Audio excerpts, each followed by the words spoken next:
gotta agree. No, they not gonna take the high road no matter what. No. Yeah, apparently there is no issue. A lot of folks are fine with taking the low road. I mean, because we know Trump insulted Biden consistently throughout his administration, and I don't think many people had a problem with it. No, I think they should just let things be and let him just get in the house when it's his turn. Yeah. And But that's it. I mean, I don't understand the Democratic scroll all the time of this, like, oh, we're better than that, to the point that we're not even spreading the information that's facts. yeah. You know? What do you mean? Okay, I don't know what just happened with my. Well, I don't know what's happened with any of these feeds. Hold on a second. How about the topic of reparations for Caucasians? Mr. Blackville, what the hell are you talking about? Let me start this over. Apparently, something's really wrong with two of my platforms. Hang on a second there for you YouTubers on horizontal. This might be a problem tonight. I don't know what's going on with the show here. Let me see. For some reason, TikTok just smashed. I don't know what happened. So No way, I try. I'm gonna try to reset it. Let's see what happens here. Your live was automatically paused. I don't know what the hell happened. All right, let's try it again. Let me see if it comes back up. And 2-1. Okay, are you there? I rode as a Democrat. Yeah. Can you hear me? I can hear you now. You froze Yeah. up for a bit. Yeah, I don't know what the hell happened. So the whole thing just dropped down. So, but at the end of the day, you do believe that Trump has changed the mechanics of how a smooth transition of power goes, and you would not have met with him, you would not have shaken his hand or any of that. No, I mean, when he broke customary things, he refused to hang the picture of Obama. You know, Yeah. when he broke those things, no, he doesn't deserve them back. Mm. Does this country not care about, because the stuff you're mentioning has indeed been tradition for, I mean, basically since the country started. Why is it that Trump could break tradition like that, in your opinion, and there's really little to no backlash, at least on the right? Because they don't think he's part of the system. They think he's a billionaire that's somehow outside the system. Yeah, So, but even if you're not part of the system, I mean, does that yeah, mean you should just be to do whatever the hell you want? well, they like the idea he doesn't play by government rules. And they think if he doesn't play by government rules, he'll take government out of their life. Yeah, that does that make sense? No, a lot of what they do don't make sense. Because I'm thinking he is government. He's the head of the government. You're not going to lose government because he's running it. It's just going to be ran differently. He wants Matt Gaetz as his attorney general. Like, are you kidding? I heard that. So now, but I guess at the end of the day, do you think Matt Gaetz, even with a Republican Senate, do you think they would confirm him? He's asking the Senate not to be in hold session so that he can just affirm him on his own. Wow. And he can do that. But I'm being told that it is the liberals that are fear mongering and that Trump is not going to, be a threat to democracy or destroy this country or break traditions like that. I mean, do you find any? I mean, okay, I hear what you're saying on Matt Gaetz, but other than Matt Gaetz, do you think he's going to really be that bad of a president? I do. If he does exactly what he's saying he wants to do by having Congress not be in session right after his inauguration, then yes, and then also he's talking about his plan to remove the generals. I That have heard aren't him in talking support about of that. him. I have. So, Why do you think he wants to do that? He has talked about removing generals. What do you think the purpose of that is? so he idolizes somebody in the past who had generals that idolized him, or like you say jump, I say how high generals, Yeah, and he wants that loyalists. type You're of talking about yes, loyalists. yes, he wants that type of loyalty. He doesn't see a separation of power. He thinks that there should be only one power. Yeah, but let me ask it to you this way: if Trump has loyalists and people that are going to listen to him, do you somehow see that he's going to abuse his power? What if he has loyalists, but he actually has a really good direction for America to run efficiently, and he just wants to be able to do that without all the resistance? Not when he's putting people in his cabinet that have agendas that kind of make rules onto, let's say, women or minorities or people entering into the country. Give me some. We say rules on women and minorities. Give me some examples of what you're talking about. Well, when it comes to ABs, and I don't want to go down that route or Wait, whatever. ABs. I don't know what that. You talking about a woman's right to choose? Yes. Okay. All right. I was just using TikTok friendly language. I get it. It took me a minute because I used to live in Australia. I used to live in Australia, and they were called Aboriginals. And so when you said ABs, that's what came to mind. But okay, so you're saying I don't quite get what you're saying though. I understand. He has a couple of people already, and they're already part of Congress, already part of like people that he wants to put in his cabinets that also believe that women don't belong in certain parts of the military. Yeah, I heard that. I did hear that. These people that are in support of him, and he's in support of giving them positions because they're loyalists, are supporting these ideas and these agendas. Do you believe that? Because you know the whole take from Kamala Harris when she was running, the whole campaign slogan was "We're not going back." So you do see Trump as potentially maybe trying to take America back to a different time? I would say taking us back to not even just a different time, but in a different country. What do you mean? Like what Germany witnessed. Like I don't think America's ever been there, but I feel like there's potential. Like my mother-in-law is German, and she's from Germany, her whole family, and she grew up during that time. So when she tells me that she sees the exact same traits, I believe her, right? Wow. She's somebody who grew up there, and there's just too many things, the fact that he even idolizes that person, even, Well, he denies that. He denies that he had a copy of Mein Kampf on his nightstand and that he idolizes Adolf, which is what you're alluding to. He denies that, though. But you're saying that you believe there are similarities to Germany in the 1930s under the Trump administration, or the because he denies certain things, but there's certain things he's physically said. Stuff about the loyalty of the generals, how he wants to have that. These are his physical words. And he related it to the type of generals that, I don't want to say his name on your live to get it kicked for any reason, but the head of the German army back then. Adolf. You can say Adolf. Yes. Okay. Yeah, I'm not sure. I don't want to get you... right, I get it. But, when he sits there and says he wants to have generals like he did, why would you say something like that? Yeah. I mean, there would be no other reason to say that. Now, of course, once again, he's going to deny that he ever made a statement like that, but you are correct. People that were serving... Huh? It's on video. You can't really deny what's recorded. Yeah. Wow. And then you also have, members of Congress already saying when Trump says, jump and scratch your head, you jump and scratch your head, right? Yeah. Now, the fact that they said that is crazy. Congress is supposed to be speaking for the people, right? A representation of the people's voice. Not the president. That's what you would expect, but apparently things might be slightly different this time. Yes, but apparently there's fighting inside the Republican Party right now, so we'll see how that plays out. But I can only hope he does well, right? Because I have no choice but to hope for that. Yeah. I can't hope for him to do bad and to go, ha ha, I told you so. I can't hope for that because I don't want that to be. But it's hard not to think that might be a thing. Wow.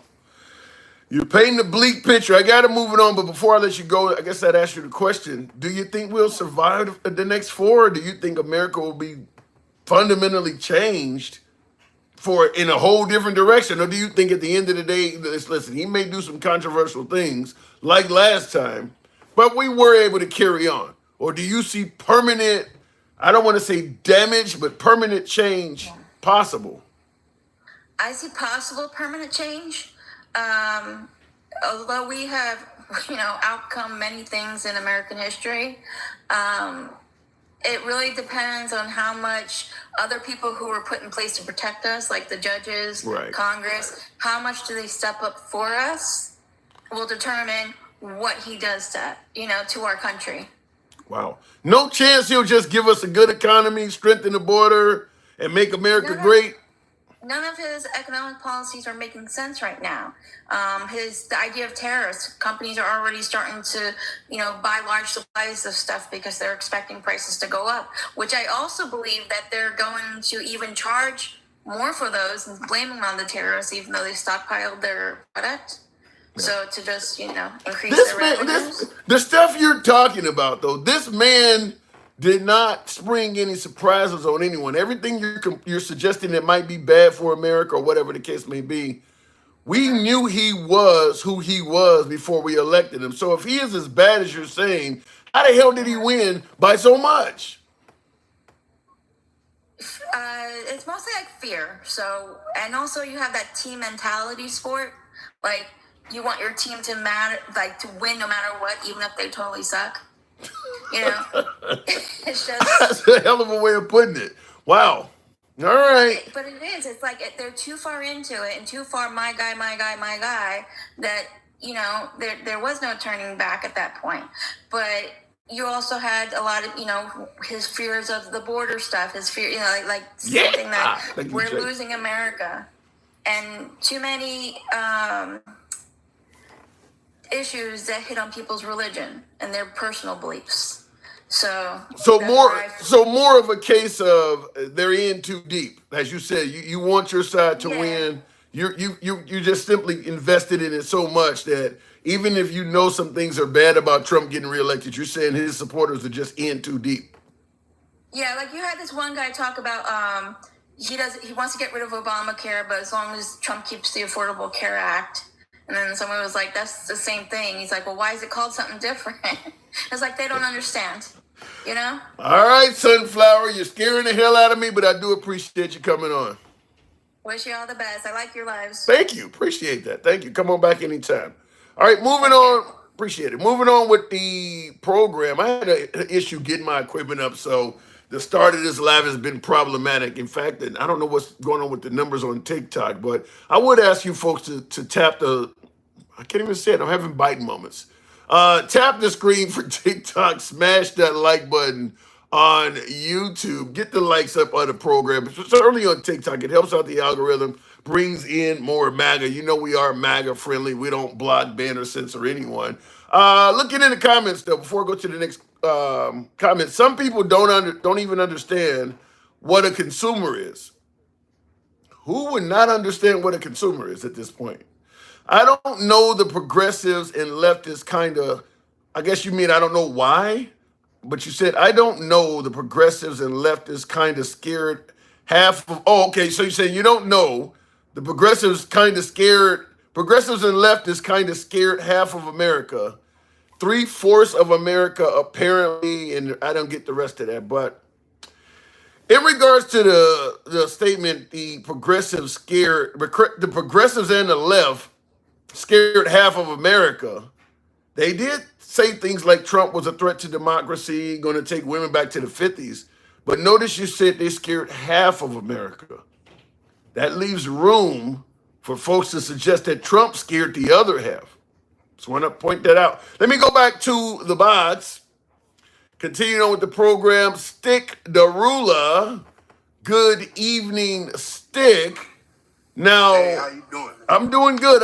Now, Trump is met with Biden. I'm asking this question right off the bat. If you were in that same situation where your adversary was blaming you for everything from stealing the election to trying to have him wrongfully arrested up to and including his assassination attempt, would you have invited him to the White House, shook his hand, and offered to help him in any way possible?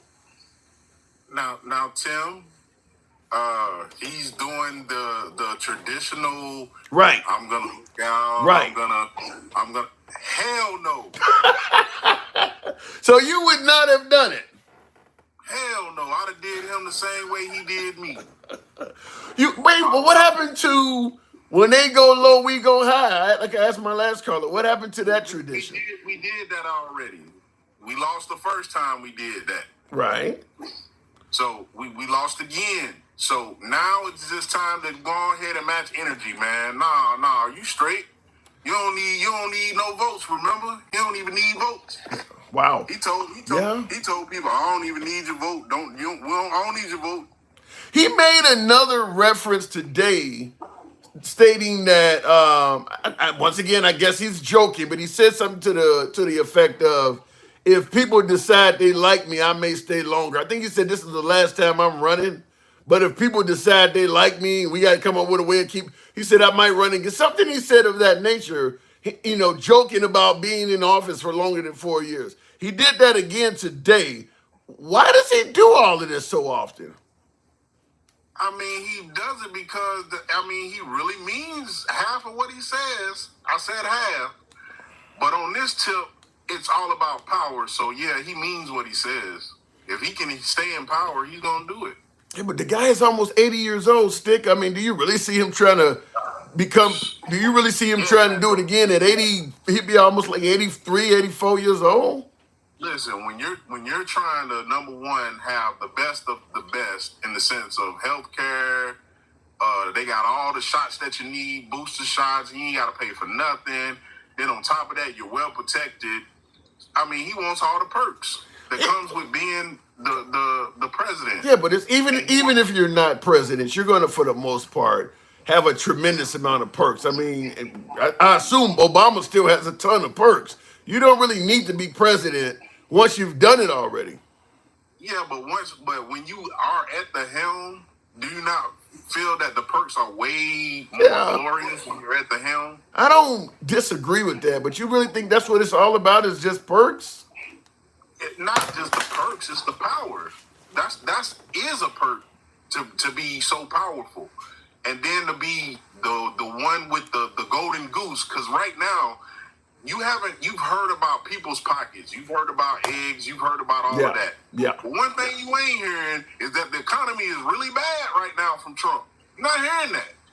Well, the reason is because just like with Obama, he's gonna inherit a good economy again. Regardless of what you say and how you feel, facts is facts. And the facts is the economy is right now off the chain. It's booming. Bitcoin is up. Everything is up. Yeah, well, but what about? I agree. Well, here's where I kind of disagree. The economy is doing very well for middle class and up. For poor folks that don't have Bitcoin, may not have stock, may not have a 401k, they're not feeling this. They're not feeling that.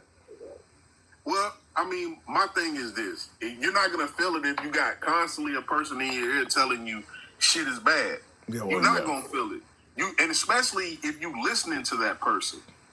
Today I had somebody in a live tell me, they told the whole live, go watch this documentary called The Brainwashing of My Dad. I've actually been told to watch that my damn self. I haven't seen. And I jumped out of the live, not because the live wasn't good, but because of just the whole, I suggest you guys go watch it. When you watch it, you truly, truly understand MAGA and why they think the way they think. So are you trying to say that MAGA has been brainwashed? Man, again, Tim, you be the judge. If you go watch the documentary yourself, you come back later on and tell me, what do you think? It's on YouTube and Tubi. Now, it's interesting you would say that, because I'm constantly being told it is the left that has been brainwashed. It's the left that follows the mainstream media. It is the left that has been brainwashed. All I'll say is this. On it shows you about the guy that owns Fox and how he created Fox News and the reason behind Nixon being nominated. It's all about being basically polarized in the eye of basically the citizens when you're running in office. Nixon was a lame duck. He really stiff. He didn't know how to move.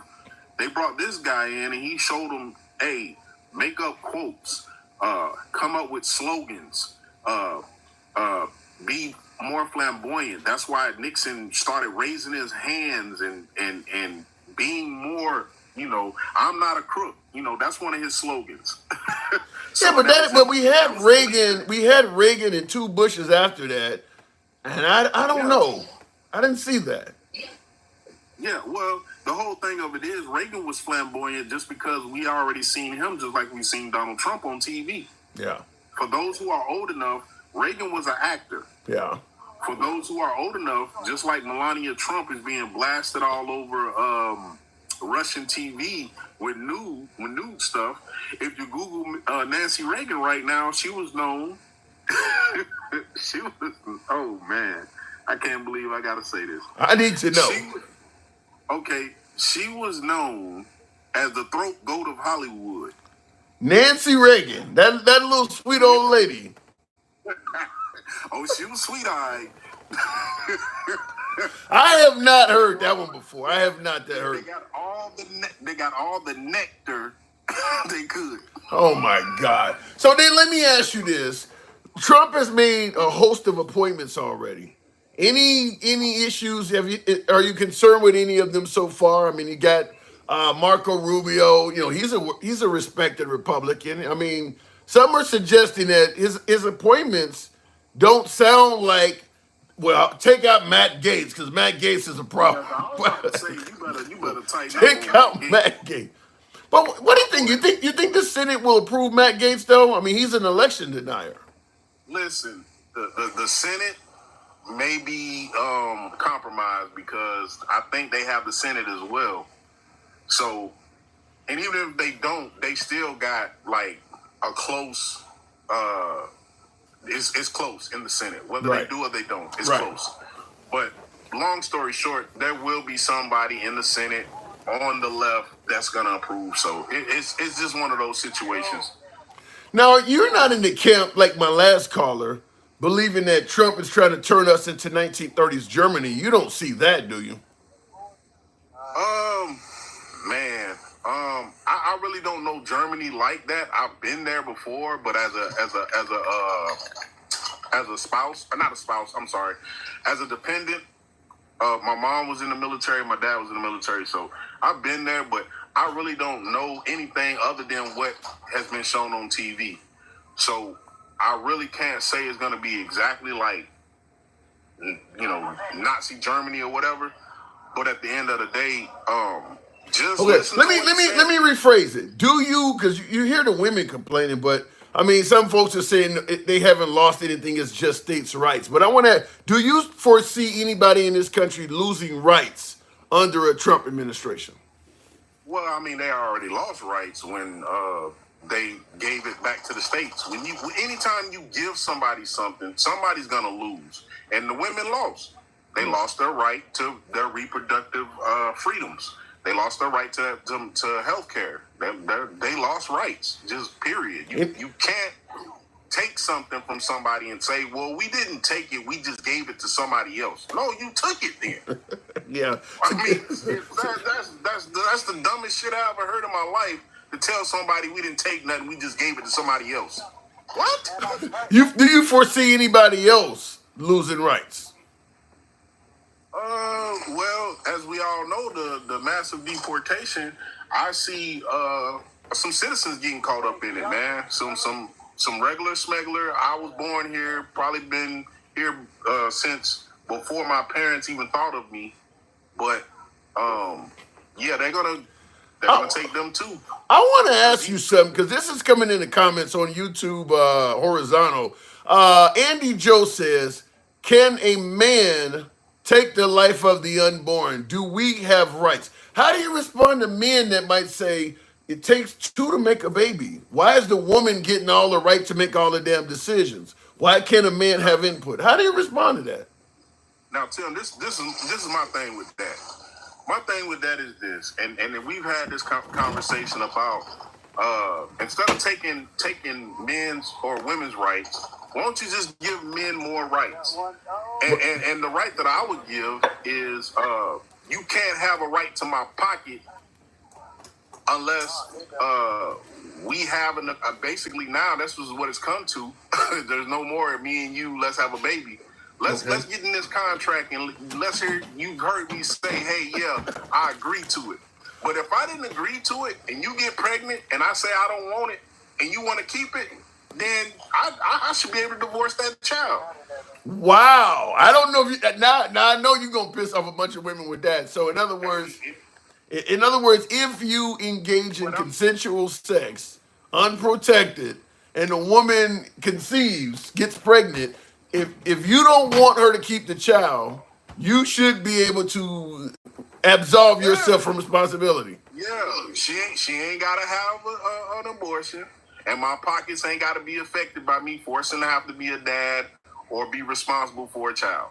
So I know it going in. I don't want no kids. If you get pregnant, that's on you. And you I you guarantee sit you, there, hold on I a second. You hey, I guarantee you, women as whole will be like, oh damn, they done messed up the game. I can't even get paid off my child no more. I ain't gonna have no more kids. This is why And I then you need gotta worry more about abortion. female. I need more female viewers because I see a lot of men in Hey, all three platforms. The men are like hell. By the way, just in regards to what you folks have all heard this caller say, if you agree with this, type yes in the comments. If you disagree, I want to see a no.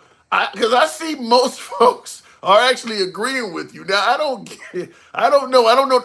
This is why I need more women. I don't know if I don't know how that would go because you would have a lot of single moms out there doing no, this. it's simple. It's simple.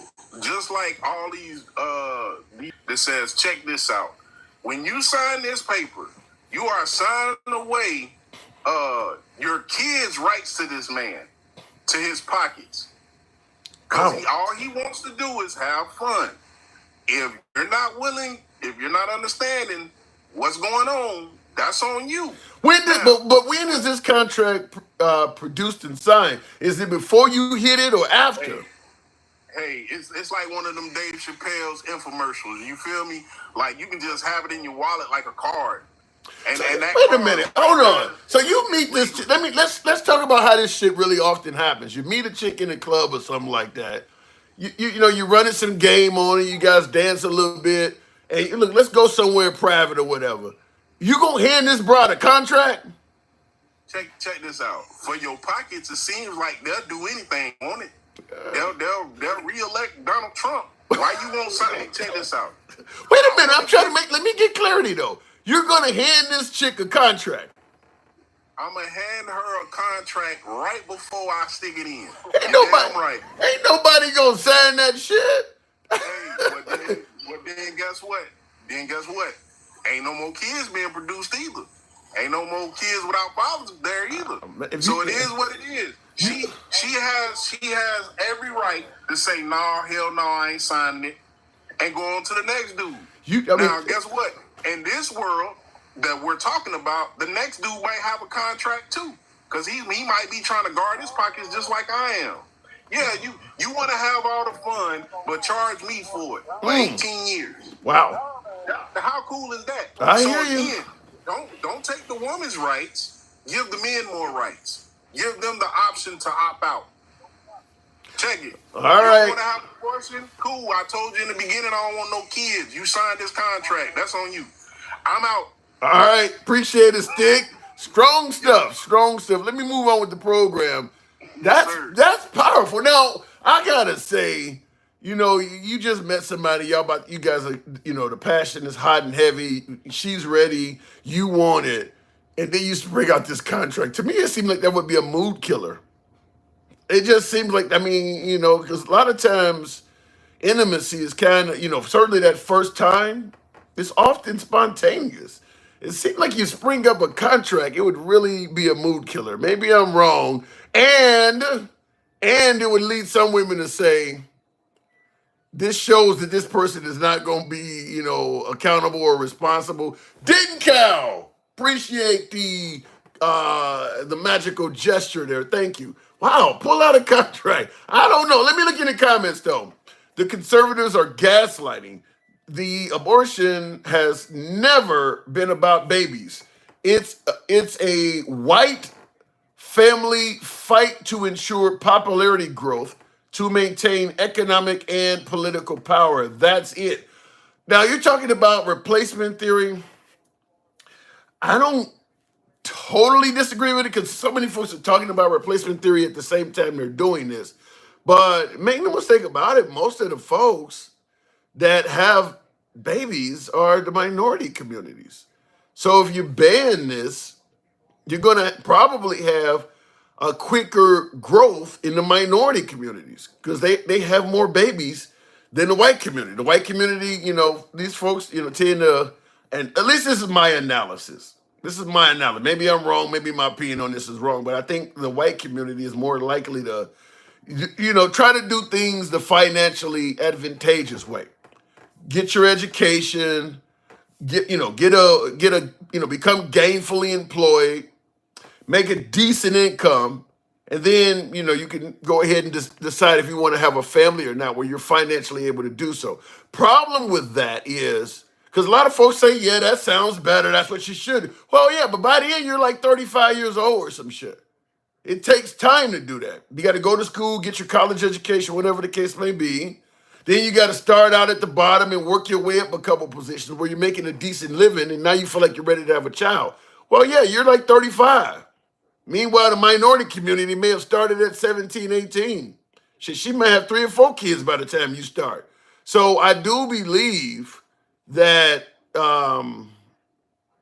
banning or even placing limits on a woman's right to choose is probably going to create the minority communities are going to grow faster than the white community. That's my opinion. Tap the screen, by the way. I'm having a difficult time with the TikTok side of things. YouTube, horizontal and vertical seems to be okay, but tap the screen, get the likes up on TikTok. I had my second child while in college, and we had one small income. It was tough, but we made it. Yeah, that's what I'm saying. A lot of times, particularly in the white community, minorities sometimes, but particularly in the white community, they're trying to avoid that tough period. They're trying to make sure that there's a nice nest egg when the kid is created. They're trying to avoid doing it that way. Let me go back to the box real quick. LOL, Allah is God. You will see at your last breath of life. Remember my comment then, says Sid. You guys having a religious comment in my comment section? I need to hear more about that. Allah is whether you like it or not. It's interesting you bring. Now we're not talking religion right now, but it's interesting you bringing up Allah because the Trump administration does seem, from what I can see so far, they do seem to want to put Christianity back in the spotlight. And when I say in the spotlight, I'm talking about where it becomes less optional and more forced. We already know Oklahoma requires the children to now read the Bible as part of the curriculum. So it seems like they want to kind of, I guess for lack of a better term, shove Christianity down a few people's throats. The right tends to really believe, placing God in our environment will really make things better. So they're pushing for that. Let me go back to the box. MAGA reacts, or I bet they hit dent cow there. Good evening. A religious cult. I don't know about a religious cult, but they do tend to see it that way. MAGA reacts. Good evening. Hey, by the way, that last guy, the thing with being able to abandon a baby, he stole that from Dave Chappelle. I think he actually made that joke like last election. But when you heard it, were you laughing, or do you think it's a legitimate way to go? I think it's a legitimate way to go, but the way it would work, you don't need to sign a contract. You just wouldn't be responsible for the baby, period. Like, she could go on her own and have an abortion without ever telling you. And you could just say, hey, I don't want to take care of the baby. I give up my parental right. And that's it. So you don't have to sign anything before. The only time I recommend you sign anything before is if you want to keep the baby. And then I would sign something like, hey, we're having this baby together. I'm going to be the dad. I want to keep my parental rights. So you would. That's the best way to do it. And you would favor that if a guy got his girlfriend or his wife pregnant, he could opt out of being responsible for it? I mean, I think wife is a different story. If you're married, it's a different story. But yeah, any other situation where it's a one-night stand or dating or anything not serious, then yeah, I mean, she could go have an abortion without you. So you should be able to say, hey, I don't want to be part of this kid's life. Wow. And I see in the And you comments, do want to be. Miss White. I don't have a lot of females in my form. I see Miss White said, "I'm out of here." Because I think the I mean, females would really have a problem with this. again, but it's only fair. Like, I mean, I have a problem with babies getting Yeah, I get it. I unalived. get it. All right. But I think if you're playing fair, I mean, again, this is a Dave Chappelle joke. I kind of agree with it a little bit, but really, I don't care either way. I'm kind of in the middle with all this stuff. Well, so I want to ask you this question because this is what I've been asking on the show. When you got Trump accusing Biden of everything from stealing the election to weaponizing the DOJ to have him wrongfully arrested to even attempts on his life, I'm asking if you were running for office and your adversary was saying all this stuff about you, would you have invited him to the White House, shook his hand, and promised to do anything you could for him? Yeah, it's only business. I mean, you can't take things personally. And that's He's one thing threatening Trump you is good for at. he's threatening you for people trying to kill him. You saying don't take that personal. I don't know. I mean, I guess Trump took it. Trump started it, as I'm trying to say as well. But yeah, most of the time, I don't think Trump takes any of this shit personal. Look at all the people he forgave. Even J.D. Vance talked shit about him, and Marco Rubio. I mean, You're if you blaming attempted murder on the guy. You're blaming stealing an election on the guy. You're saying that he tried to wrongfully incarcerate you. That's just business. I mean, also, like, the older I get, the less I seem to be the one to hold grudges. Like, I feel like no matter Grudges, how it bad it happened gets. last week. What do you mean Yeah, grudges? but he's also 72, and he's had a lot of people do him dirty across his life. So I doubt this is the thing that's gonna put him over the edge. No, I don't doubt that. So in other words, you're saying that no matter what he said about you, you would still be friendly to him. Yeah. Plus, it's only like one meeting, and it'll help me unify the country. And it looks good for both of us, especially since, I mean, you could say that last time you couldn't do it because of COVID. I mean, because a lot of shit didn't happen last time. I mean, they keep putting it on Trump saying he didn't concede, but also COVID stopped a lot of, CV-19 stopped a lot of this stuff from happening. So then let me ask it to you this way. What if the situation was reversed and Biden was accusing Trump of trying to have him assassinated and incarcerated? Do you think Trump would have invited Biden to the White House? As you say, you're 80, you don't take it personal, it's just business. Do you think Trump would have did that? Yeah, I mean, I think the only reason he didn't do it last time because the optics of I'm challenging the election, how could I invite him over and say he won? What do you mean But optics? I don't think, like, the reason Trump didn't do it in 2020, I would assume because he was still, like, challenging the election. He didn't want to concede that he lost the election, so how are you going to invite No, someone that Trump didn't challenge the election. He said Biden stole it. He didn't challenge it. He wasn't saying, well, something didn't look right. He said, no, this guy stole it. Yeah, that's just challenging it. That's not no. You're challenging the results, even if you think it's stolen. Or No, whatever. you're not. He's not It's still challenging the challenging. results. He's not challenging the results. According to him, he knows the results. He won. Okay, and That's then not Biden challenging. thinks he won, and then you're challenging his point of view. How would you say it then if it's not a challenge? I say that you're actually accusing this guy of being a crook. Okay, and you're still gonna challenge him in court. I mean, Even after he there's no lost. better word than challenge. I don't know what other word I would use. But he lost in court, so we're beyond. Challenging it in court is one thing, but once you've lost in court and you're still saying it, now you're accusing him of being a crook. I don't know. I don't want to get distracted by this. I don't think it's really important. I don't think Trump cares.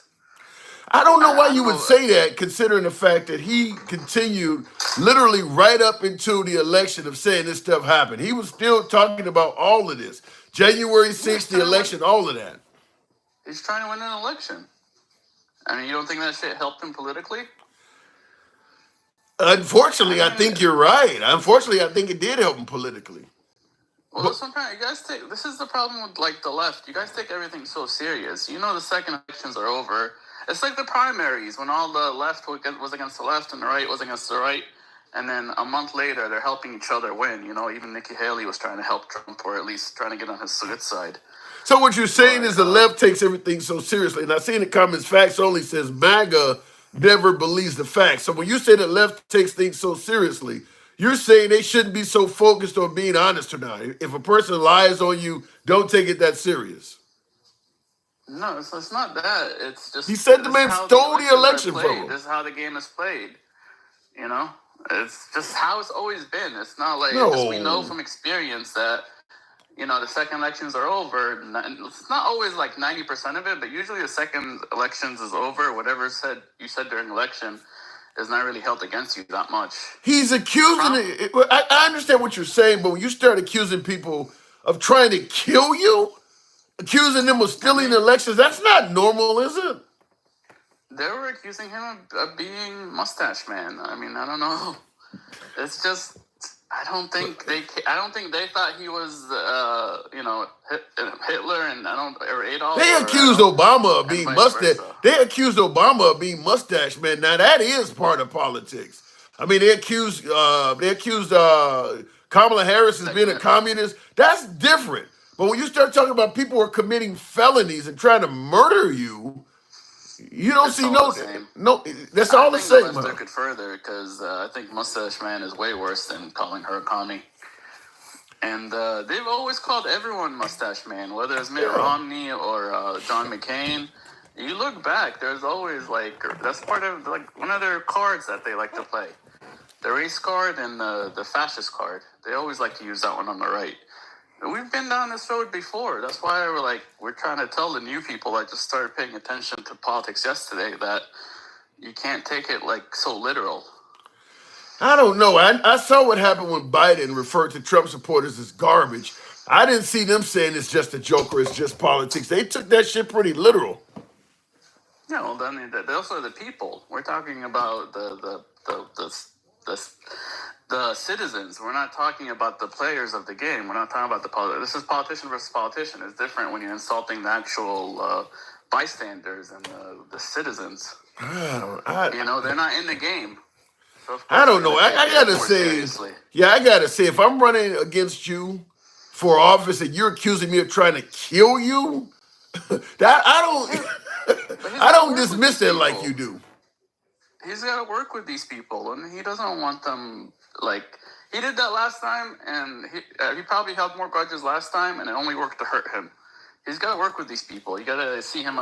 Unlike all of us, he's got to see him at work the next day. I mean, I hear your point. I just gotta say, I'm not that forgiving. When you start blaming me for stuff that is that serious, accusing me of attempted murder and shit like that, Well, there's forgiving, not forgetting. I don't think he's gonna forget what they said, but he's not gonna let it get away with business. If he wants to get some shit done, he's not gonna let some name. what's the calling get in the way difference? of him? I mean, passing it. if I say something awful about you and you say, "Well, I'm not going to, I won't forgive it, or I won't forget, I'll do one or the other." If you invite me to the White House and shake my hand and act friendly, what's the difference? I mean, at that point, you might as well have forgiven me. No, because you gotta learn. You don't want to get caught off guard. You don't want to forgive them, and then the next year they screw you over. You gotta remember what He's they did. gone. Biden is gone after this. It doesn't matter. He's not going to screw Biden over anymore. He's gone. That means Trump got away with what he did. He's gone. The man is still alive. He's still got connections. You never know what he'll do next year. Either way, it's Biden? party as a. I don't know. I don't even know why we're talking about all this. This Because you're confusing me is why we're talking about this. You're saying don't forgive him or forget him, and you never know what's going on next year. The guy's like almost 83 years old. You've never had to work with your enemies? You've never had to collaborate with your enemies or people you don't like to get shit done? Yes, I have, but that leads me to ask you this question. When it comes to collaborating with your enemies, is there a line anywhere that they can cross? Is there anything they can say that you'll consider that as crossing a line? Say no. Actually do something or you actually hurt someone I care about, that's different.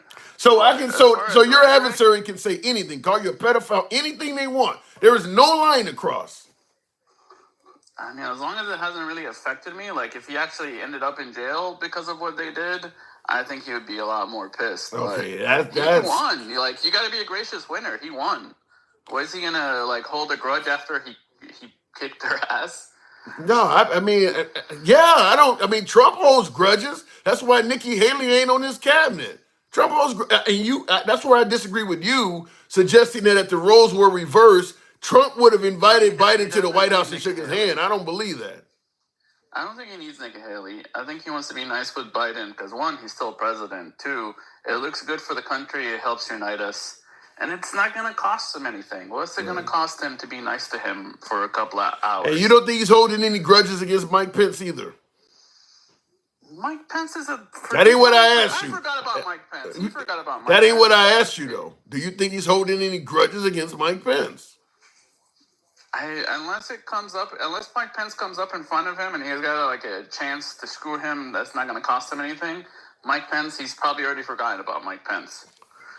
Like, you're just like, you guys hold on to everything forever. Like, when you're a businessman, you don't have time to hold grudges and think about people who are. He destroyed Mike Pence. Mike Pence is nobody right now. Same with Tim You're Walz and the rest of saying them. you're saying that the Democrats hold on to everything. It's as if you don't realize that the No, things Democrats Trump are the is same saying too. about people Trump is crossing the line in many people's eyes. Everybody don't feel like you do, where a person can say literally anything about you. Just stated there is no line verbally that can be crossed. Most people don't agree with that. If you're getting offended by what people say, you're not going to last long in business. And definitely not going to last long in politics. And, most of the time, these people are friends with each other. Like, a lot of times you see these people talk like the other person's the worst thing ever. And then you find out the whole time they've been best friends. Like it's just all over. It's like a common thing in politics. Like RBJ and Scalia. I think they were best friends, even though they're on the opposite side of Yeah, things. but I didn't hear one of them calling the other guy an attempted murderer, though.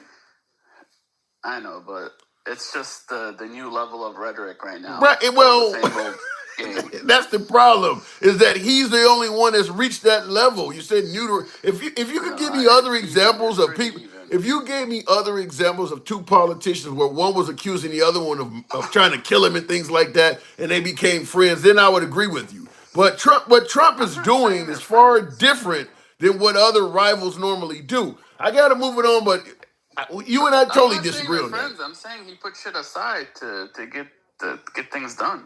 Okay. All right. And you have to do that to get things done. You don't have to business and because politics. you don't have to invite nobody to the White House. I think Trump proved that. He didn't invite Biden to the White House and America still functioned. He didn't have to invite him to the White House at all. He didn't have to do that.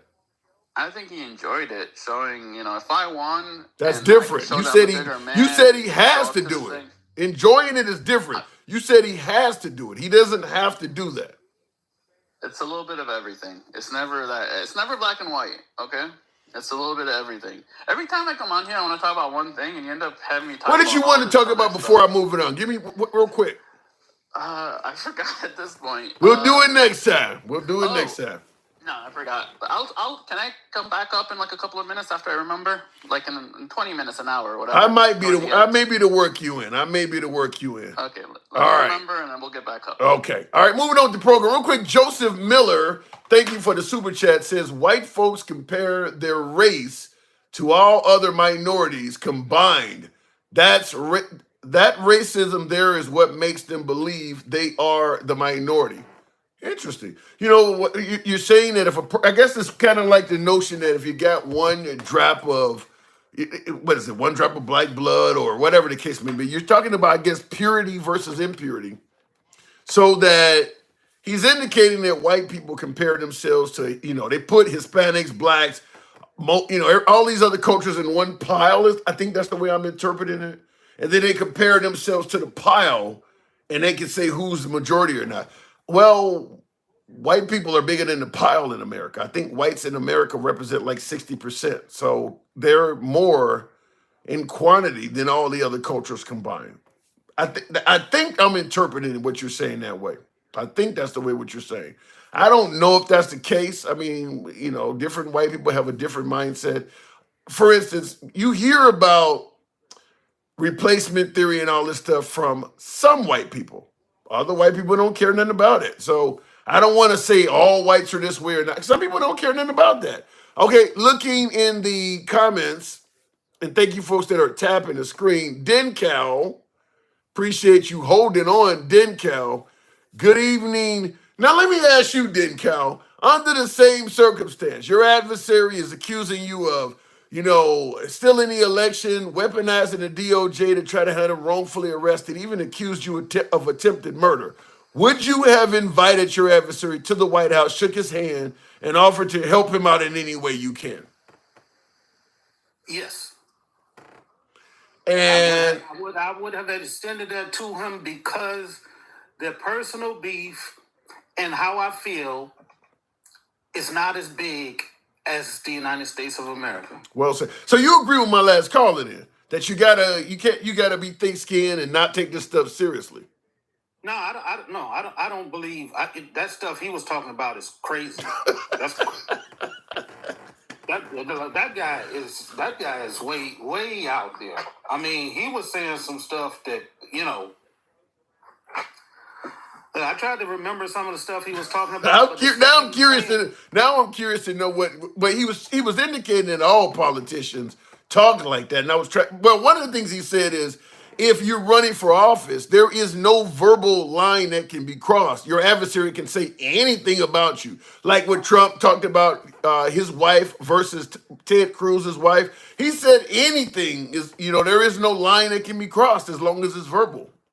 Right. And I totally disagree.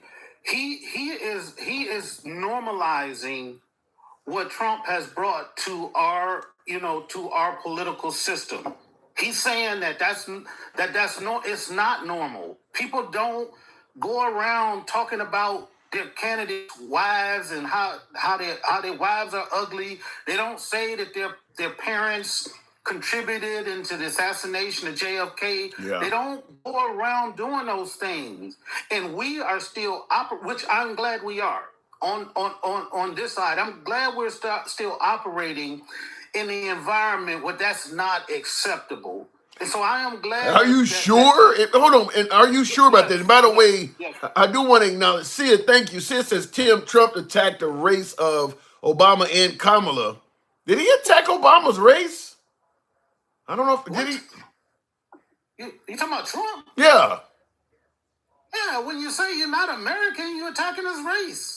You're attacking his nationality. Yeah, he attacked his nationality. I don't know if that's his race though. Who he is as a human being, you attacking that. Yeah, it's all in the same category. All right, fair enough. I mean, I don't know why it is, but I brought this up on yesterday's show. There's 4 people of color that ran for the White House in the last few years, and why the Republican Party attacked all of them. I brought up Kamala and Obama, obviously, but Vivek Ramaswamy and Nikki Haley also are people of color, and they ran for the nation's highest office. And the Republican Party did use race to attack all 4 of them. They were calling, Nikki Haley by her real name, Nimrod. They did it to all 4 of them. They brought up Kamala Harris being Jamaican and being Indian. Of course, with Obama, he was born in Kenya. They did do that to all 4 of them. So for some reason, when you go ahead. Which one was it? Was it Megyn Kelly that sat there in front of Vivek Ramaswamy? That was Ann Coulter. That was Ann Coulter that said that. Yeah. Laughed in his face and said, I would never vote for you because you're Indian. Yeah.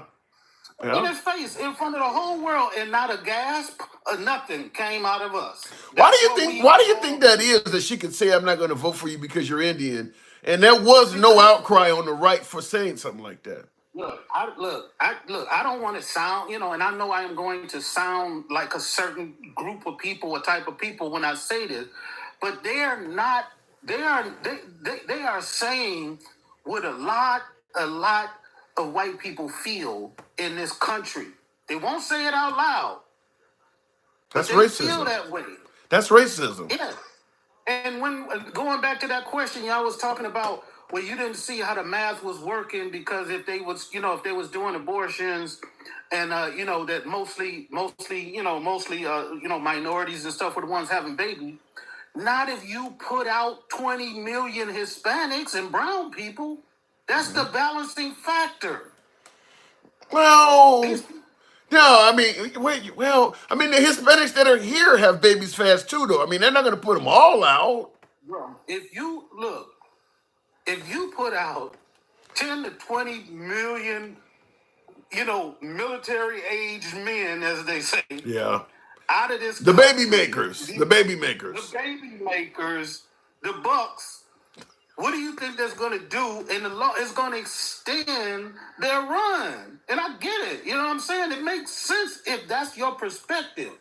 So And so when you, if people were going around saying to me and you, Tim, hey, this is what we're going to do to make sure you guys stay on top for another 20 to 30 years, you think we're going to be saying, no, don't do that? yeah, I get your point. We're going to be saying, look, I don't agree, but I'm going to be over here doing my thing. Yeah. So do you believe that actually is what they're doing? That there's some kind of subplot to keep? Man, they told us this, man. In what manner? Stephen Miller, read his history and look where he is in all of this conversation. He is the architect of all of this border wall policy. Trump is not smart enough to think like that. This comes from a far, far right white supremacist. But would Trump support something like that? Trump will support anything that gives him more power. I'm looking on Google. They're saying that as of 2022, I typed in how many Hispanics are in the U.S. They say 64.99 million. Now we know there's over 350 million people in America, so that means and we know the black population is even less than Hispanics. Right, they're at around 25%. I'm talking about documented. I thought it was more. I thought it was actually more of them than that. No, it's about 25% for them. Well, that was a couple of years ago. It may be increased, but it was about 25 for them, and it was about 13 for African Americans. As of 2022, 219.5 million whites. What the hell do they mean by replacement theory? They're not in any danger at all of being surpassed. But the issue is when you look at media. I think we had this conversation before. If you look at a commercial in America today, you gonna see a mix. Yeah. You gonna see the Chinese person and the black person, and they all gonna be sitting down at the picnic table together. They're gonna be eating Subway together. That is sending a mental picture to people who have always been used to seeing one set of family values, and it's being disturbed. And then when they saw this last census, and what was the last one? Was in 2020. That was the first time in American history that the white race had reduced in numbers. The first time ever in American history. Wow. It's interesting somebody just said that. I heard somebody on television say exactly what you said. Oh, it was what is her name? The lesbian, the black woman that's a lesbian comedian, Wanda Sykes. She was on one of the late night shows, and I think it was Jimmy Kimmel asked her, talking about the Trump victory, how did this happen? And she said, I blame Cheerios for putting all these commercials on TV of mixed couples. She said exactly what you're talking about now. She said, they're putting all these mixed couples on TV and gays and all. She was like, it scared the hell out of people. She said the same thing you're saying. So does the word affirmative action and DEI. All of that stuff terrifies them. And did you? I know you got a lot of people sending you stuff and everything. But I sent you the thing about how Trump they got him on there talking about giving white people reparations for DEI. Somebody, I did not see that yet, but somebody actually messaged me and told me something about. I got that from more than just. If you sent it, I got it from more than just you. What the hell is he talking about? I haven't looked into this. What he's saying is that he's using the schools as an example. He's saying that these schools have wrongly affected. He didn't say the words, but he's given an inference. They've affected people by people using DEI and affirmative action, basically saying that they're putting, people of color in the place of a white person that deserved it. So he said they're going to start taxing schools' endowments. The endowments right now are part of like a 501c3. Right, It's where right. they tax exempt. He said they're going to start, if they do that, he's going to start taxing them. And then the money that they raise from that, they're going to create a fund for the students who come forward and who can prove that their life has been damaged because they didn't get a position that they deserve. They're going to start paying them out of this fund. Wow. All of the black people and people of color that are alive still from the 50s, 60s, and 70s that didn't get positions because they were a person of color. They don't get shit. But it did not take but a few short years of oppression of white people in his perceived imagination, and they're already talking about reparations for him. Really? Yeah. And Proud, the guy Proud, his name is Proud Anti-Semite. He said you can't tax a nonprofit. This is what we're talking about. Trump is talking about changing that. What do we elect, man? What did we elect? You ain't gotta listen to me. You can look it up. But I know he won't. But I guess I gotta ask. Because it ain't like Trump lied about a lot. I mean, he pretty much painted, gave the blueprint for how he was going to run the country. So if he's as bad as what you're saying in my other callers, why did he win by so much? Well, because there's multiple reasons why. But I think the main reason is that he's the master of manipulation. He's the ultimate con artist. He's the king of rhetoric and propaganda. He can take one statement and he can make you feel like he's speaking just to you. Remember what you said at the rally when he I gotta say when I went to he might have not been even looking at your black ass, but you felt it in your core. Yeah. And he's a master of that. But it doesn't make him a master of all of these things he's talking about doing, because if you look behind all of these policies, there are people. They've come out and said it. A lot of people have come out and said it. Yeah, now this is all over. Yes, he is about doing Project 2025. Yes, Yeah. that's the deal. You guys lost. Just deal with it. Yeah, I got somebody on YouTube right now saying Trump won. Just lay down and get over it. Somebody's even saying that now. I get it. I've eaten crow. You've eaten crow. I've admitted it to the people that I didn't believe. I didn't believe this country would go down this path. I believe the country is as great as it's ever been today, and I don't believe going back to any other point in time is going to make us any better.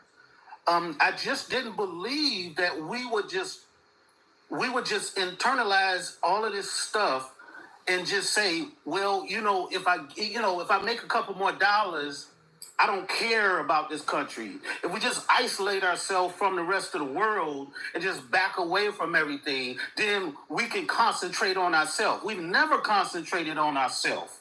Yeah. We've never sat down as a country and said, well, no, I take that back, because we did have some points in time where they said, listen, we got too many old people out here with nothing by the time they get in their 60s and 70s and can't work anymore. We got to do something. So Social Security, that was a beautiful thing. That kept a lot of FDR, elderly people off of the streets. But let me ask you this though. Do you? Because this is a comment I'm getting on YouTube. Tim, America is for sale. The highest bidder can control the government, such as AIPAC and corporations like Elon Musk. Do you see this country in this type of shape where you can just buy the direction of this country, where it's just for sale like that? We just saw Elon Musk purchase his way into the government. We don't have to debate and be like, that's kind of, we have seen it. And one thing I'm going to tell these MAGA people is they don't understand power like maybe some of us do. Elon Musk don't want to be second fiddle to nobody. Elon Musk is using Donald Trump. There's an ends to a means. That's why he will be the How about first it? What about the possibility that it's the other way around? That Trump is using Elon Musk? Nope. You don't think so? Trump ain't smart enough to use Elon Musk. Everybody keeps saying this man ain't Elon smart. Musk- Hold on. Everybody keeps saying this man ain't smart, yet he is batting 1,000. Trump keeps winning and winning and winning to the point he was right when he said, if you vote for me, you're going to get tired of winning. Yet people keep saying he's not smart. I'm not seeing that. But the thing is, we're not winning. He's winning. He said we were going to be tired of winning. We're not winning. Well, his supporters feel victorious. Exactly, because I just told you he's the master of propaganda. You did say And that. you just used one of his one-liners and proved my point. He told black people, I've been the best to y'all than anybody in history. Well, I don't do that. You got to be crazy to see that. I don't get that one. That never made any sense to me. Dude, swipe up and down on your TikTok right now and see how many black dudes is on there with a hat on their head talking about, we won, we won, we won. Yeah, they are. I've talked to several of them. I just want to know from some of the MAGA people, when it comes down to it, when they bump heads, who they going to be with? Who they going to be down with? They going to be down with Elon or they going to be down with Trump? Because they going to bump heads. It's inevitable. You can't have two alpha men like that at the top. Well, Trump has the power, so if they do bump heads, Trump is going to win. No, he don't. No, he don't. He don't have the power. Elon Musk has connections around the world. China, Russia, Saudi Arabia, all of the major players. He got Starlink. And Trump doesn't? Trump doesn't have connections? Trump doesn't control Starlink or Neuralink. No, he don't need to. But Trump has millions of folks that are going to favor him over Elon. If they bump heads, everybody that has bumped heads with Trump, his supporters went to Trump. Trump has won every time he bumped heads with somebody. Okay, well, I would say since you basically making it seem like everybody is going to be down for Trump and Trump has got complete and total power, why didn't he say nothing when Vladimir Putin put his wife on national state TV butt naked? I still haven't seen that yet. I've heard you're not the first person to say that. I haven't seen. Why would he do that though? What was the purpose of that? A complete power move. Because he's showing Trump. Because Trump came out after he won and said, I had a phone call with Putin and I told him to back down off of Ukraine a little bit. And Putin came out the next day and said, I don't know what the hell he's talking about. I do know that, but I have not heard. And if you believe that Trump would let somebody put his wife on TV like that and not say a word,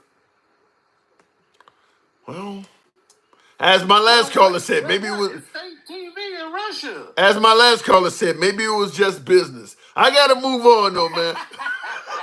Well, one last thing I want to say before is that is the conversation you had with your last guest and all of the twisting and turning into a pretzel to explain everything. When you come up to something, he just say, well, when you get to the end, when he's supposed to admit that he was wrong, he just say, well, why are we talking about this? That is the kind of rationale that allowed this country to have slavery and all of the massacres and everything that's happened in this country. That's the kind of apathy towards our leadership that we just say we don't care what they do as long as they win it. Yeah, and I do agree with that. That a lot of the I think it was Martin Luther King that said all it takes for evil to thrive is for good men to do nothing, and I think that is the case. That even throughout our darkest history, a lot of even white people were not necessarily down with the program, but as long as the economy was good and they were doing all right, they turned a blind eye to it. They didn't even have to have a good economy. All of those people in the Confederate Army was poor. They was fighting over a damn idea that somehow they belonged to the good side. They was winning. Yeah. All right, then, Kel. Can't argue with that. Appreciate you coming through this evening. Thank you as usual. Yep. All right, thanks. And by the way, folks, tap the screen. I do want to play this. I haven't seen this.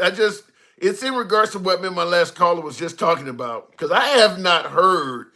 I've heard on the social media platforms about Melania Trump's wife, or Trump's wife Melania Trump, allegedly been shown on Russian TV. I had not looked it up, but I've had several guests talk about it, and I seen on YouTube horizontal somebody was saying, "Well, is there any links?"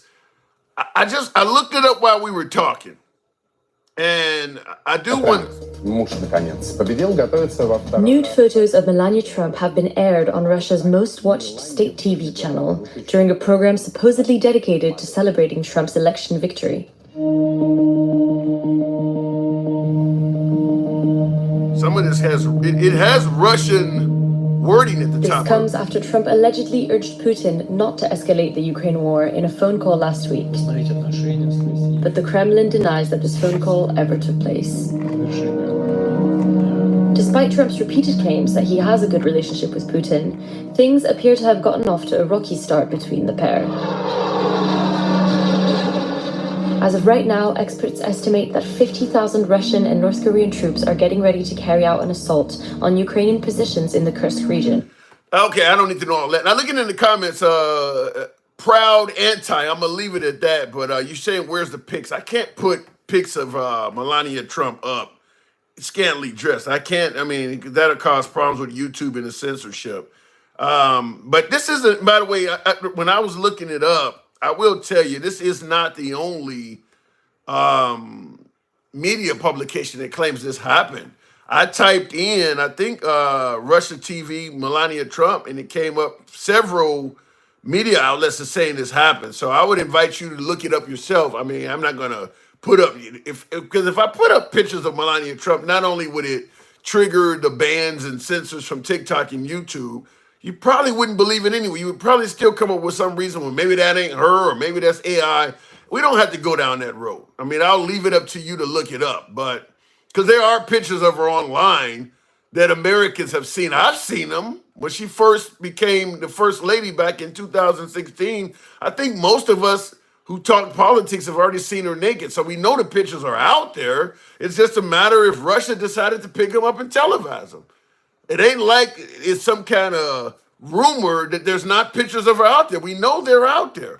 And I see several, some of these sites are foreign. Newsweek is talking about it, was posted. I mean, there are several sites on the internet that is confirming this. I mean, there are several sites.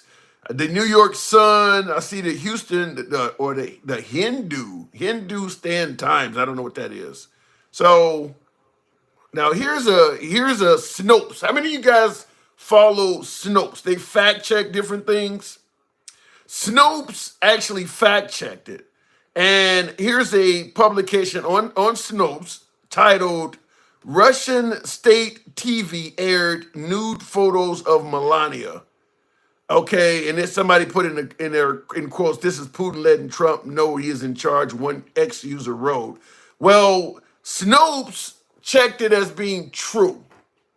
So Snopes, I don't know if you believe Snopes is accurate or not, but that is a well-known fact-checking site. And they have the claim is that Russian state TV aired nude photos of Melania Trump shortly after the 2024 U.S. presidential election. And the rating is true. So they're saying it actually did happen. So in early 2024, many social media users claim Russian state TV aired nude footage of Melania Trump shortly after the U.S. presidential election. President-elect Donald Trump was announced as a winner. So apparently the whole claim, and I think I've made this claim as well, that Putin and Trump are friends. Apparently they're not. Apparently they're not. I mean, I don't think there's anything that could suggest that we don't like you more than that. Wow. Trig, one of my subscribers, we always get a subscriber's first digs. Welcome back to the program, Trig. Good evening. Hey, Tim, how you doing? I'm doing good. So I'm asking a question.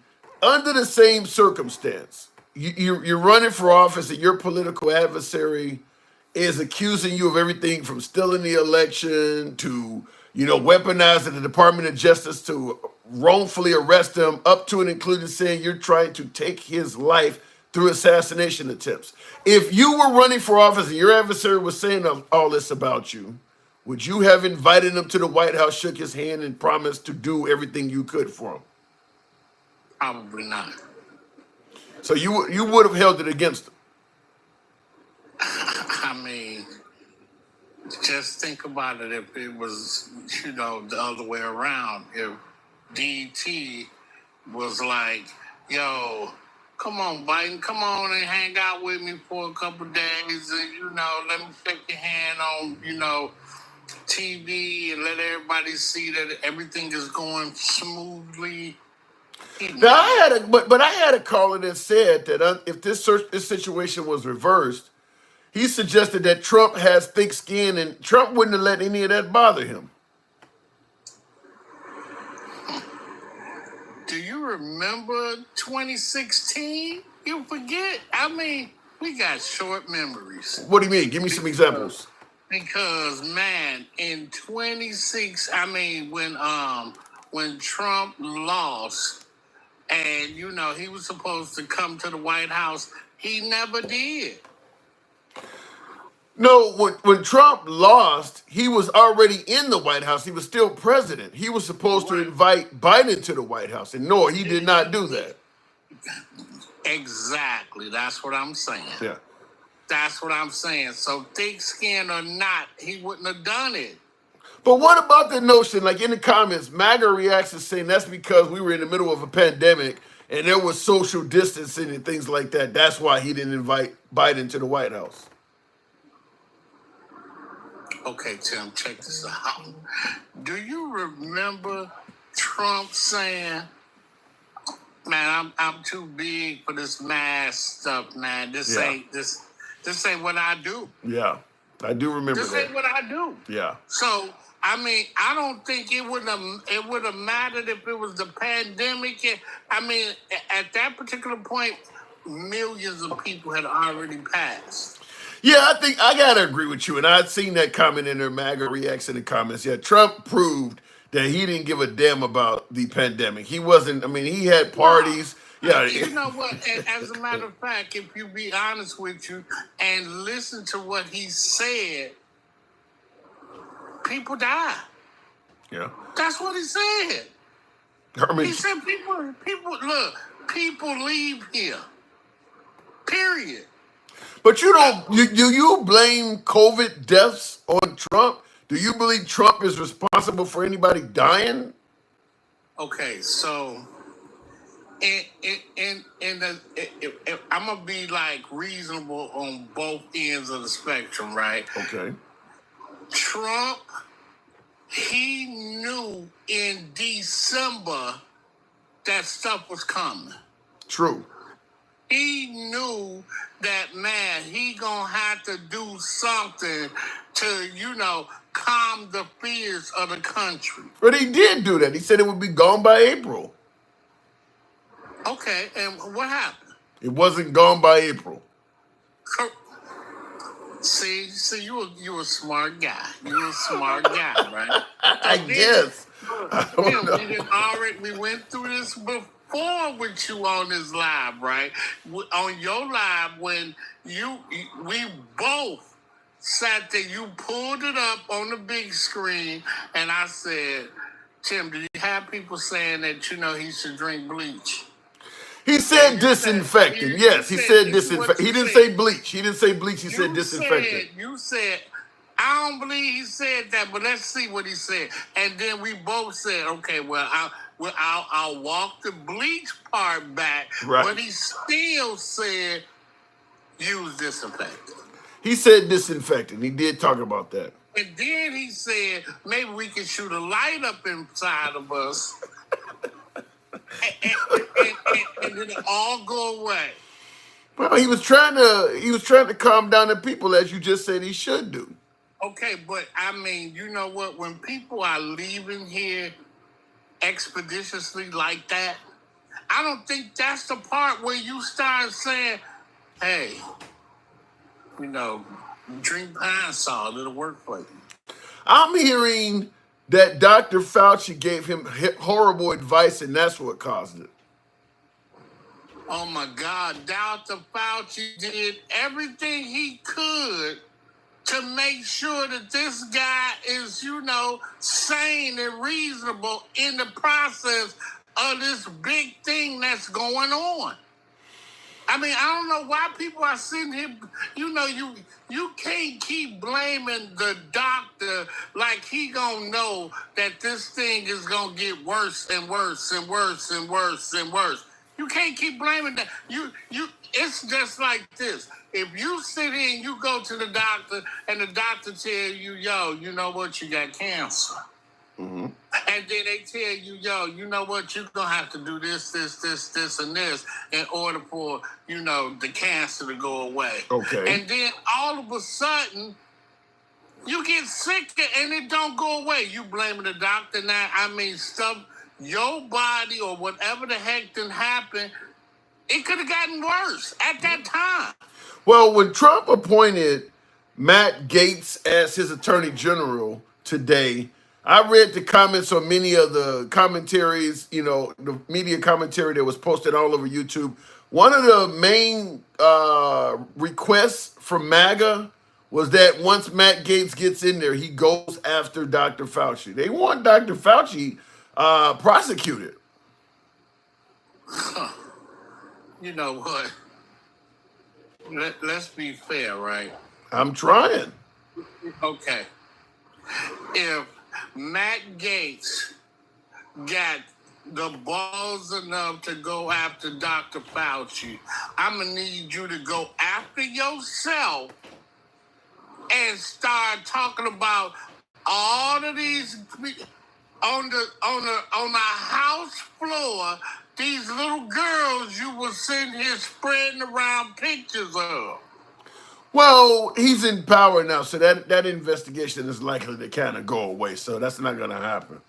I mean, you know what? This is what I'm saying, man. We won't sit here and call a spade a spade. Once something is, the next person that comes in, everything disappears, right? But my thing is this, right? You still are like what we would call a pedophile.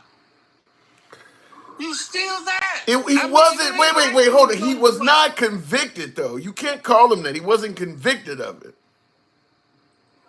Look, if I see somebody who sat up here and said that they was trying to take pictures of my daughter and showing it to his colleagues and having a chuckle about it, I'm getting ready to have some, like Bernie Mac say, some furniture's getting ready to be moved. I don't know. Maybe, they often say, maybe it was just a joke. Maybe you're taking it out of context. I don't know. I got to move it on. But at the end of the day, are you concerned with a Matt Gaetz appointment? Hell yeah. Yeah. I'm concerned about the Matt Gaetz appointment. I'm concerned about the guy that's getting ready to take over the military and says he wants to get rid of all the women and all of the... he didn't say all that. He said he don't believe women should be in combat, but he didn't say he was going to actually do anything about it. He did, Tim. Didn't you hear it? He was like, they all got to go. I didn't hear that. I heard him say he don't believe women should serve in combat, but you telling me he stated that he intends to basically prevent women from being on the front line? Joy Reid had it on her show today. Pull up. I got to hear that. All right, Trig, as always, appreciate you coming through. All right. Good talk. All right, moving on with the program. I have not, have any of you heard that? Now, like I said, I did hear, just like you heard about the childless cat ladies from Vance or J.D. Vance suggesting that women with children should get more power at the voting booth than women without. But I heard him say that women should not be in combat. But I didn't hear him say he was planning on doing something to prevent them from being in combat. Because remember, the whole take is women are not losing rights under the Trump administration. It's just handing it back to the states. Well, if they start losing military equality, they are losing rights. But I haven't heard that yet. He doesn't believe they should be assigned to combat units, says Travelman. That's what I was under the impression. But is he going to try to pass laws or change the regulation to prevent them from being in that? We haven't seen Pete since he was appointed, Pete Buttigieg. We didn't see Ben Carson a lot either. I hear your point, but that's kind of what happens. Some of these cabinet positions, the people tend to get them and disappear. I mean, I gotta assume that happens on every presidency. Trump may be a little bit different because he had such a revolving door and there was so much backlash, but generally, a lot of these cabinet positions, people get them and you don't hear back from them. I want to ask you a question before we move on with the program. Tim Scott, remember I Love You Man and all that from Tim Scott?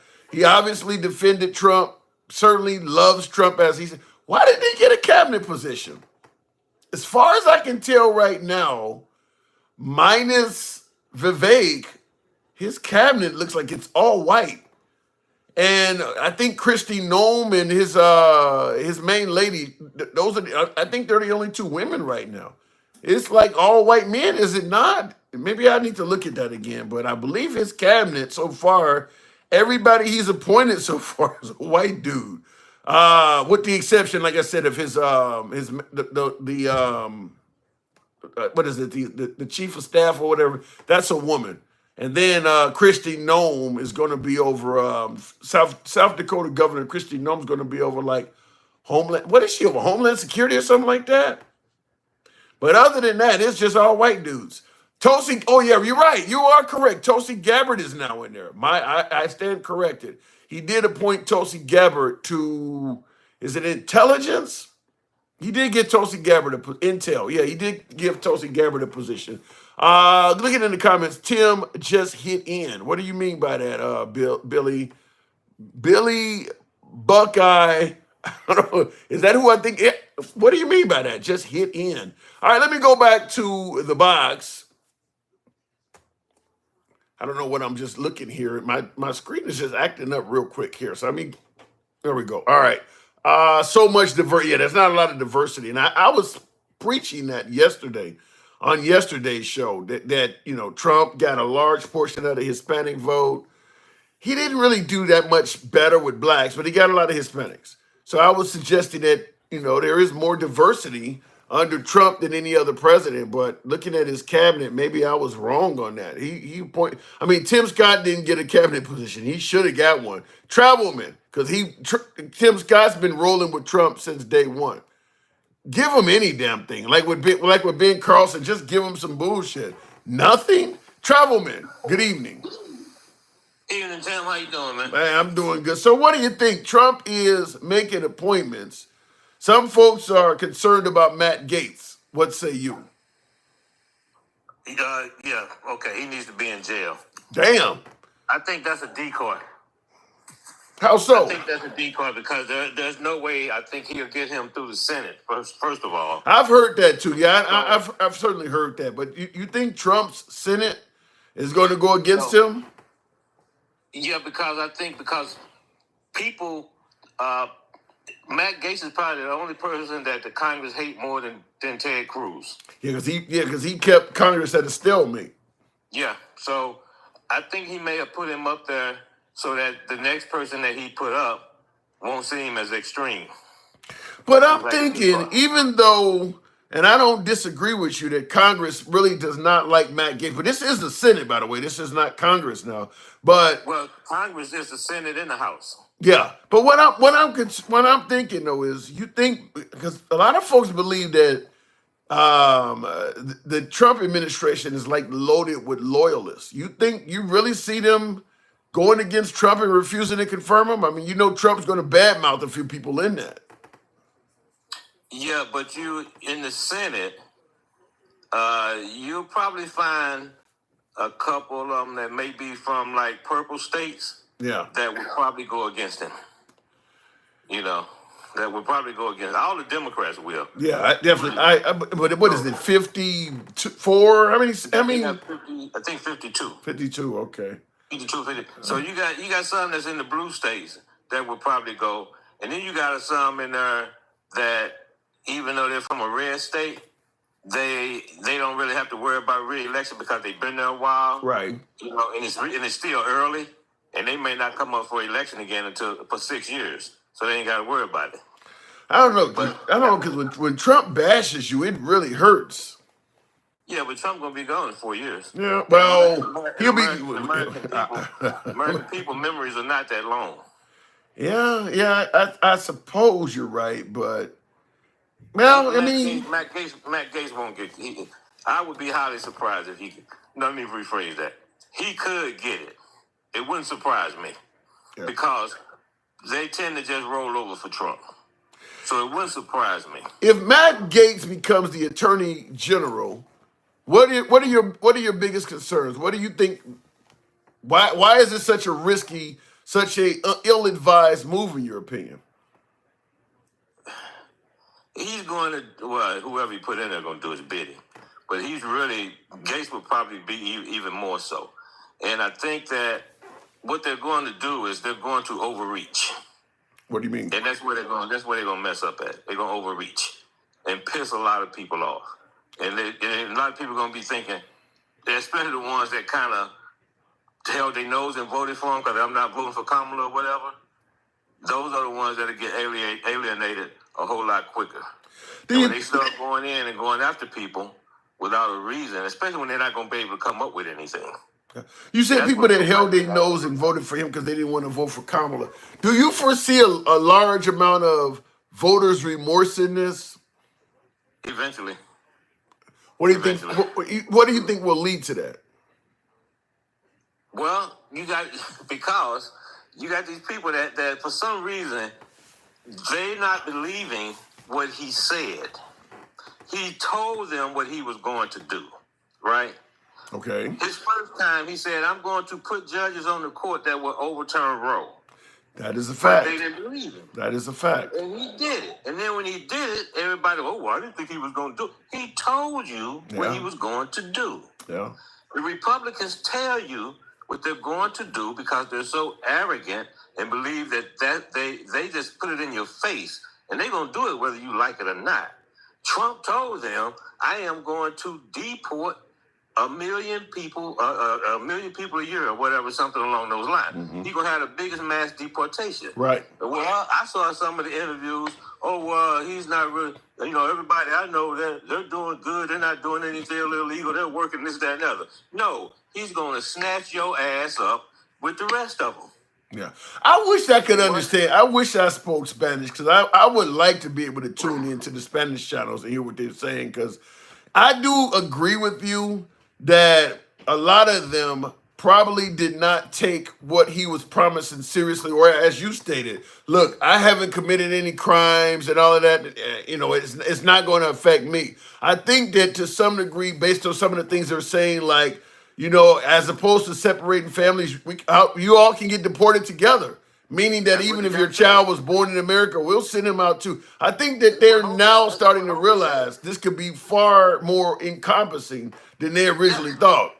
That's what Holman said. He said they said, well, what if the child is born? He said we deport the whole family. Yeah. These guys are cutthroat. They're coming in here and they're going to do what they said.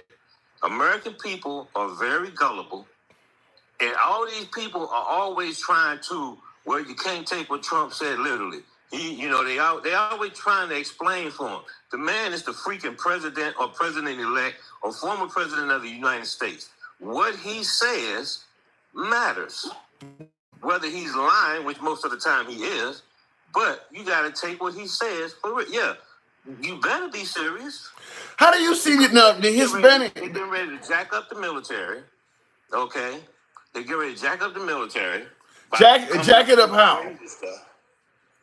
Because they holler about everybody, the woke military. Let me tell you something, man. I went in the Marine Corps in 1976. Thank you for your service, yeah. And I served, thank you, man. I served in 2 branches. I served in the Marine Corps and I served in the Navy. I rode aircraft carriers, and I've been in the field. We always, every year, sometimes a couple times a year, it was called multicultural training back then. Mm-hmm. We called it sensitivity training. That was our joke about it. Because we was always learning about other cultures, how to talk to people, the whole time I retired in 1998. So for almost my entire 20 years, we were always having some kind of training like that. Always. You know. Right. And you said you say now he's going to get rid of that. Yeah, that's what they're saying. In the Navy, if you don't score high enough on the test, you're not getting promoted. Is that a bad? Air Force. Pardon me? Is that a bad thing? No, I'm just saying that's a good thing. Right. You know, but they talking about getting rid of people that don't agree with their ideology. No. You know, all this woke BS. Can you see where this might divide the military though? If he starts doing some of this stuff, maybe some generals start trying to resign and get out. You got they took the oath to the Constitution. They took the oath to the Constitution. He's gonna probably have to force some of them out because they might want to stay to try to keep things on track. But he might have to force some of them out. You always right now to this day you got white supremacists and stuff in the military. Okay, when I was in the Marine Corps, when I went to Camp Pendleton in 1976, they had just had a KKK meeting in one of the barracks rooms. Okay, so yes. So it's always the society is a reflection of the military is a reflection of society. Do you see? Obviously, you've been out since the '90s, so you've been out for quite a while. Do you believe there's still this type of intolerance or racism in the military today? Not to that extent. Okay. I'm out, but I live right next to Quantico, so I'm around military people all the time. Okay, and I talk to military guys all the time. Mm-hmm. So. The military, as far as the racial stuff go, it's nothing like it was in the 60s and 70s. Nothing like that. Well, yeah, at that point, we still didn't have civil rights. And even like when you got in, the Civil Rights Act had passed not long before that. So you can pass any law you want, but what's in a person's heart and mind doesn't always change with the law. So even once they gave people civil rights, if it's in your heart, in your mind that these folks are inferior, some law ain't gonna change that. No, and what they're trying to do is they're trying to divide. Is what they're trying to do. And see, this is the thing. We, and I'll say we, I'm talking the United States of America, the citizens of the United States of America. We just elected a convicted felon. You can say what you want to say. That's a fact. You can say that they try to talk about fake charges. That's BS. Okay? Some of them will get dropped because now he's the president. All of them. All of that shit's going away now that he's president. Except for the one in New York. He could force the issue because it's state. But he originally started, that's why he started running over 2 years ago. To stay out of jail. It worked. When he did it, that's when he did it, all the reports and stuff said that's why he was doing it. I do remember that time, and apparently it has worked. Yeah, and it worked. You know, and now all of a sudden, you know, he wants to go to the White House. You know, because he won this time. Yeah. But when he lost, he tried to destroy the whole damn system. So what about the claim folks might make that, listen, we had 4 years of Trump before the country ran fairly well. He's not going to try to do all of this shit that people were saying because we've seen him the first time and he didn't do it then. How do you respond to that? He tried to. Huh? He tried to do it. And what people are doing, they got amnesia. Okay? The presidency is 4 years. Therefore, when he left office, the country was in worse shape than when he came into office. Because it's 4 years long. It's not 3 years. Well, yeah, but you gotta include the pandemic in that. I mean, that's what I said. It's 4 years, and include the pandemic, right? He only think about it. How many crises did Trump have when he was in office? When Obama came in, he had all this stuff coming from the financial meltdown. And then to top it off, you had the oil rig exploded in the Gulf of Mexico. Yeah. You know, so he had all kind of stuff going on. In 4 years, outside of the crisis that Trump created himself, what major crisis did he have? He didn't have any. He had one, COVID. That's a big fucking crisis, though. He blew it out his ass, okay? Because it's all based on leadership, right? At the beginning of COVID, we had no leadership because he was lying. And then when he did provide leadership, it was bad leadership. Put the light up your ass and drink disinfectant or whatever. Oh my God. That was bad leadership. Now, if he would have came out and said, hey, we got this virus coming, it's going to be terrible, this is what we need to do. The CDC says that we need to wear masks, we need to do hand sanitizer, we need to stay 6 feet apart. This is just the beginning. As things evolve and we learn more, then we will adapt as we go. And the whole country attitude would have been different. Yeah. That's called leadership. You're not the only one that has suggested that. I do believe Trump was focused on protecting the economy because he was going to run for re-election in 2020 Yes. And so, well, hear me out. Hear me out. You got Dr. Fauci and folks saying you need to social distance and shut things down.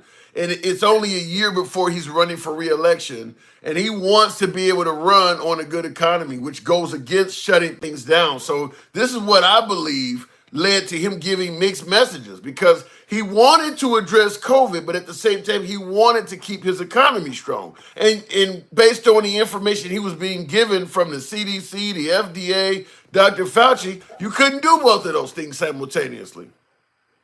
Nobody has seen this before. So even at the beginning, we only have one person. It's only going to be here for a month. You see what I'm saying? Each time he kept moving the goalposts, and each time he kept lying to the American people. That was the lack of leadership.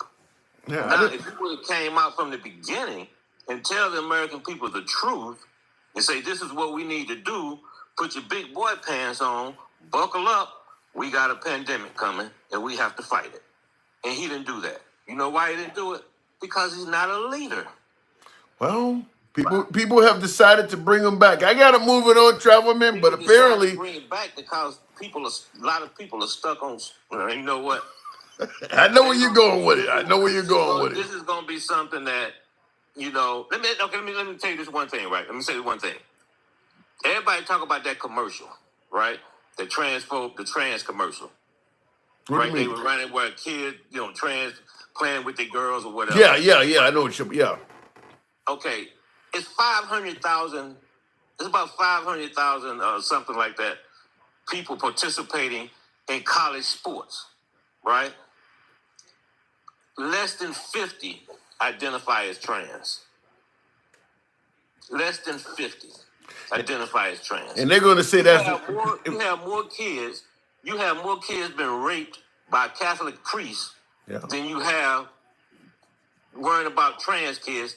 That and only 2 trans athletes actually participated. Yeah. So they took this thing and they ginned it up and I hear people out, my daughter playing with guys, and it's not even happening. Yeah.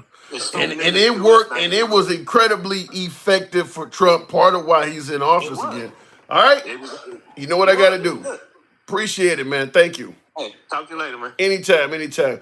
And I've said that on the program before myself, that a biologically born male trying to play for a female sports team in any school in America, it is incredibly rare. I'm talking like almost like lottery ticket rare. I mean, how many schools in America are even dealing with this? I mean, there's a decimal point and some zeros before you come up with a number. I don't know what, I mean, it's just incredibly rare that, a biologically born male is trying to go and play for a female sport team and break the records. In fact, the best example I've seen of it is the female that was taking testosterone supplements that beat the hell out of another female in France during the Olympics. They were showing that everywhere, saying that this is what could happen. That was two females. That was the people involved were not even trans. But yeah, that's incredibly rare. But the right made good work of it. And like I said, I do believe they ran a successful campaign, scaring people and really making folks upset with the trans community. I think Trump talked about sending your child to school one gender and it came home magically another gender. This not one child in America has had that happen. Now, out of all of the tens of millions of kids in America, that has not happened to one single child in this country. But people were frightened of it and voted based on it because, well, it could happen. Not one child in America has went to school one gender and came home another gender without the parents being involved in it. That just not happening. Expect the curious ones. I don't know what you mean by that, Joe. It may be rare, but they are easily breaking those records and crushing those little girls' dreams. Mr. Charles, I'm not disagreeing, and by the way, I don't favor it. I do not favor allowing a biologically born male to play on this female sports team. I don't favor it at all. I would vote against it as well. But what I'm pointing out is, out of all the things that are going on in this nation that are affecting us and we need to be concerned with, that's kind of the legislative version of the Minority Report. You ever see the Tom Cruise movie called The Minority Report, where they're addressing crimes before they happen? It's just not happening. I mean, and by the way, when it does happen, we're talking about, well, you broke my record. I mean, that's what we're talking about. You actually broke my, I could run the fastest in school history. You broke my record. And this is something that's in the future. It's not even happening. I just think that the right was incredibly effective at making a fairly urgent issue over something that is just not happening. Now, I mean, I would say probably over 99.99% of schools in America are not dealing with this at all. 99.9% of schools in America probably don't have one single transgender child in it, even if they're not playing for a team. Most schools in America have no transgender children in them at all. They really made a mountain out of a tiny ass molehill. And it worked, and it did work. Let me go back to the comment section. Vote Democrat, vote gay, says Anthony. I don't know what that means, but I will say if you're gay and you're not voting Democrat, you're probably voting against your best interests, your own interests. Unless you don't give a damn about the gay stuff and you're voting based on the economy or something else. But the LGBT community is not very welcome among the Trump supporters. Certainly not like they would be among liberals. I want to make a distinction. I think there should be two groups. One, I don't quite get that one, DJDC. You want to make a distinction. I think there should be two groups. One. Now, let's be clear. I think one of the issues is also the right does not favor allowing you to transition at all. I mean, I don't care if you're an adult. It ain't just about saving kids from bathrooms or saving their sport. They don't favor you being able to transition at all because Trump stated several months ago that if he became president, he would ask Congress to require that you go by the gender you were at birth on all of your documents, your driver's license, taxes. So that ain't got nothing to do with kids. I mean, that means a full-grown adult that wants to transition. In terms of your government documents, you can't. According to the government, you're going to be what the gender you were at birth for the rest of your life. They're not going to let you transition and put the opposite gender on any of your documents. So essentially, the government's not even going to recognize your right to transition. That's something that came out of Trump's mouth. So, like I said, I don't see Trump as welcoming to the transgender community at all. They don't like them, and you really can't come out and say I don't like the transgender community. You got to come up with other reasons to make them a scapegoat, such as you're trying to dominate girls' sports or you're trying to harm children in bathrooms. But like I said, he's talking about doing it to even adults. MAGA React says they are welcome. We are fine if you transition after you turn 18. Did you not see Kid Rock shooting up a beer can? That's after 18. I mean, what was he doing? Protecting the child drinkers of Bud Light from the transgender community? I mean, they didn't like that was someone after the age of 18 taking a job with an adult beverage, and the outcry on the right was severe. So yeah, the idea that turning 18 will save you, no, it ain't got nothing to do with that. No, I don't want them on my back. Oh no, I don't want them on my beer. It makes me feel like I'm drinking gay alcohol. Let me bring back MAGA Reacts. I don't know what's going on with TikTok tonight. I just do not know. What was it you wanted to speak on? Okay, first of all, real quick, when it comes to Trump inviting Biden, like, you see how it happened in November 13th? Back then, November 13th, we're still doing recounts in 2020. And then we were challenging the election all the way till January 6th. And then after January 6th, we were dealing with the aftermath of January 6th. Well, he's still challenging the election. Trump is still saying he won that year. Exactly. There was, with CV19 and all the challenges and recounts and stuff, there was no time to invite. Let me ask you this, and I'll give you time to bring up your own topic, but let me ask you this. Any idea why no other Republican from that year is saying the election was stolen from them? Only Trump. I mean, there was a lot of other people that won and lost that year too. If I'm cheating on my ballot, there are all those other names on there. You're telling me that all of America, all of these folks that cheated selectively only chose to do it with the presidency? They let the Senate and House and all of these other lower offices, they left all of that alone, huh? Well, we lost all of them. No, you didn't. No, you didn't. Senate. In 2020, yes, we did. No, but in 2020 there were a lot of races where the Republicans outperformed expectations. I mean, so why didn't they look? What it is it wasn't that the cheating happened everywhere. It's only like 4 specific places. It's actually 4 counties. I think it was Fulton County in Georgia, Montgomery County in PA, Maricopa County in AZ. Like, those were the specific places where we thought the Did you see 2,000 Mules? Not really. I didn't watch it. Okay, well, he's claiming a lot more than 4. By the way, President Trump himself claimed a lot more than 4 counties. President Trump was saying it was happening in North Carolina, Georgia, Arizona, all of the places they went and challenged it in court.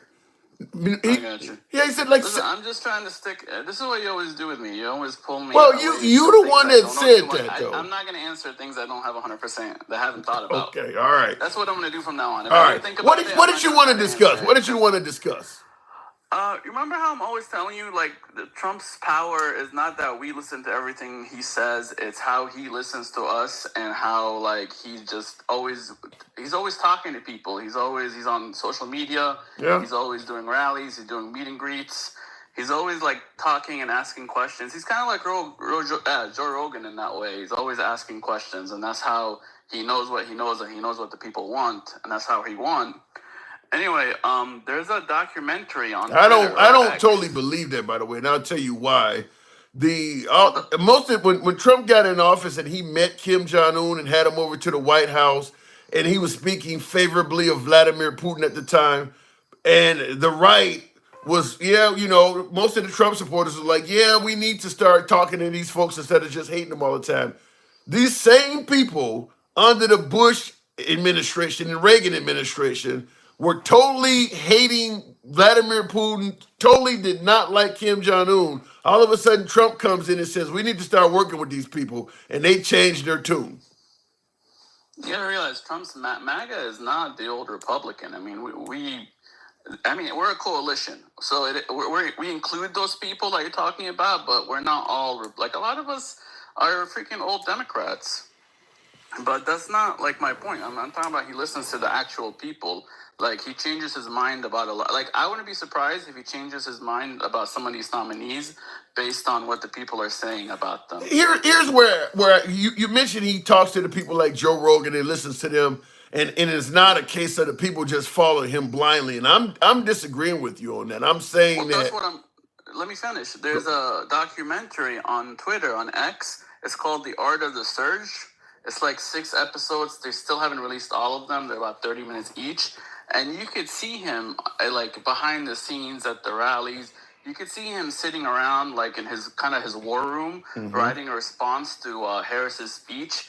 And in the response, he's getting feedback from Tulsi. He's getting feedback from like 6 different women. He's actually got a lot of women in like high positions around him. A lot of his advisors are actually women. Like most of the men are family.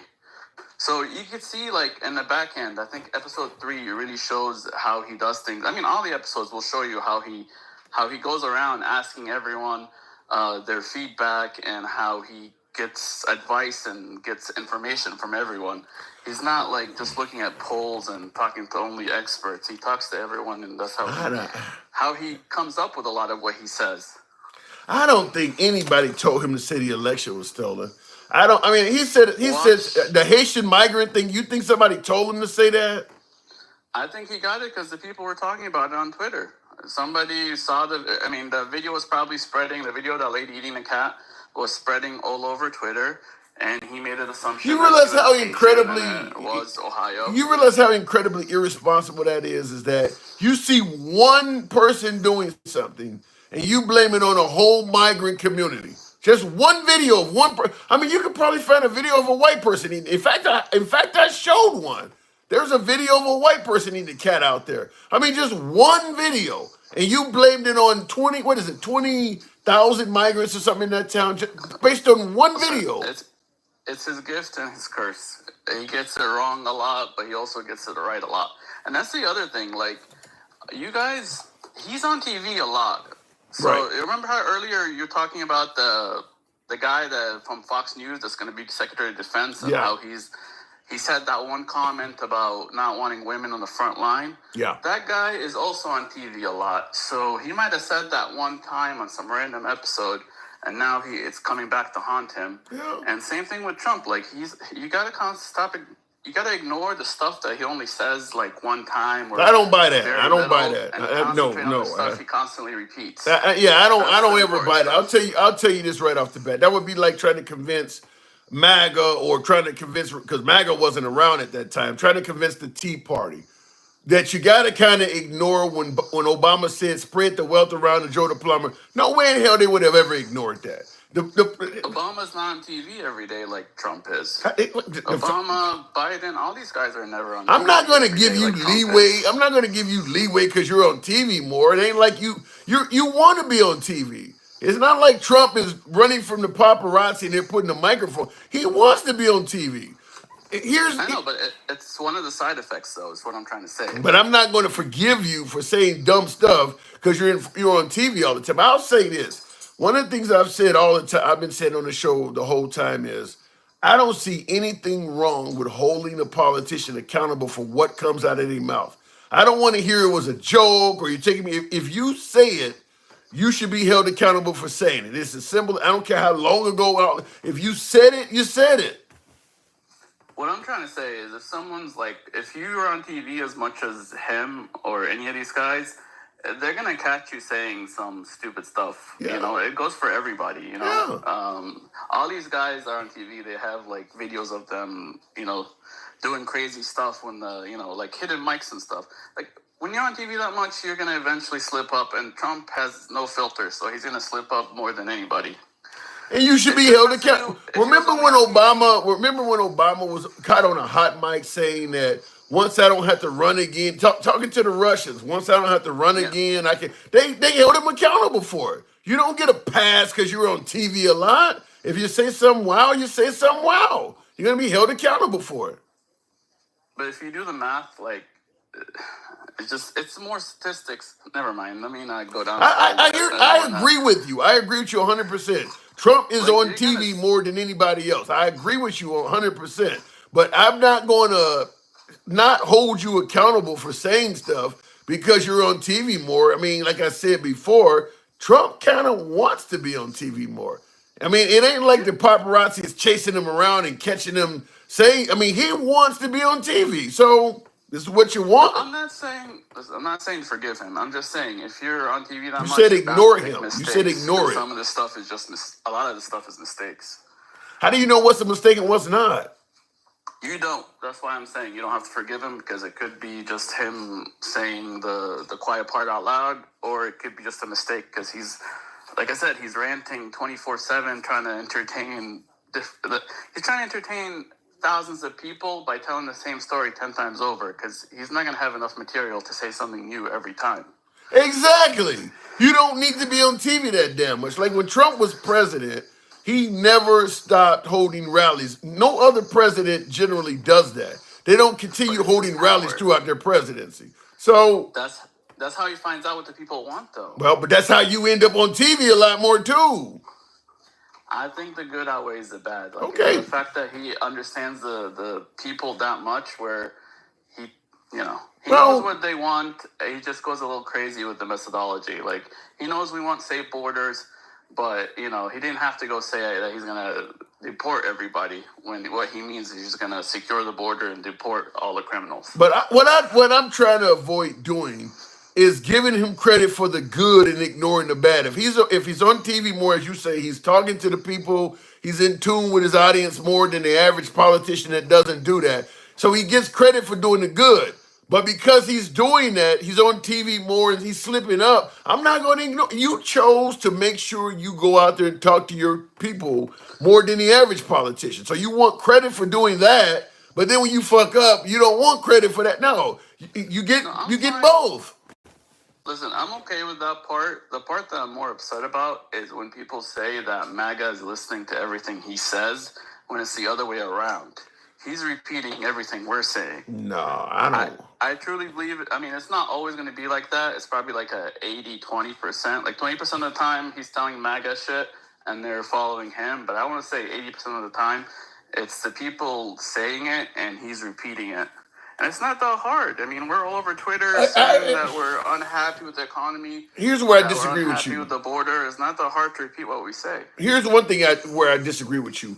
Virtually all of the nicknames, Sleepy, Bird Brain, Little Hand Marco, Nervous Nancy, Crazy Bernie, all of that came from him, and you can regularly hear that from MAGA. Every nickname he gave to an adversary, MAGA instantly started parroting that exact same nickname. You Yeah, go on X, they're calling Nikki I Haley agree with Bird you. Brain.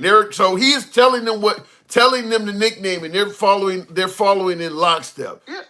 No, I'm talking about more when, like, you know how Democrats are saying the economy's good, Yeah. and they believe that all of MAGA thinks the economy's bad because Trump told them the economy's bad. I think it's the opposite. I think the people are telling Trump the economy's bad and the border's bad, and he's just repeating it. I think I partially agree. I partially agree. I mean, because at the end of the day, I don't care what they're telling you in Washington. You know if you can afford to survive or not. But there are areas like I still say the 2020 election is a perfect example where they solely went by what Trump was telling them. I mean, there are plenty. Most voters did not see anything personally that indicated election fraud. They got it from right wing media and Trump. Because we always hear how the liberals are brainwashed by the mainstream media. That came from Trump and right wing media. The average voter. Let me tell you what I saw election night. Election night, I saw Republicans getting kicked out of voting precincts. Trump had nothing to do with that. It was maybe Fox News had to do with it because it was all over the news. Okay. I saw a water pipe being told to us the excuse that why Fulton County is taking so long to count. Like all this stuff we got from the news. Like it wasn't Trump saying this stuff. I went to sleep with Trump winning, woke up, he was losing, and them counting Biden's numbers late tell me that they counted Trump's first and then they found out how many they needed and brought him in. You know, I'm not saying that's how I thought, but that's what leads to this. Well, and that's Fox News. When I say brainwashing you, Trump is already, because Trump was claiming there was election fraud long before election night. So what Fox News was trying to do was show you stuff to measure up to what he was saying. Just like with the cats and dogs. The minute Trump said Haitian migrants are eating cats and dogs, right-wing media tried their best to find stuff that measured up to what he was saying. And that's what Fox News was doing with what you're talking about, what you've seen about the election. But a lot of it was live. Like, Fox News didn't make the precincts put up a paper on the window to block from people from looking from the outside. No, what Fox They News They did, didn't make them stop counting, wait till the Republicans leave, and then start counting again. Even no, though it no. was What Fox everything was on News, video and it was legit. what Fox News did was went to areas that were predominantly Democrat and then looked for shit that looked suspicious. Did they shut up or board any windows in Republican areas? We don't know. We didn't go to any of them. They literally went to areas to make just like Dinesh D'Souza. You said you didn't see 2,000 Mules, but he did the same thing. He did all of his investigations in Democrat areas. He did not go and check anything, any type of propriety or anything in Republican areas. He just simply went in Democrat That was areas. after the fact. That was after the fact. That was What do you something mean that after we the spent fact? forever editing. We're talking about live news coverage of just cameras being. They went to Fulton County because they were the only ones. All the Republicans finished counting. Fulton County was the one we're waiting on the count. That's why everyone went there to see what's taking so long, and and they just had a camera sitting in front of the place. Yeah. They didn't they didn't make the stuff happen. The stuff just happened, and they haven't. Yeah, but just because, and this is what I say on the program all the time, just because you see something that looks suspicious, that don't equate to Democrat fraud. I mean, how do you know they're not closing these windows up to cheat on behalf of Republicans? Why are you just assuming it's Democrats? Well, it's Fulton County. It's an all blue county. Okay, Not so all maybe blue, but it's maybe in ran by Fulton County, Democrats. Biden was going to win by 90%, but they closed up the windows and were trying to cheat as much as they could, so he only won by 70. How do you know? So I'm getting flagged again. Every time. He beat Obama's record. He set a record voting percentage that we'll see if it ever happens again. But I honestly think in the end it was the ballot harvesting, which is legal. I think is legal in Pennsylvania. So technically they didn't cheat, but nobody wants to win because they. I'm just going to say what I often say. Trump got on television around 10 o'clock on the night of the election saying he had already won by a landslide. And Chris Christie was on ABC with George Stephanopoulos. And at the time, Chris Christie was still on good terms with Trump because he was the one that prepped him for one of his debates. And he said to George Stephanopoulos at that time, he has no right to be on TV saying that right now. I mean, below him, there's a ticker showing that only 20% of the votes have been counted in Pennsylvania. And he's already on television saying, I won by a landslide. You got Steve Bannon caught on audio recording on October 31st, 5 days before the election, admitting that if Trump is losing, we're just going to say he won. I mean, he was on TV. I mean, he was on audio, rather, basically stating what he was going to do. I didn't even hear Trump say that the night of. Everything I'm telling you, the reason I thought this thing was sketchy was stuff that I saw with my own eyes that I didn't even hear from Trump for like the first 2 weeks. Well, I'm just telling you all of the stuff. This is like people who didn't watch the January 6th hearings. How the hell did Steve Bannon know what Trump was going to do 5 or 6 days before it happened?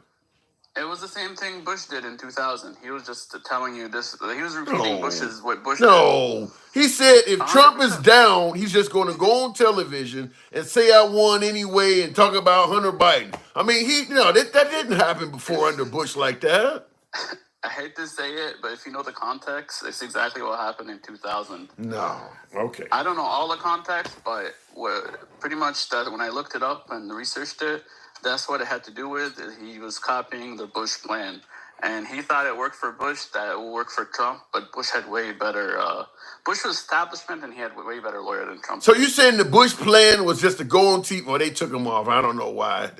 Cal, appreciate the underwater Carol. Every time we talk about the election, we do have some problems on the show. MAGA reacts. You know how it works. Even though they took you off, you're always welcome back on the show. I can't control the TikTok gods. I don't block, ban, or censor, but I can't control how the apps work. So it does piss me off when they take folks off the show. I mean, I do believe in free speech, but the show, TikTok, YouTube doesn't censor as much like that. I get some censorship on YouTube when I do actual long form videos and post them when I'm talking about the election sometimes because you try to monetize it. But when I'm talking live like this, they don't censor any of that. Attacking the ignorance. Good evening. Welcome to the program Attacking. Do you think TikTok will stop doing that after January and the power switch? Stevie, hold on, hang on a second. Hold on, Attacking the Ignorance. Stevie, you're talking about do I think Trump will stop TikTok from censoring like that? It's possible. I mean, we've seen what happened with X. But here's what I don't get, and I'll talk to you in a second, Attacking the Ignorance. Here's the thing I don't get is we don't want drag queen shows. We don't want, transgender shit and all of this DI. We believe all this stuff is affecting kids. You don't think they have access to these platforms that you're uncensoring? I mean, you can see all kinds of nudity and adult scenes on X now. You don't think kids have access to that shit? Attacking the Ignorance. Good evening. How you doing, buddy? Nice talking to you again. Good to have you on. Good to have you on. So we're asking a couple questions. Right off the bat, Joe Biden invited Trump to the White House. Now, I'm asking a question. If your adversary, your political adversary, was accusing you of everything from stealing the election to weaponizing the Department of Justice to have you wrongfully arrested, up to and including assassination attempts on his life, if your adversary was accusing you of trying to murder him, would you have invited him to the White House, shook his hand, and promised to do anything you could for him? Well, if I'm the president of the United States, I have to be above the fray. But if you you do realize the fray is coming from the president of the United States. Hold on. I have to be above what Donald Trump does because I'm the president of all people, not just a certain sector of people. So I have to show that I can overlook certain things on personal attacks to be better for the American people as a sitting president. I have to show that I can bring in my adversary into the White House who's going to be the next president of the United States, unlike Donald Trump, who was a child and couldn't do it himself. Mm-hmm. So while I see it in that aspect that because Joe Biden is for the people of America, all people of America, and he upholds the presidency to its highest standards that an ethical, moral person should do. I think he did a good job. But the thing is this: no matter what he did, he's going to get criticism. Yeah, I don't disagree with that. I think what he should have said was, "Hey, by the way, thanks for coming, blah, blah." But this is just me. So you said you're going to destroy the fabric of America. Are you going to do that under your presidency while you're here? Can you answer the question? That would have been interesting to corner him and start asking him questions like that. Yeah. So, and that's the thing. Can I address that last guy at all? Sure. Okay. In regards to what he's referencing was with Georgia. There was a leak. As a matter of fact, the people really wanted to find out about what was going on with Georgia. They had security videos that you could have checked with Ruby Freeman and what she did that entire time period. So in the morning when everybody got there, there was a water leak. And you saw the people suck up the water with the little vacuums and so on and so forth. Everything was on tape. Yes, the people were going to shut down. They sent all the watchers home. And the guy in the red shirt who was an election official got a phone call, says, no, you're staying there. But the thing is this, when it comes to Ruby Freeman, it took her 22 minutes to put one set of ballots through the machine because they would jam each and every time. Mm-hmm.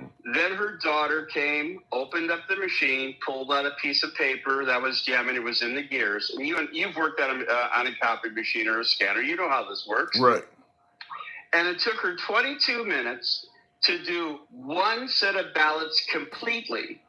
Now, the thing is this. Those ballots all have barcodes on them.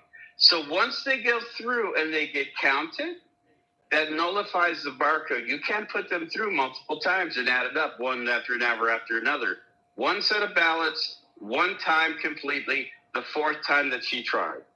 And that's why she won her defamation suit against Rudy Giuliani. Yeah, I think the thing about it is this is to me is just like the Haitian migrant thing, in my opinion, is that once Trump says something, his supporters are left with trying to come up with a way to to say, well, what he said meant that they were trying to come up with ways to fill in the blanks, and that's what they were doing with the whole with the election. Just like with January 6th, Trump never said that was Antifa, but his supporters are trying to come up with ways to downplay it to make him look better. And I think that's what they were doing with the election, is that once he said the election was stolen, it was up to them to now come up with ways to prove what he said is valid. Just like with the Haitian migrants. Once he said they're eating cats and dogs, you got a bunch of MAGA trying to scramble to show, yeah, they do eat cats and dogs. He don't prove anything he said. He leaves it up to them. Oh, exactly. And that's what Donald Trump does. But they also don't realize that the fact that multiple attorneys for Donald J. Trump lost their law licenses. Yeah. For lying to the court system. So, but they tend to believe that, look, they only lost their law licenses because the courts are crooked. They don't even take their confessions seriously. They didn't have a choice. They had to plead guilty because they were going to be facing a bunch of years. So even Republicans that cheated and admitted it, they use that as an excuse to toss out their confessions. Yeah, exactly. And that's because Donald Trump, and I just saw a little comment, Donald Trump is Jim Jones. Well, hopefully not, because it would be nuclear if that was to happen. Instead of, a couple hundred people, there would be several thousand people. Millions, you really think of it. Yeah. Yeah, hundreds. I think hundreds of thousands of people would do that if Donald Trump asked. But what's kind of funny is you really think that Trump could have Jim Jones power, that people would actually take their own lives if he instructed them to? You think he's that powerful to them? They attacked the Capitol, beat up 140 cops, 7 people lost their lives, and they went to jail for him. How much further did he need to go, handsome? It's a good pushback. That's the thing. Again, Donald Trump doesn't have to prove anything. He just says it, and they run with it. Every freaking time, they run with it. Donald Trump said, just like he did in 2016, 2019, and 2020, the only way I can lose is if the election is stolen. Now, while it's shocking that he won, I'm not really upset about that. You want to know what I'm upset about? What? Is that so-called ethical and moral, intelligent people put a guy who raped a woman into office, put a guy who has 34 felony counts against him in office, put a guy who has committed bank fraud, loan fraud, document fraud, all these things that he has done. He's also made money as a sitting president, which goes against the Emoluments Clause in the Constitution of the United States. And he has lied about every issue that he brought up to ignite emotional response by his people to gain votes. Now, I got to push back on you, and I want you to, this is something you inevitably hear anytime January 6th comes up. MAGA reacts in the comments, says, what about BLM riots, Black Lives Matter riots? People riot for Black Lives Matter on their own, but January 6th has to be Trump. So in other words, if Black Lives Matter folks can riot independently, why is Trump getting blamed for January 6th? Handsome, you and I both know, because we're intelligent human beings, know why those issues happened. Yeah. Due to the fact that they were racially motivated because cops were unaliving black people. Yeah. Now they were normal. They were normal rallies against the issue of young black men being unnecessarily unalived, cops not being held accountable, and you had instigators going and causing some violence, which they got caught. And some of them were so-called white guys, they got caught and prosecuted. So they're trying to take a racially motivated issue, compared to a sitting president who lied to his supporters that the election of him to stay in as president was stolen from him, and he needed them to attack the United States Capitol building to keep him violently into the president White House because he really didn't lose. It was stolen. Two different issues.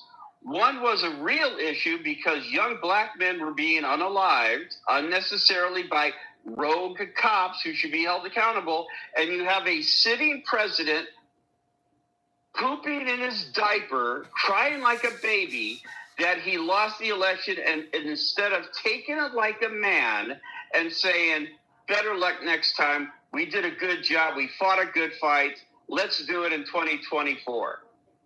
Now, That's not what he got. but Country Tough on YouTube says January 6th was done by the Democrats. Well, you know, if January 6th was done by the Democrats, how come only Trump lovers and Republicans are the ones who have been charged and or convicted? Not only that, but Trump is saying nothing but positive things about January 6th, offering to pardon them, making songs with them. You think he would do all of that with Democrats? That makes no sense at all. But I had to read it. Or Antifa. Why would he want to pardon Antifa? Yeah, that doesn't make any sense.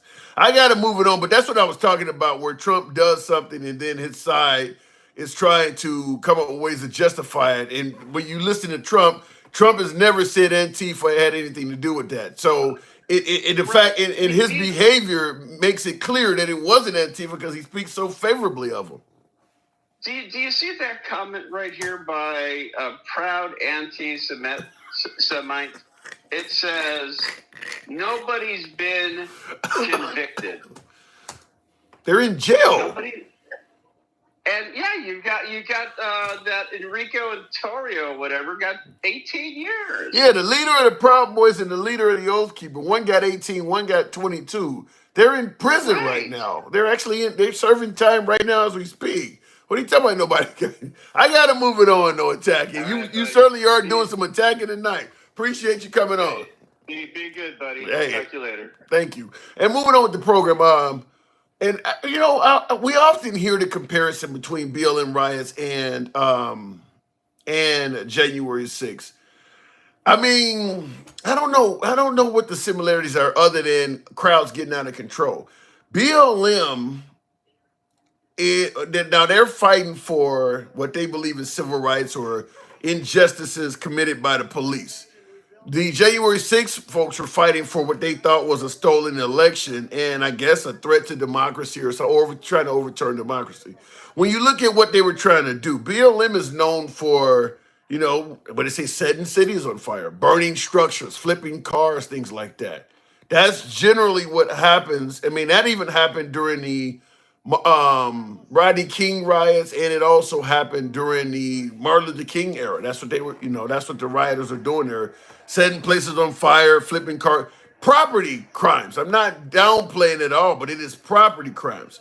What the January 6th protesters were doing, they're not really after the damaging of property.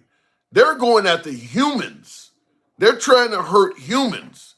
Big difference there. I mean, they're calling out Vice President Mike Pence. They're walking down the halls calling for Nancy Pelosi. They're hunting humans.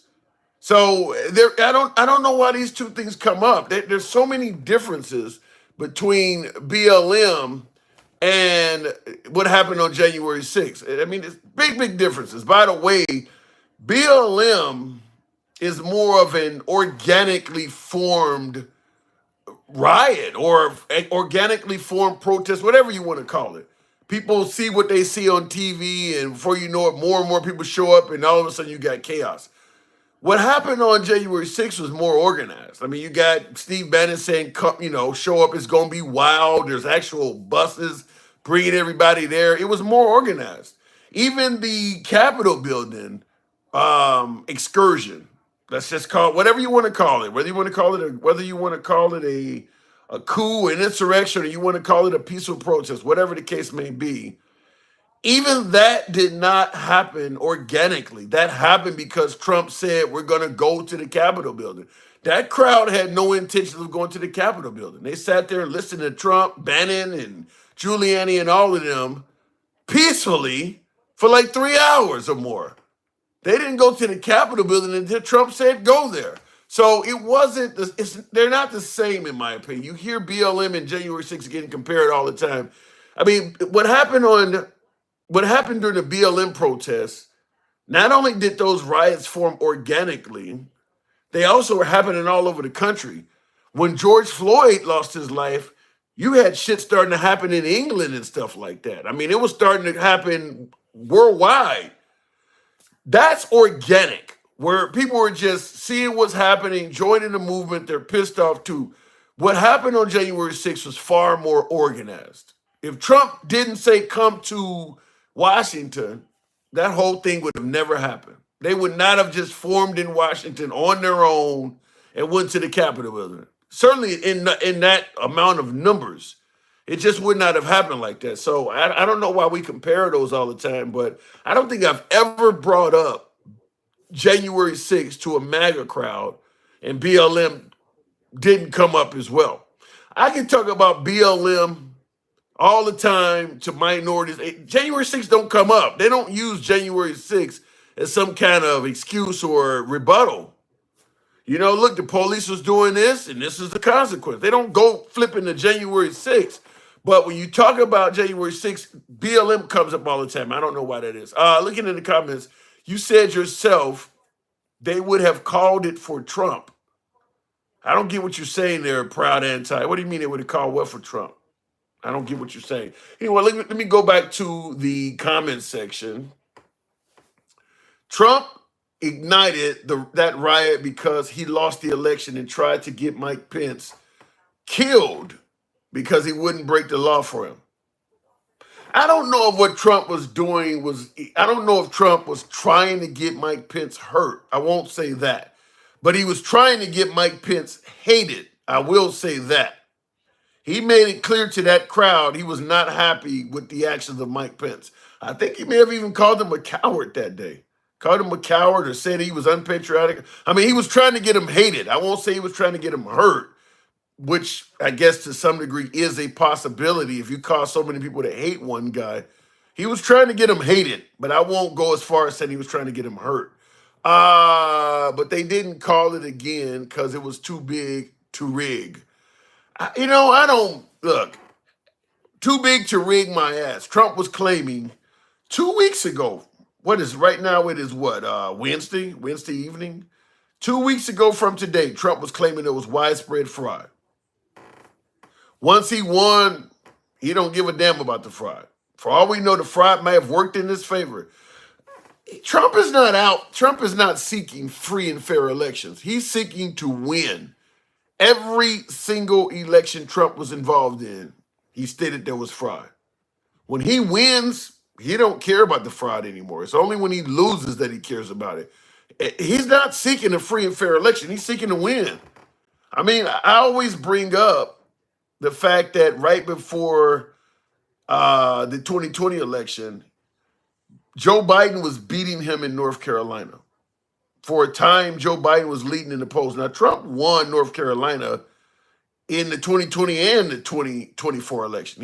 He's won North Carolina in every election that he's ran in. But for a short time, Biden was leading Trump in the polls in North Carolina. Trump was all over television, all over rallies saying there was widespread fraud in North Carolina. Come election day, Trump won North Carolina. You never heard him talk about fraud in that state again. Never heard it. You didn't see it on 2000 Mules.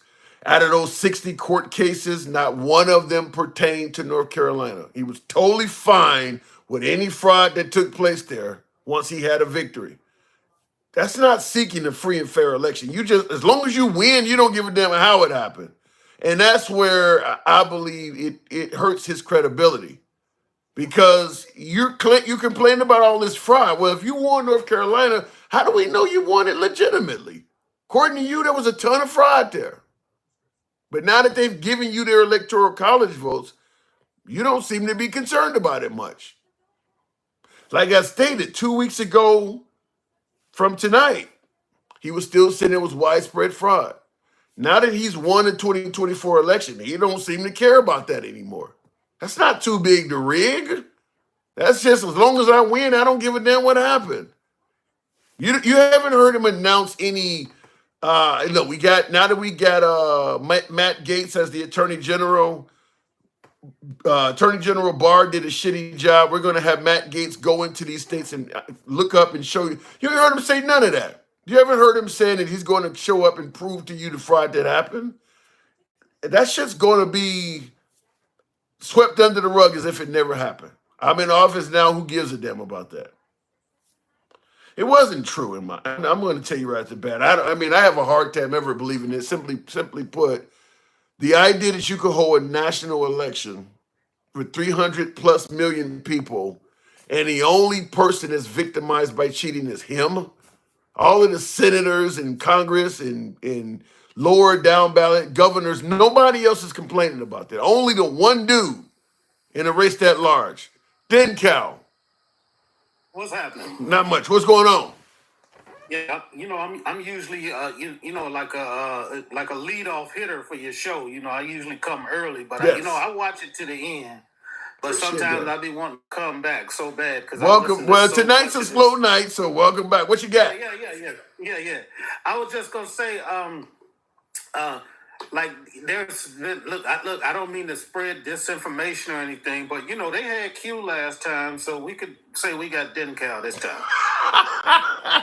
All right. Give me a DenCal drop. We can't get a Q drop. Give me a DenCal drop. The FBI seized Polymarket CEO's phone and electronics after betting platform predicts Trump's win. They're saying that these people had some way of manipulating the vote, and now they're taking a look at these people, and they're also taking a look at Elon Musk and his Neuralink and his Skylink, because he said that he knew what the election results were going to be before the election. This is Q. Like, here's my issue on it. I've talked to so many folks that, and that's just my corner of social media. I don't have a huge data sample, but just my own corner of social media. I've talked to so many folks that I would have thought would have been Democrat or told me they voted for Obama, voted for, Biden, that didn't want to vote for Kamala. I truly believe he won. I don't know. Maybe the numbers are smaller. Maybe that doesn't mean there was not some cheating, as you're pointing out. But I do believe Trump won this last election. Well, I mean, look, I can say what I will say without giving up the ability to utilize the same things that they use. Oh yeah, I get that.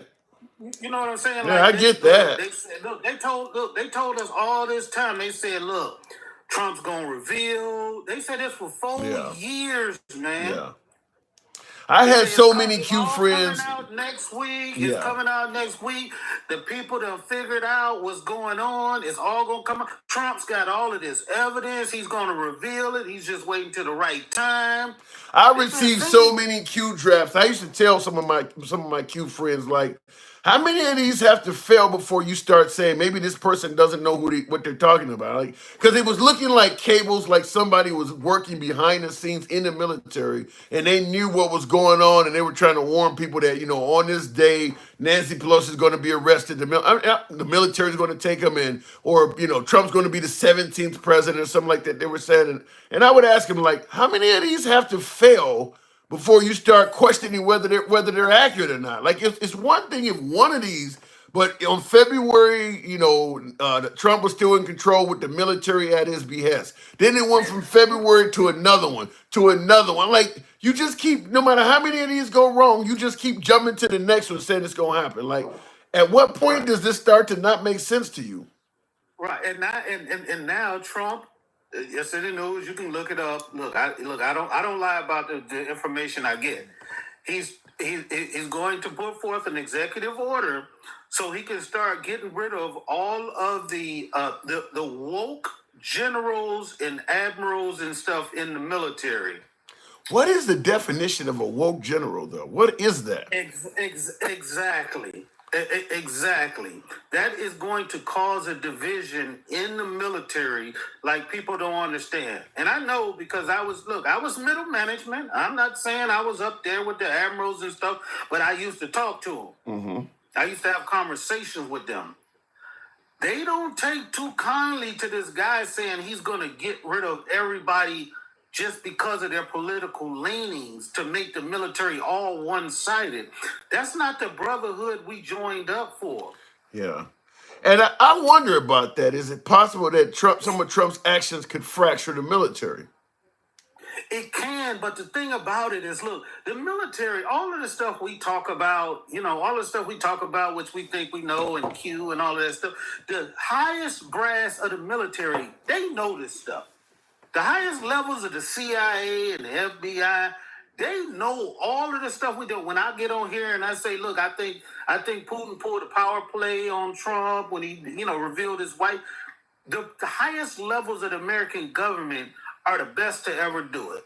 Yeah. They know all of it. They know everything about Trump and what somebody might have on him. They know it all, but they keep it all to themselves because we are the military and we're sworn to uphold the Constitution of the United States. And we don't want to, we don't want to rattle the cart, right, for our own, our own goals. But let me present it to you this way.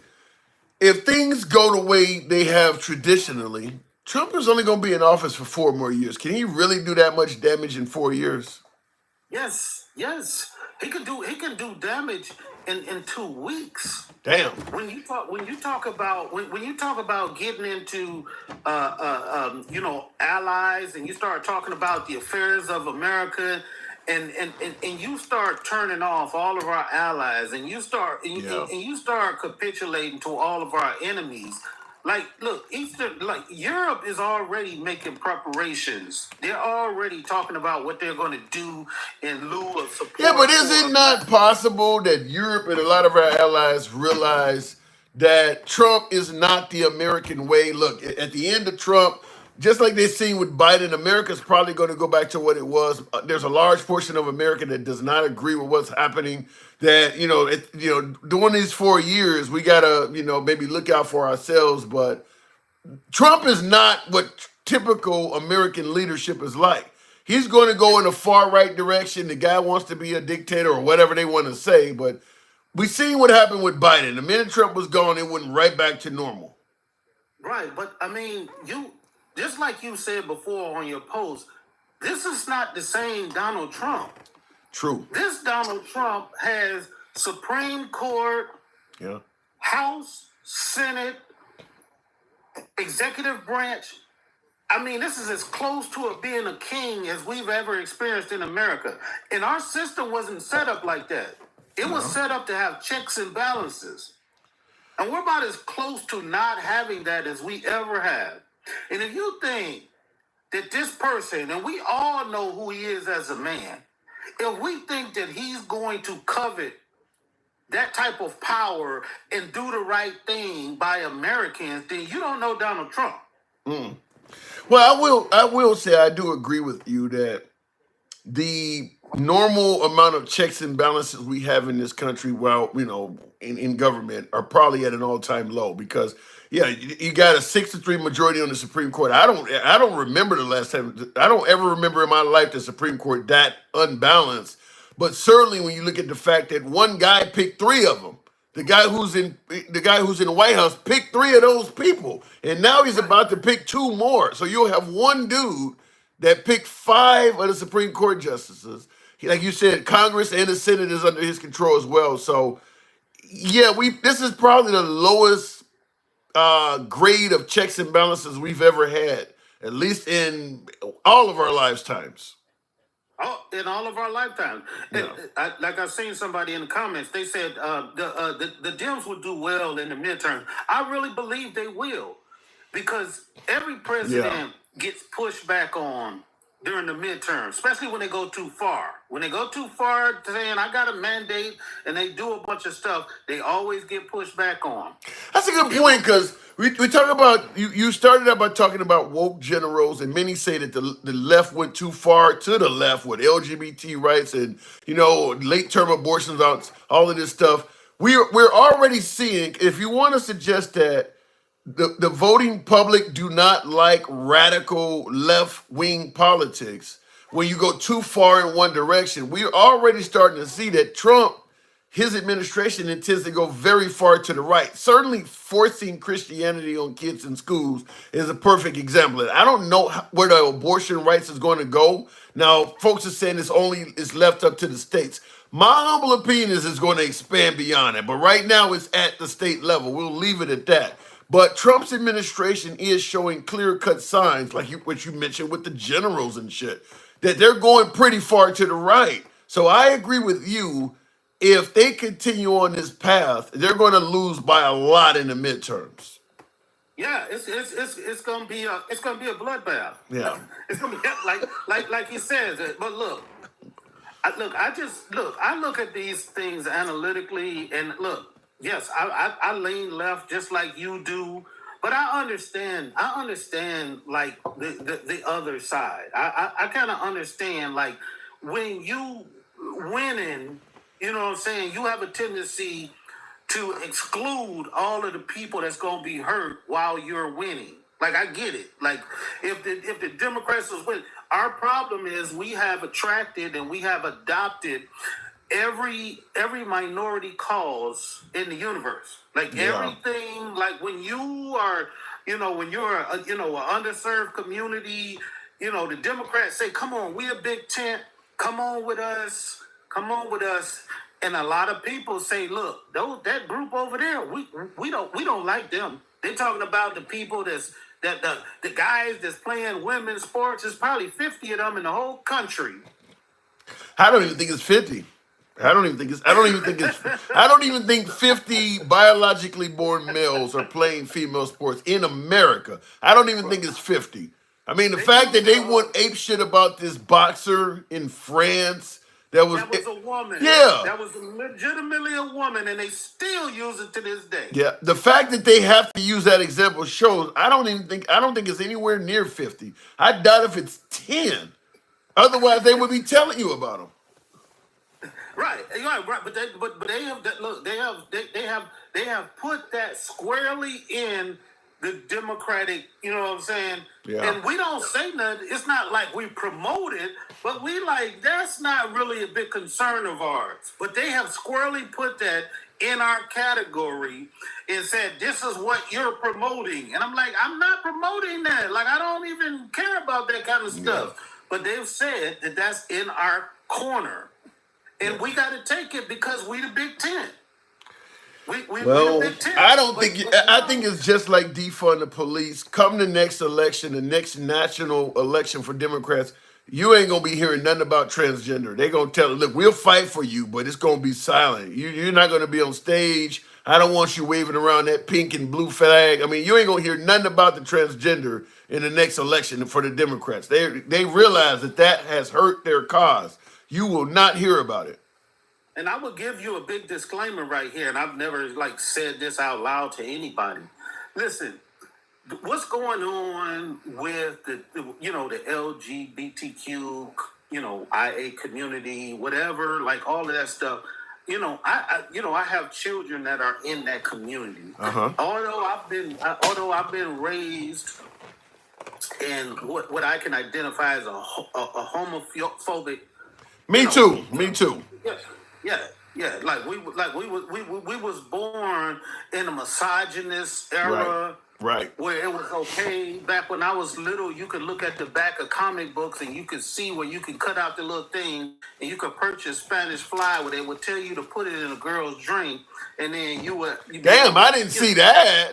Come on, man! You done seen that, man? Really? They used to have the thing with the little plant. That's the Spanish fly plant. And maybe you didn't pay attention. That's probably what it was. Right. But when Bill Cosby was saying that that's what he was doing, he was saying it because it was natural. He was saying because that's what people was doing back then.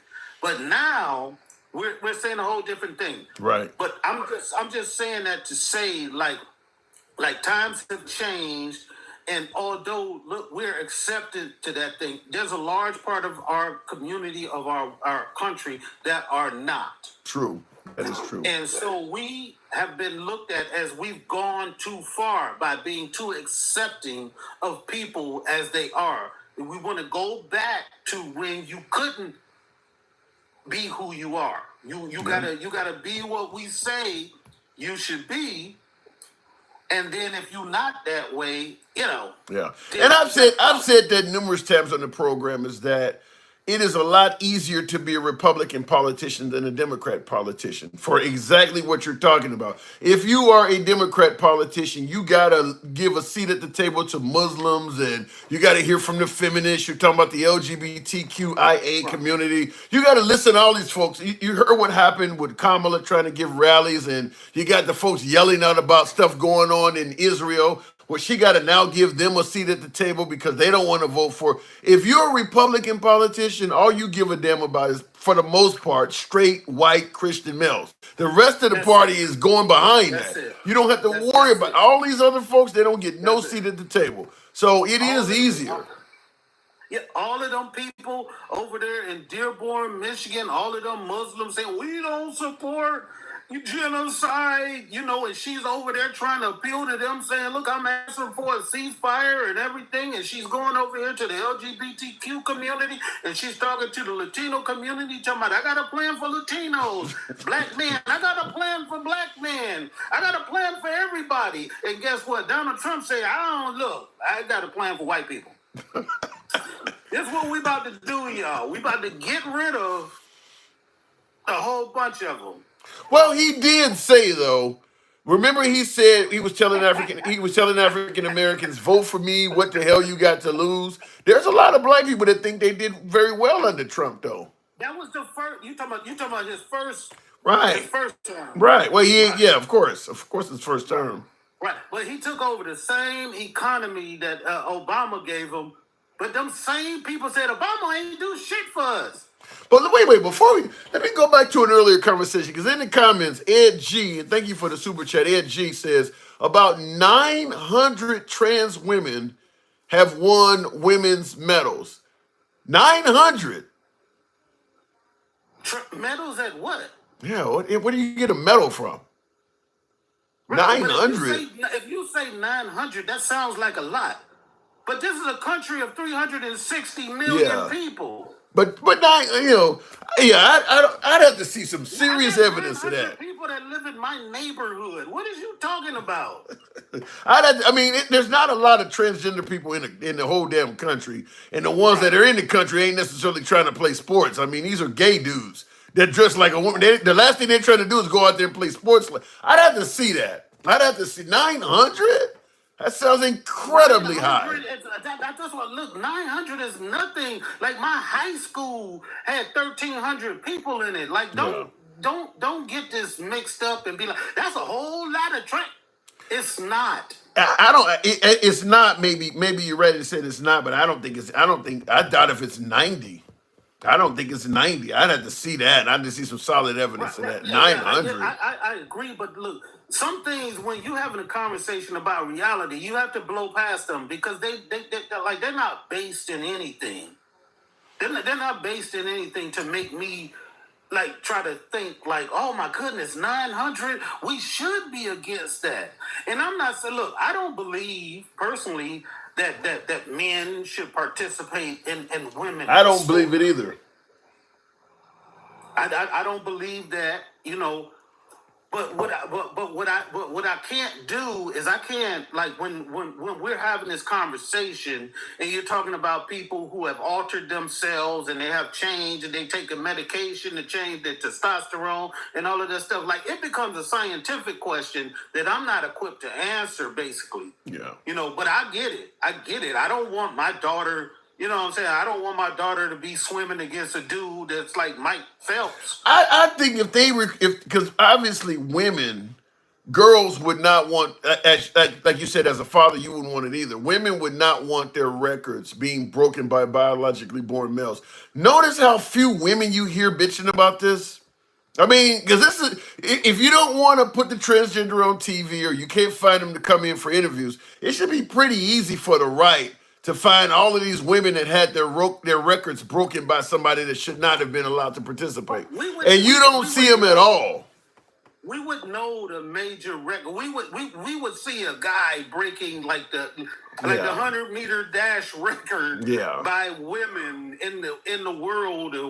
Like we would be. You would have people pulling out their cell phones and recording it because they would get booed and everything for doing it. It's not even safe as a biologically born male to go to a sports competition and defeat a woman. I mean, the audience might beat your ass for doing it.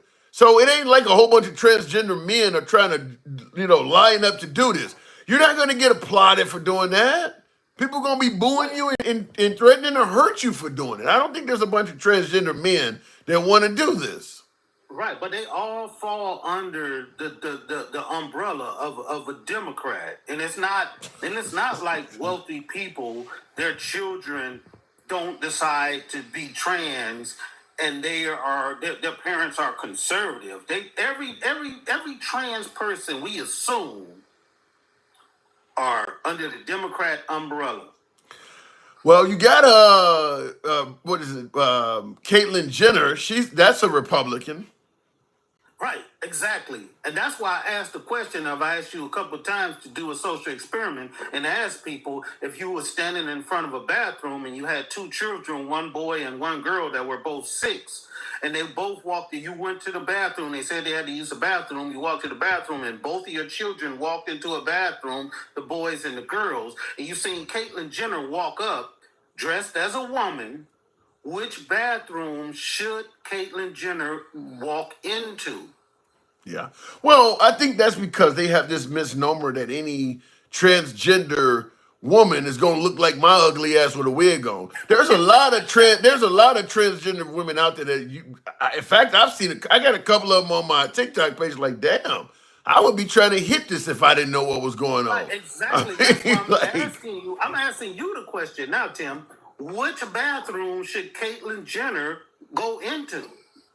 I'm fine with the person going into the female's bathroom. I don't believe that person is going in there to start committing all these sexual assaults. Hell, I was out the other day, by the way. I was traveling across the country. I went to a gas station and I had to pee really bad. I walk in the gas station and they had a man's and female bathroom right next to each other. And they had an out of order sign on the man's bathroom. I looked around and I went in the female's bathroom. I had to pee. I mean, it was a one-person bathroom, but I had to pee. I went in there. Like, I'm not going to stay. That's different. I mean, we talking about when people, a fully functional bathroom, when people have the Wait. Let me answer your question more clearly. If somebody like Caitlyn Jenner is completely dressed as a woman, unless people are staring at that person trying to verify that they're a man, I mean, most people ain't gonna even know. Let her walk in. Yeah, let her walk in the girls. Yeah. That's exactly the point. Yeah. I worked with a transgender man, and I mean, he was he wanted to be, he wanted to be a woman, but he was an ugly ass dude. But he went to the woman's bathroom, and nobody gave a shit because guess what? In women's bathroom, there are nothing but stalls. Yeah. So everybody goes in there and they go into a stall. Nobody sees no genitals. There's no way you could be like, oh shoot, I'm a sexual assaulter and I see these kids' genitals, so I'm gonna. That's not reality. Well, before I move it on, I'll go ahead and give you a funny picture of me. There you go. Oh Lord. I happened to be hanging around a chick and found I didn't know white women wore weaves. I was like, damn, this is your hair? She happened to have a weave. I threw it on my head and took a picture. But I agree. It's a case of it's easier to It's easier to get forgiveness than permission. Instead of asking, could they go in bathrooms? They should have just did it. If you dressed up as a woman, just go and use the damn bathroom. Quit asking for permission. That's the thing. They already have been for decades. We're Yeah. bringing this up as a new thing. There've been trans, and there've been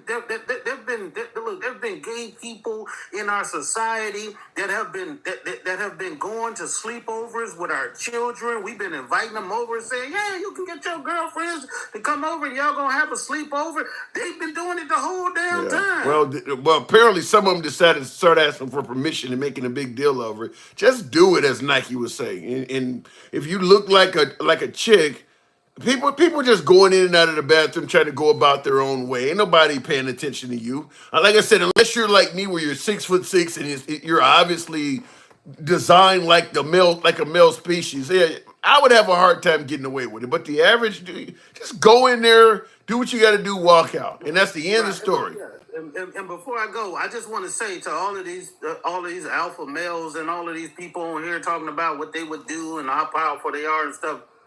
How many times have we seen something in the news of some trans person going into a bathroom and getting accosted by a person and something bad happening? It doesn't happen, No, it man. don't happen. We're talking about a situation. The only thing that's really bad going to happen is you're going to have a homophobic person attacking them. There is a far greater chance of that happening by multiples than that person going in there and assaulting somebody. There's a much greater chance of somebody who's homophobic committing an act of violence than there is a person that's transgender going in the bathroom and harming somebody. I got to move it on. You know how we do. Appreciate it. Good talk, man. As always. And Ed G says, if you believe men shouldn't compete, wait a minute, if you believe men shouldn't compete, then one medal is too many by your hypocritical standards. But like you said, you got to back everyone in that wide umbrella. They definitely got to back everyone. But in regards to the common phrase, one is too many. I just say in a country this size, when there's all kinds of shit going on, if we are going to make laws and address everything under the category of one is too many, you'll be holding legislation forever.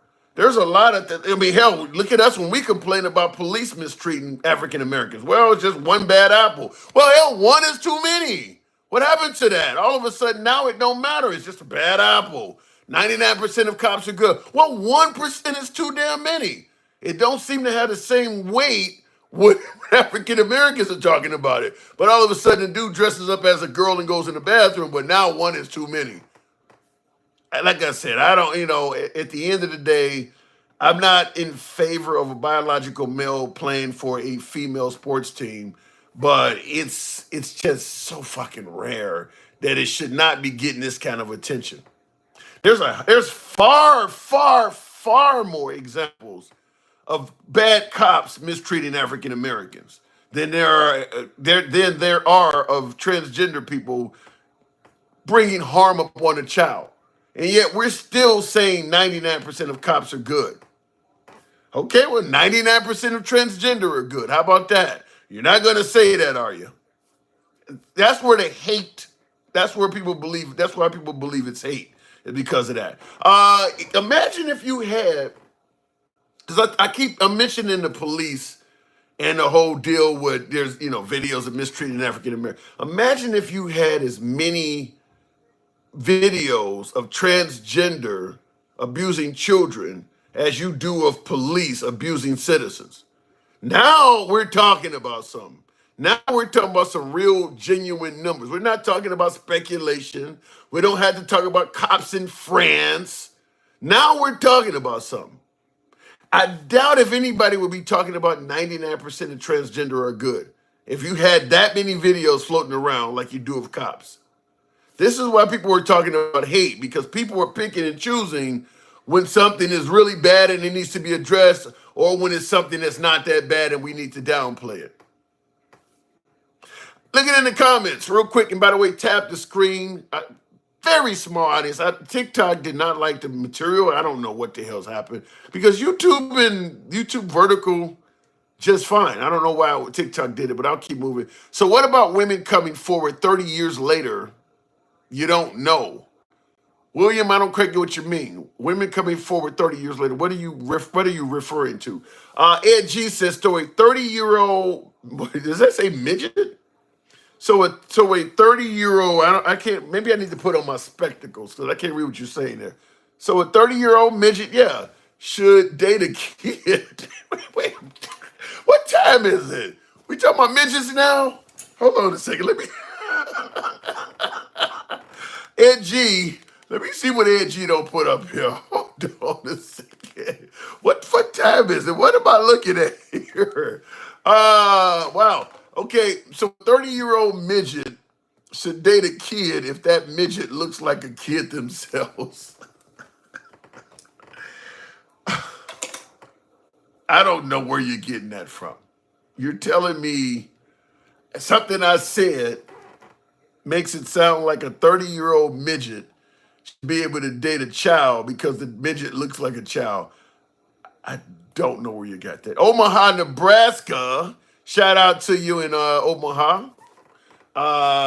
Did even Omaha vote blue? Because I know Nebraska has a separation of how they do electoral college. Or did Trump just win all Nebraska? I think he won all of it. Because you got folks out there showing the map with all this red talking about Trump had more coverage than Verizon. What they didn't tell you is you understand that map shows there's no coverage in the major cities. I don't know if that's a good example to use. You know, Trump got more coverage than Verizon. And I'm looking at the damn map and saying, well, you know this shows that Verizon has no coverage in all of the major cities, right? I mean, who wants a phone where you don't get any coverage in New York or Chicago? Looking in the comments, I'll come up with some wild ones. Donald Trump supporters never fail to amaze me. All right, let me go back to the box. Continuing on with Kareem the Dream. Good evening, Kareem. I got 2 times a year except this year because, hey, what's up? What's up with you? Not much at all. Asking the question is, if you're running for office and your political adversary is accusing you of everything from stealing the election to weaponizing the Department of Justice to have you wrongfully arrested, even blaming you for possibly trying to assassinate them, would you invite that person to the White House, shake their hand, and promise to do whatever you could to help them?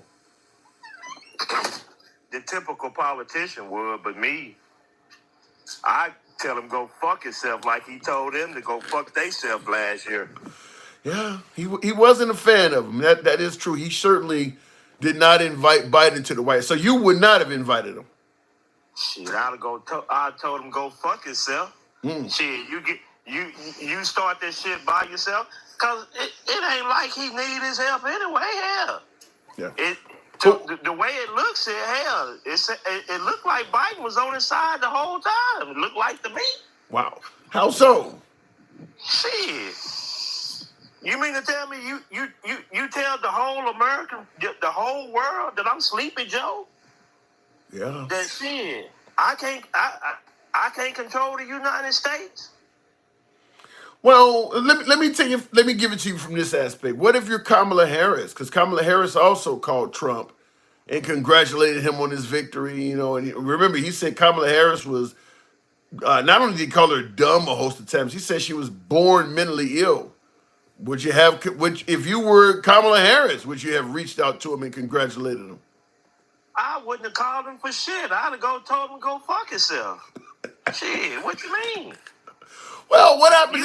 You done told the whole world that shit, a motherfucker on a helicopter, we about to die, and he done told them that that he was having sex with me. Yeah, you talking about the Willie Brown thing? Trump said he was on a helicopter going down. Jerome Brown. Yeah, he did. He did say that. Yeah. I told him go fuck himself, just like he told them to go fuck y'allself. That's the problem with the Democrats. They played too soft, bro. They did the same old shit. And he tried to tell them, shit, America ain't got no morals. Tim, we don't have any morals in America. What about the notion of Michelle Obama, when they go low, we go high? That's the problem. We still on that bullshit right there. I'd have went low. Man, just like Russia right now got Melania Trump naked all across Russia, I'd have did the same thing. I'd have had Melania Trump naked all across bill. She had $1 billion, Tim. She had $1 billion to play with for this campaign. So you would have, whoa. So you're saying if you're Kamala Harris with $1 billion in campaign donations, you would have started plastering photos of Melania Trump nude? What? They played too nice. I'd have went out to Barron ass, all that. You see, Barron is on X now. Barron ain't never been on X. Now he's on X now, talking about this and that. Who you think the next president gonna be? Don Jr.? I'm under the impression it's gonna be JD Vance. Yeah, it's gonna be Barron. He gonna pass that to the next Trump. You got a lot completely fucked up. He a king. Wow. I want to ask for the few folks that are watching the program, by way of agree or disagree, how many of you folks watching this agree with what my caller is saying, that the Democrats should have actually went low with Trump, got in the mud with him, or even went lower? How many of you folks believe that that's what we should have done? Because some I'd have went so low. You see now, Tim, he talking about giving them a motherfucking reparations check because of DEI. I have heard that tonight on the show. Have you seen it? I haven't seen it, but I heard somebody on the show mention it earlier. I had somebody come on and mention it. So All right then. I'm trying to tell you, Tim. See, we in trouble in this bit. We in trouble. But what about the claims that, look, we had the guy in office before for 4 years. He didn't do all of this stuff, and the left is just fear-mongering. Shit, Matt Gaetz is the motherfucking head of the motherfucking. What you think? Come on now. Do you think the Senate will confirm him though? Department of Justice. Yeah, Matt Gaetz is going to be the Attorney General, Trump's lawyer. Attorney General. Yeah, but do you think the Senate will confirm him though? Yeah. You think so? Apparently, they didn't like my last caller, and they took down the live. So I'm stuck with YouTube only. I gotta appeal it on TikTok, but they got on here. What did they put on here? Hate speech and hateful behavior. I guess that go fuck yourself was said one too many times. And I'm going to appeal it, but because he said that so many times, shit, they may not like it. Real quick, looking in the comments. All Democrats want to do is follow the rules. Trump should have been arrested years ago, but they so fucking soft, it took too long. I will say this, because a lot of folks believe what happened with Trump was a witch hunt or whatever.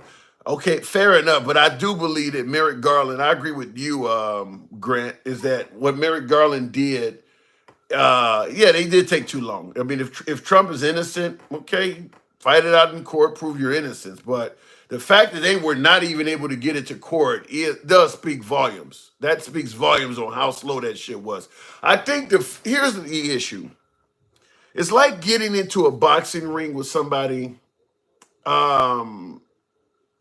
You get into a boxing ring, you know the rules of boxing, hands only for the most part.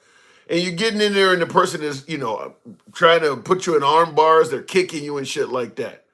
And if you don't do that stuff back, you're probably going to lose the boxing match. And I think that the Democrats allowed Trump in the ring to kick, put him in arm bars and use elbows and all this other shit in a boxing ring for way too long. And yeah, by the time they realized that they had lost the fight, I mean, Trump had scored so many points, they lost the fight. But so I do, like, for instance, I do agree with what you're saying, Grant, is that if you are going to attempt to indict Trump and have him charged criminally or whatever, giving him all of this leeway because he was a former president and handling him with kid gloves is why it never came to fruition. If Trump is innocent, he could have fought in court and had it acquitted or whatever. But because they were handling him with kid gloves, they left all sorts of room for him to, manipulate loopholes and stuff and drag those cases on forever. I mean, they left themselves open to that. I mean, this kind of reminds me of the movie with Demi Moore and Jack Nicholson and Tom Cruise, A Few Good Men, where Tom Cruise was trying to get Jack Nicholson to admit he ordered the code red, and Demi Moore told him, like, if you don't feel it, don't go for it. In other words, if you're gonna go after somebody this big, go all the way.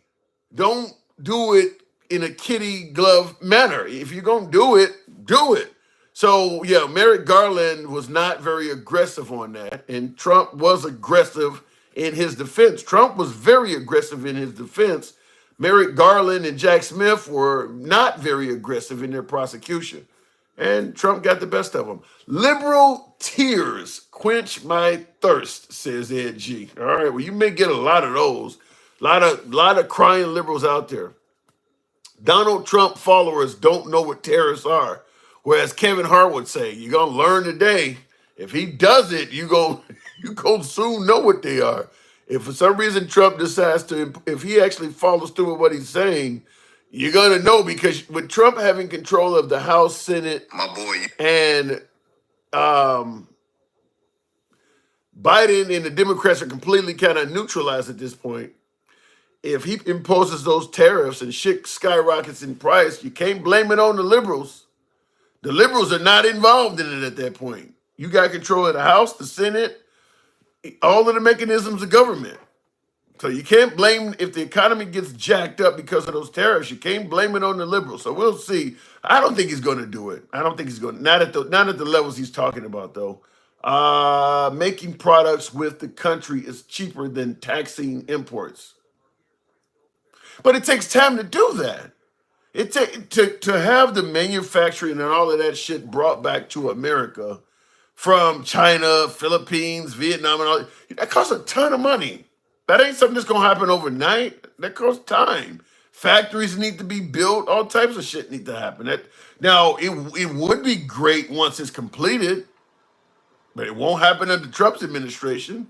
It could be some liberal in there by the time that's done taking credit for it. That's not going to happen in 4 years, because a lot of the companies are going to fight tooth and nail. They don't want to have to go through all of that. So we'll see. That's a bad argument to not do it, says BT. Yeah, because it ain't your money is why you're saying it's a bad argument.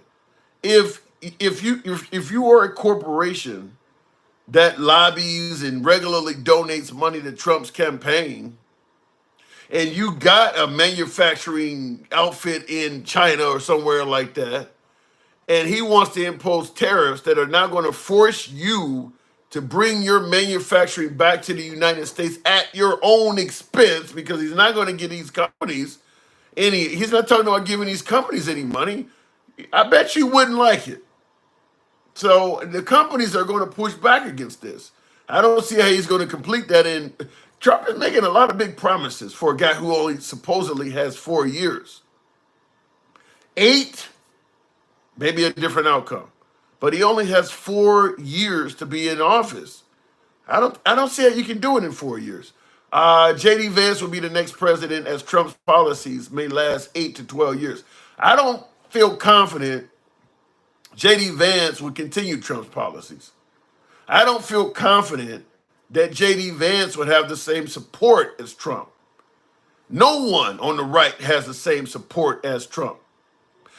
Trump, as Denkel pointed out in the program earlier, Trump knows how to talk to people.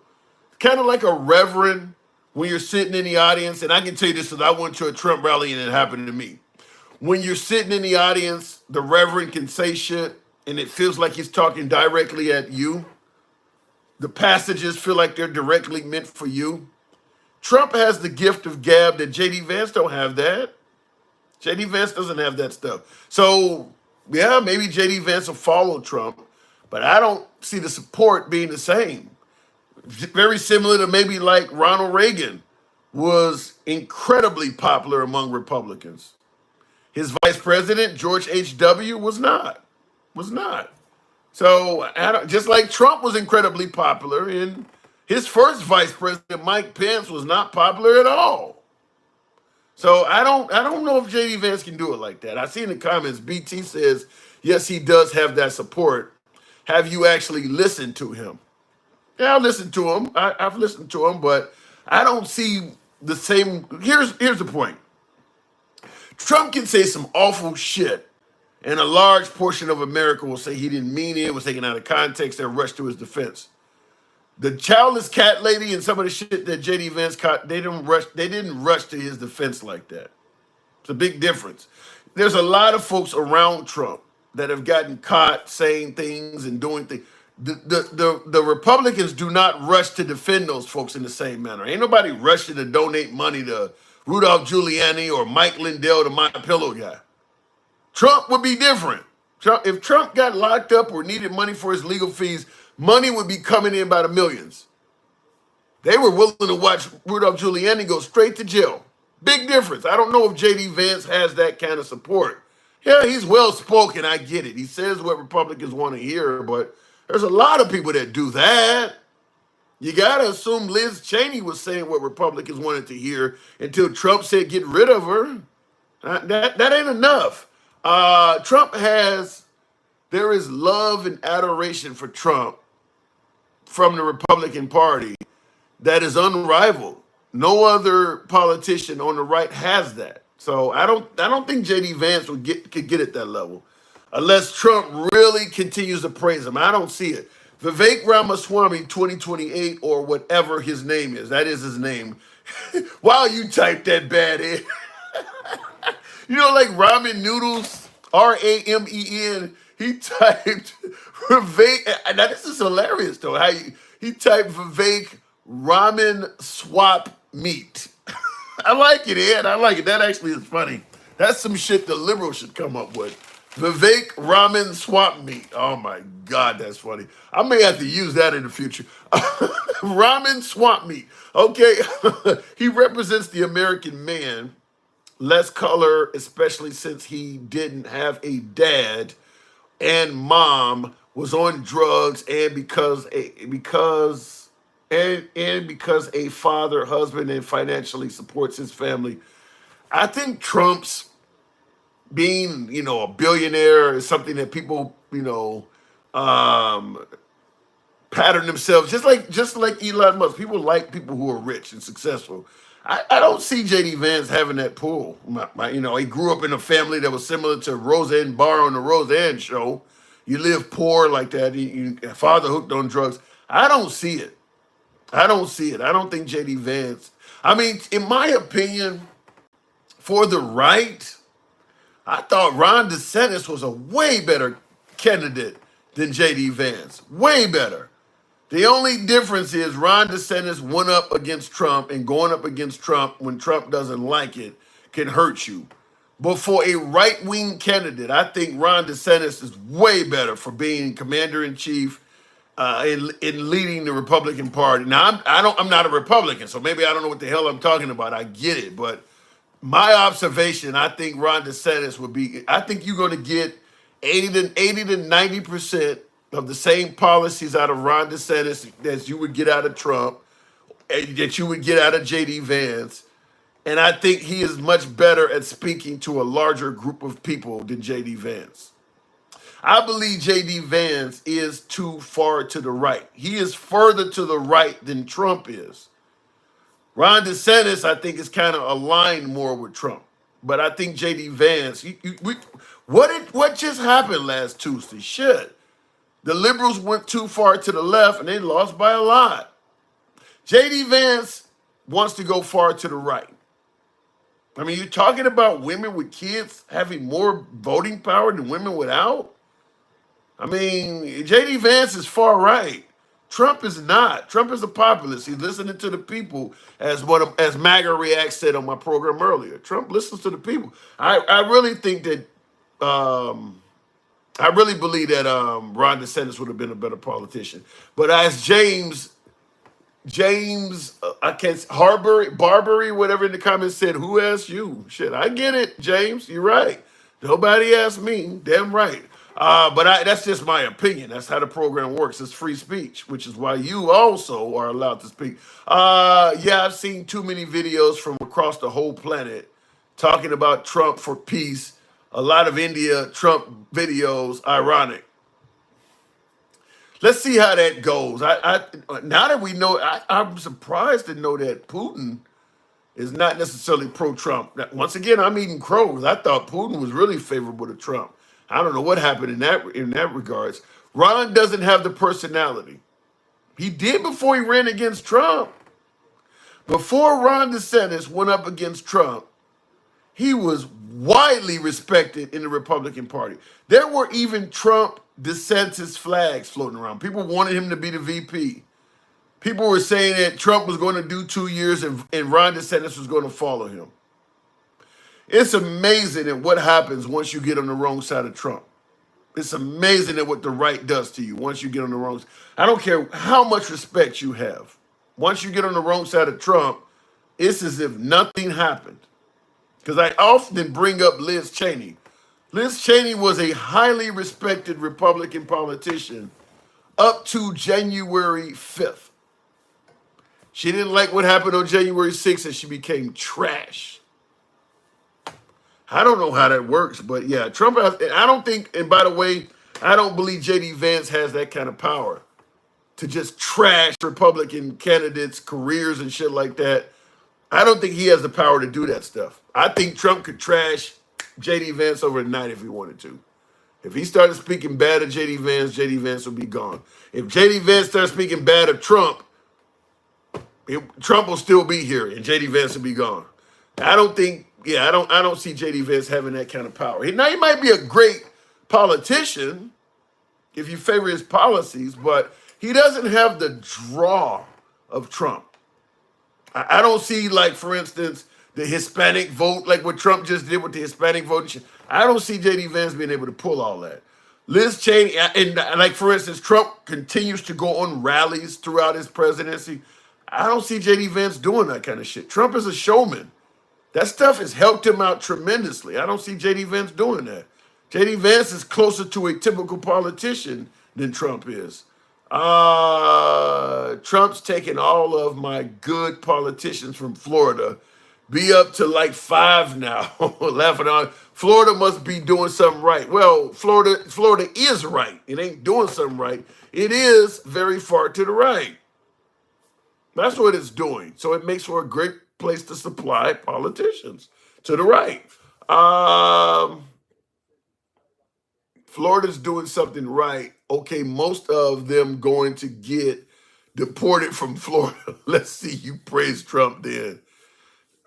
They're going to praise Trump no matter what. Let's be clear. I don't care if Trump gets in there and imposes that 1,000% tariffs and people start hurting financially. There's still going to be a significant amount of praise and adoration for Trump. That ain't going nowhere. I think Trump supporters are permanently loyal. That's not going anywhere.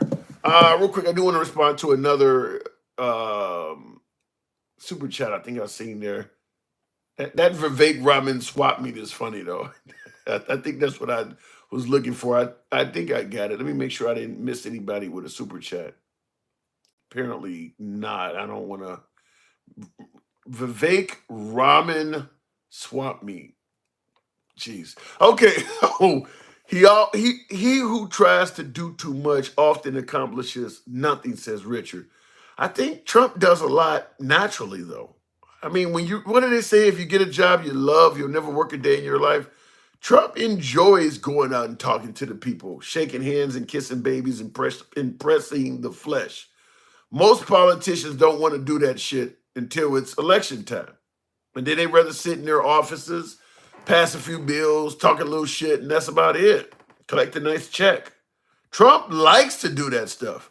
That's why he is so good at it. I don't know when. Maybe Obama. Maybe he's another one that's really good at talking to the people. Outside of those two, what other national politician has been that good at talking to the people? None of the Bushes. Reagan was good at it, but I think Trump and Obama are better at it, in my opinion. I think Trump and Obama were better at talking to the people than even Reagan. He's grabbing pussies and kissing flags. Come on, Tim. But the people like it. But the grabbing of the vagina is something that happened, obviously, during his Playboy career. That hasn't happened during this political career. He wasn't still doing that. He's too old now. So I want to strike the grabbing of the you-know-what. But, yeah, he kisses the flag and all of that. But people like that stuff. That's what I'm saying. He knows how to tap into the pulse of the voters. You're not going to get that kind of goofy shit out of JD Vance. JD Vance is more like a typical politician. You might like his policies, you like the direction he's taking the country in, but he's not going to rally as many people behind him because he is not as fun to go watch. That's the reason why I went to a couple of Trump rallies, is I wanted to experience the energy of it.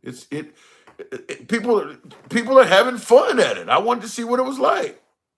I don't want to go see JD Vance. That shit don't look interesting.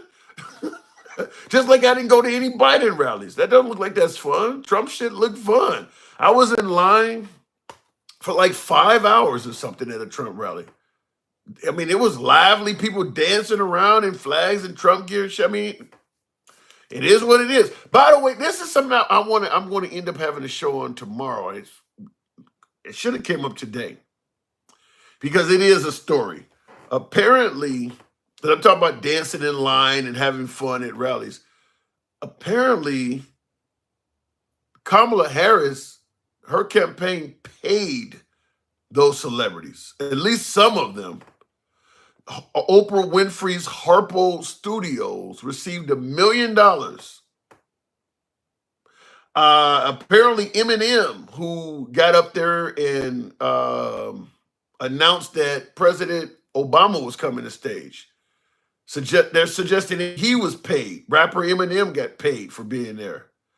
Who else? I mean, some of these folks got paid.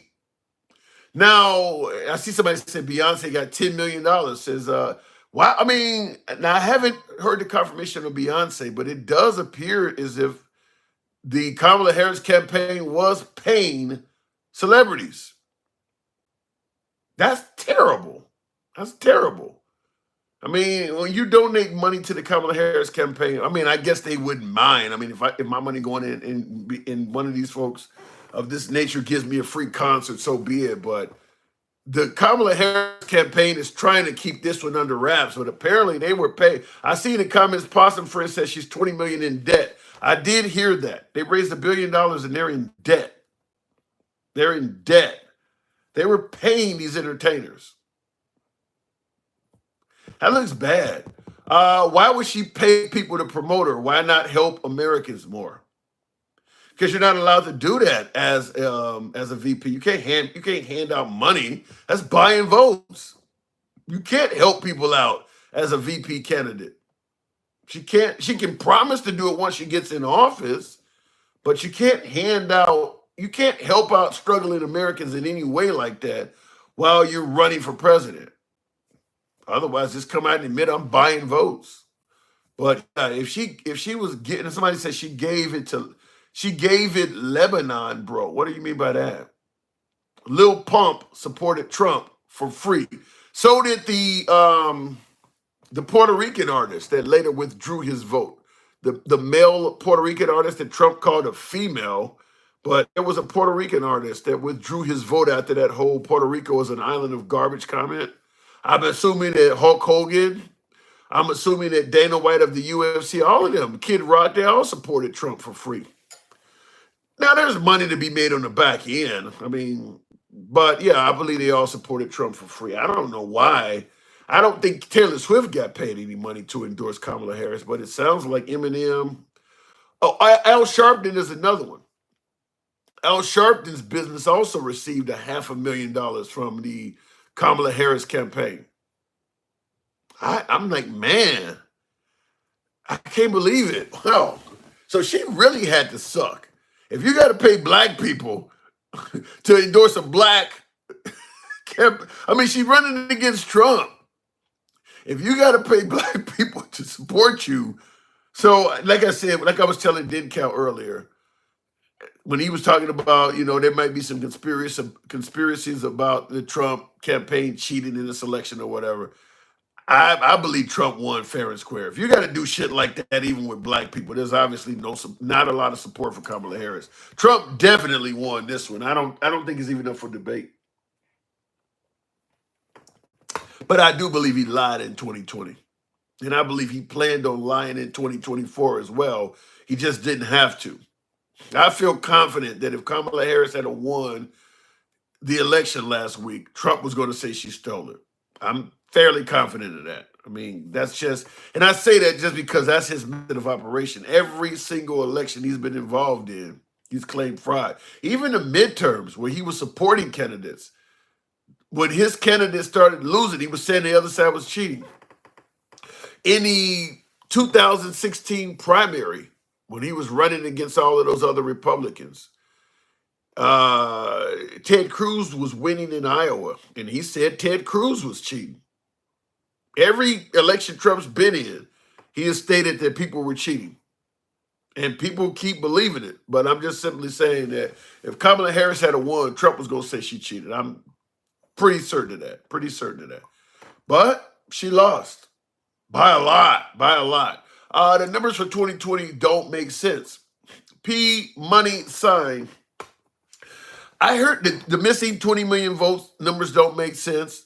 But what about the fake electors? Do that make sense? Or Rudolph Giuliani or the Dominion voter? Why is it that only the things that might help Trump's claim things that might help Trump's claim that he said he won in 2020, we're pointing out? What about all the stuff that looks like they were trying to cheat? Should we keep quiet about that? All of the Republicans that confess to being fake electors, should we keep quiet about that part? The whole Dominion voting machine stuff. That Fox News lost $750 million. Should we? I mean, you want to point out things that look suspicious. Should we keep quiet about all of that?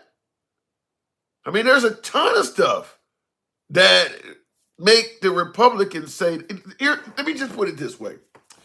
Even if the Democrats cheated, in my humble opinion, the Republicans got caught lying about so much stuff, they don't have the credibility to point out the cheating. Their hands are not clean. Let's say the Democrats cheated. In an effort to prove the Democrats cheated, the Republicans committed all kinds of acts of fraud themselves. So you don't come across as credible pointing it out. The Republicans are not clean. But if you support Trump, that part they don't talk about. Do we keep quiet about all the cheating in Fulton County, Georgia? No, you show proof of it. No, you don't keep quiet about the alleged cheating in Fulton County, Georgia. You show evidence. You sure as hell don't get on the world stage and say I won by a landslide. As if Fulton County, Georgia decided the whole damn election. Notice how the governor of Georgia, Governor Kemp, who's a Republican, he didn't say that cheating was legit. He still is not saying that cheating is legit. Nobody else in his state. I'm assuming every Republican that ran for down ballot offices in Georgia. I'm assuming that Fulton County, Georgia, is not 100% Democrat. Nobody else is complaining about being cheated in Georgia. Just Trump. Why is that? Same thing in Arizona. Same thing in Michigan. Same thing in Wisconsin. All of those states, nobody else is complaining that they got cheated, even though all of their names are on the ballots as well. Trump is the only one in the 2020 election, and Kerry Lake, I believe it was, the only two that's really complaining that they got cheated, even though there were hundreds of candidates. That doesn't make sense. That doesn't make sense. Audit the voting system. And that's another thing we got to overlook. The fact that Trump hired his own auditors, his own third-party auditors that did multiple recounts in Georgia, multiple recounts in Arizona, multiple recounts in Wisconsin. And they all came back and told him he lost too. We got to overlook that too. I mean, there's so much evidence to the contrary that if you have to want to believe Trump won so bad that you got to ignore all this. There's so much evidence that says he didn't. That's part of it. Why would his own auditors, being paid for by him, come back and tell him you lost these states? Are the auditors no good as well? I mean, you got Mike Pence on record saying Trump lost. You got his Attorney General Bill Barr on record saying he lost. You got every Republican governor in all of those states that he saying he lost. You got the polling officials that say he lost. And None of that matters. It's just Trump said he won, so be it. All of these folks, many of them being Republican, some of them even being people that would have served a second term themselves, meaning they had something to gain. Mike Pence would have did 4 more years as vice president. Maybe even had a better chance at running for the actual job of president if Trump had to get reelected. Why would he lie and say Trump lost? What's in it for him to do that? Trump lost the Electoral College by 56,000 votes in 2020. Well, you can't lose the Electoral College by 56,000 votes. There's only like 500 and something votes total. I mean, you mean he lost the popular vote by 56,000. Sound like you're talking about. You can't lose the Electoral College by 56,000. Florida does a good job, doesn't want a repeat of the 2000 debacle. Fair enough. The hanging chads. And there's strong evidence that says otherwise. You just won't look at it. Doug, I'm like I said, where I'm baffled at is you're telling me I won't look at the evidence. Fair enough. Explain to me why won't so many Republicans look at the evidence? Why won't members of Trump's own administration that would have been reelected and would have stayed in power, why are they saying he lost? You're telling me I won't look at the evidence. Why won't they look at it? Why would they come out and say the man lost? Make it make sense. Now, the judges all ruled against him as well. In my opinion, what I think Trump has is a strong case of this looks suspicious. But that doesn't amount to anything. That doesn't amount to anything. Something, and I think his mouth didn't help him out. I don't think his mouth helped him out either. Because if something looks suspicious, then you go to the American people and you say something looks suspicious. You don't jump up and say, I won by a landslide. As Chris Christie talked about on election night that year, like, you don't have a right to do that. He didn't say it looked suspicious. He said, I won. There's no evidence of that. I seen 2000 Mules 6 times. I seen all of the things that they say. So none of that stuff proves he won. But the Republicans have in their mind that only Democrats cheat. So everything that looks suspicious means that the Republicans were being cheated out of votes. They don't even consider that maybe the Republicans were using these same methods to cheat for themselves. Like, for instance, in states where they don't have a voter ID. That means there's cheating. And it's 100% Democrat. As if, okay, since no ID is required, maybe a Republican is going in there and voting 2 or 3 times. Well, we never thought of that. Because it's a Democratic state. That means that could be all kinds of Republican cheating. Now, the state, let's say, for instance, a state like California requires no ID.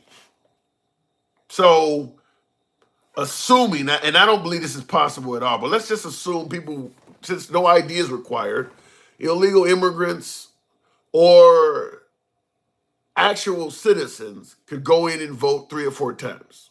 Let's just assume that. Let's say a state like California requires no ID, and that leaves the door open for an illegal immigrant to vote, or an actual citizen, maybe a felon with no rights to vote, or somebody to go in and vote. Let's say all kinds of cheating. Why do we assume only Democrats are doing that? If you look at the map of California, there's a lot of red in California, a lot of red. So if California requires no ID, you could have a whole lot of county positions that are being fraudulently obtained by Republicans.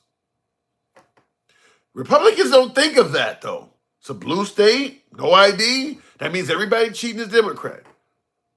Every single blue state in existence has a lot of red areas. So if you can use those methods to cheat in that state, why can't Republican politicians in those states be using those methods? Trump is a child, but it's all good now that he won, says Will G. True. I said that earlier on the program. As long as Trump wins, he don't give a damn about fraud. He doesn't give a damn about fraud. If they're losing, it must not be working. Yeah, like I said, to me, the whole election fraud thing is a case of I'm only going to hear what I want to hear. That's really what I see coming from the Republicans on. I'm only going to want to hear I'm only going to hear what I want to hear. And I say that from this standpoint. You got a lot of Republicans that have pled guilty to the fake elector scheme.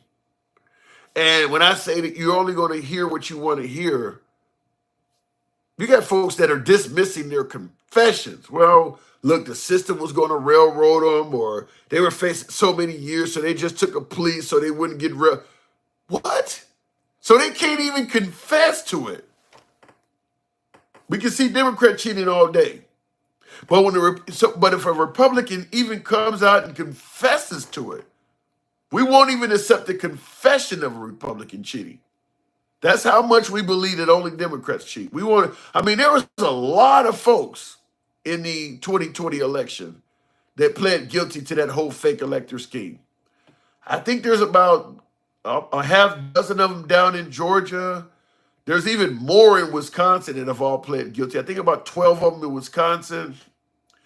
There's some in Arizona that also pled guilty. Now, keep in mind, when I say pleading guilty to a fake elector scheme, we're not talking about a half dozen people casting a few ballots. They were trying to overturn the entire electoral college count for those states. So let's say Georgia represents 13 electoral college votes. They're going to give those to the other guy. They were trying to steal which basically means you're stealing the whole fucking state. You're not just casting a few ballots here and there. You're stealing the whole state. That's what those fake electors are doing. The right won't even accept your confession. So I can see why you believe that only Trump was the victim. Because if somebody on the Republican side tell you, yeah, I was wrong, you're not going to believe them. Maybe the deep state got to them. Maybe they're just saying this to get out of something else, or they're about to write a book, or maybe they don't like Trump. You won't even take their confessions. People confess to trying to cheat on the right. Tim, we didn't vote for anyone. We voted against someone. BT, you're correct in regards to Kamala Harris in 2024. 2020 is different, but you are correct in 2024 that the majority of the votes that went to Kamala Harris were anti-Trump votes. They were anti-Trump votes. Because Republicans or Democrats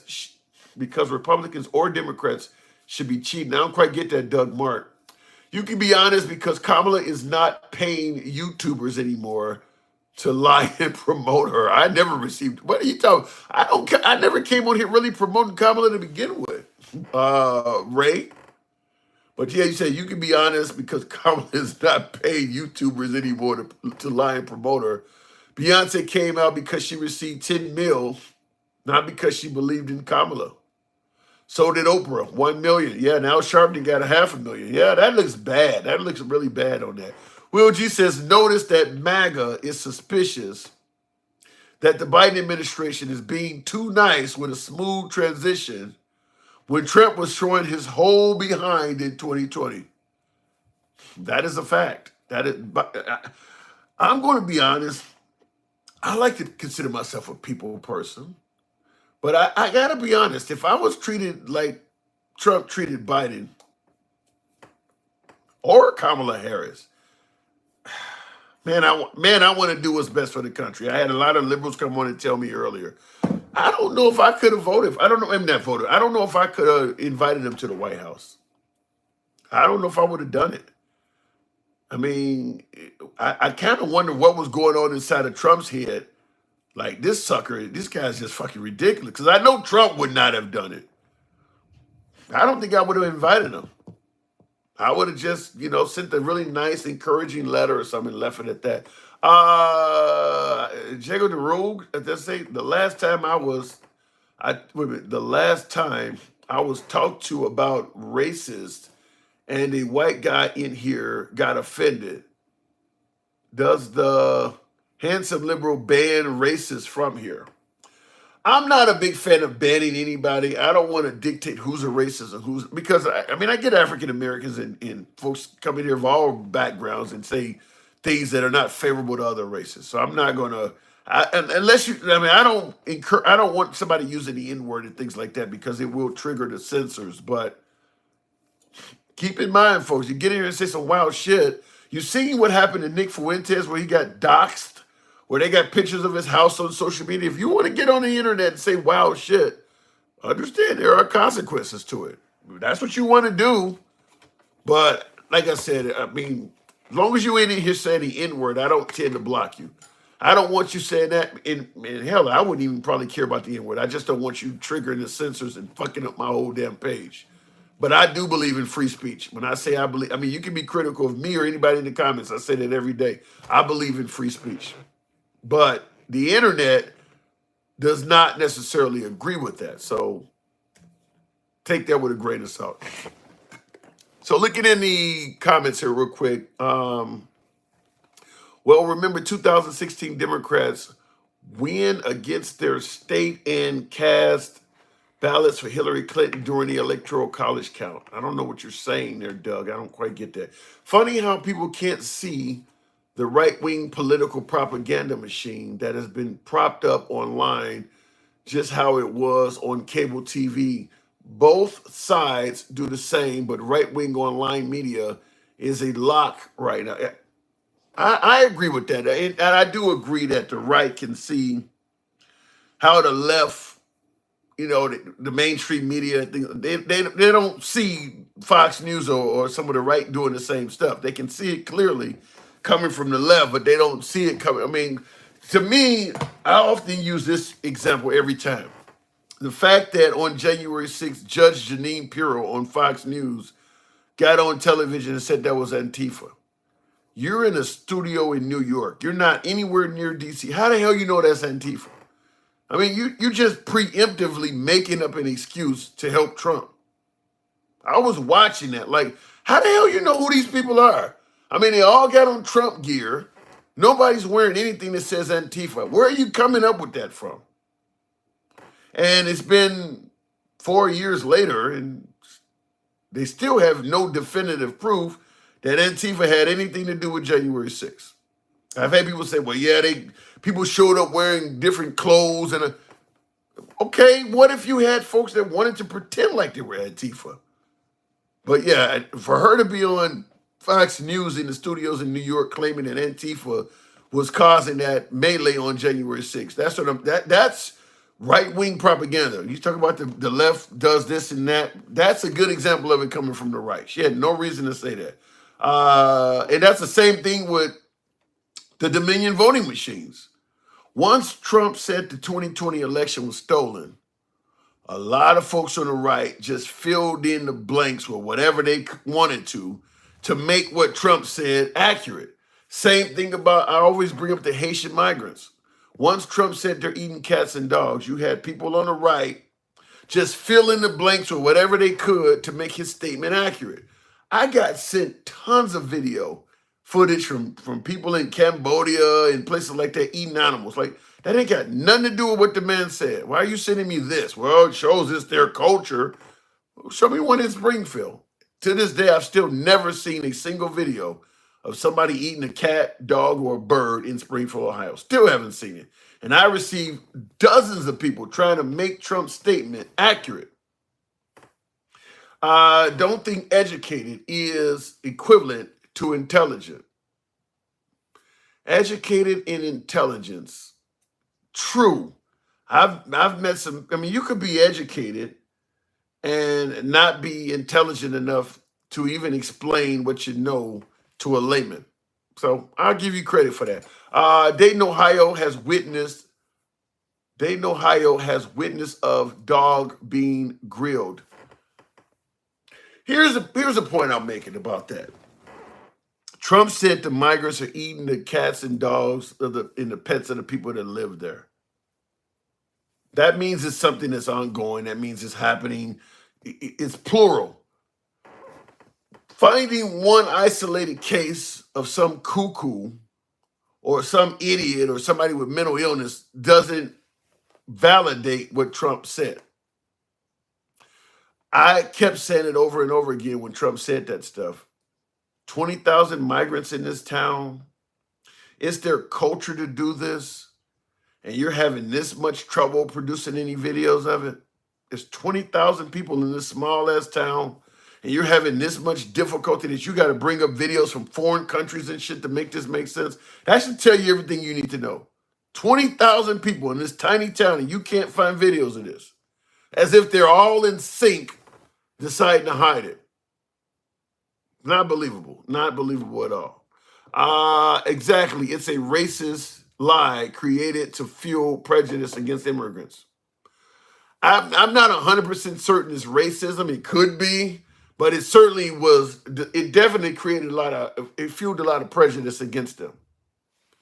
And apparently it just was solely based on one or two people or some folks in town using it as a, just saying it. He didn't fact check it. He didn't require any evidence to go on TV and say that in front of 60-some million people. That's incredibly irresponsible. They think Biden is trying to unalive Trump in being too nice. And I don't get that, Will. He got dementia, can't string together a sentence, doesn't know where he's at most of the time, can barely stand up without falling. And yet they're blaming this guy for the attempted assassination. This guy sounds like a bumbling buffoon. But then when you need a fall guy for something that is coordinated against Trump, he suddenly is the guy to do it. The way they portrayed Biden, he's not capable of leading an assassination or weaponizing the DOJ. He barely knows where he's at. He's in advanced dementia. People are picking and choosing when they want this shit to make sense. What does it say? Just because the majority supports it doesn't make it right. True. I don't disagree with that. I mean, you can talk about Jim Crow, slavery. I mean, I'm not even a big fan of the death penalty. A lot of things are supported by the majority that are not necessarily right, in my opinion. Why did the Capitol Police remove the, I guess you said barricades and lead the people into the building? By the way, Nancy Pelosi was in charge of Capitol Police. Well, we'll talk about Nancy Pelosi in a minute, but I will tell you this.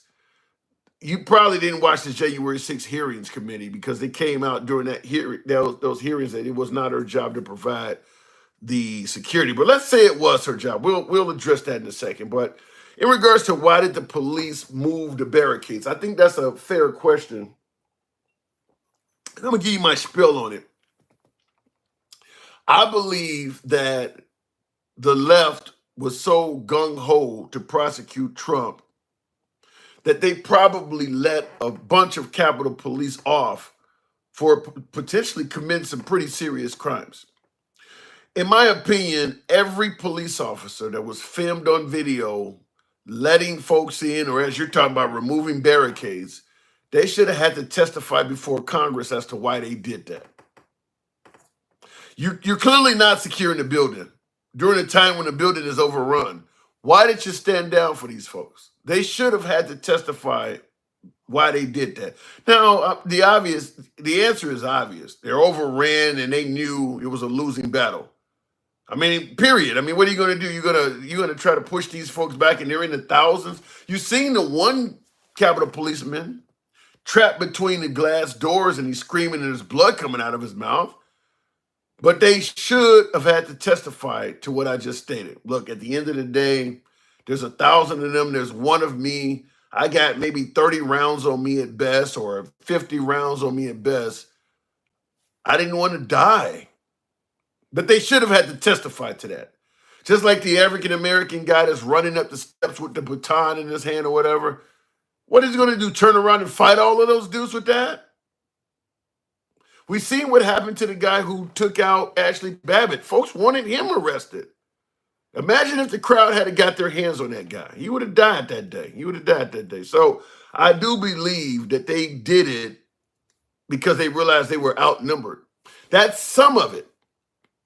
But there's more, as they say in the infomercial world. I also believe that there were plenty of Capitol Police that saw Trump and Trump supporters as fighting the good fight, At the end of the day, there's probably far more law enforcement that favors Trump than they favor the liberals, because the liberals hold law enforcement accountable. The right is going around talking about we're the back to blue party. So I believe some of them stood down because they were on the side of it. You know, they're fighting a good fight. Some of the Capitol Police probably believe the election was stolen too. So they stood down in hopes that their brothers, MAGA, was going to go in there and accomplish the goal. I do believe that. That's why I said I do believe they should have been required to testify before Congress as to why they stood down. Because the whole idea that, like with QAnon Shaman, people say when he was giving them tours. You can't. Half the fucking building is being overrun.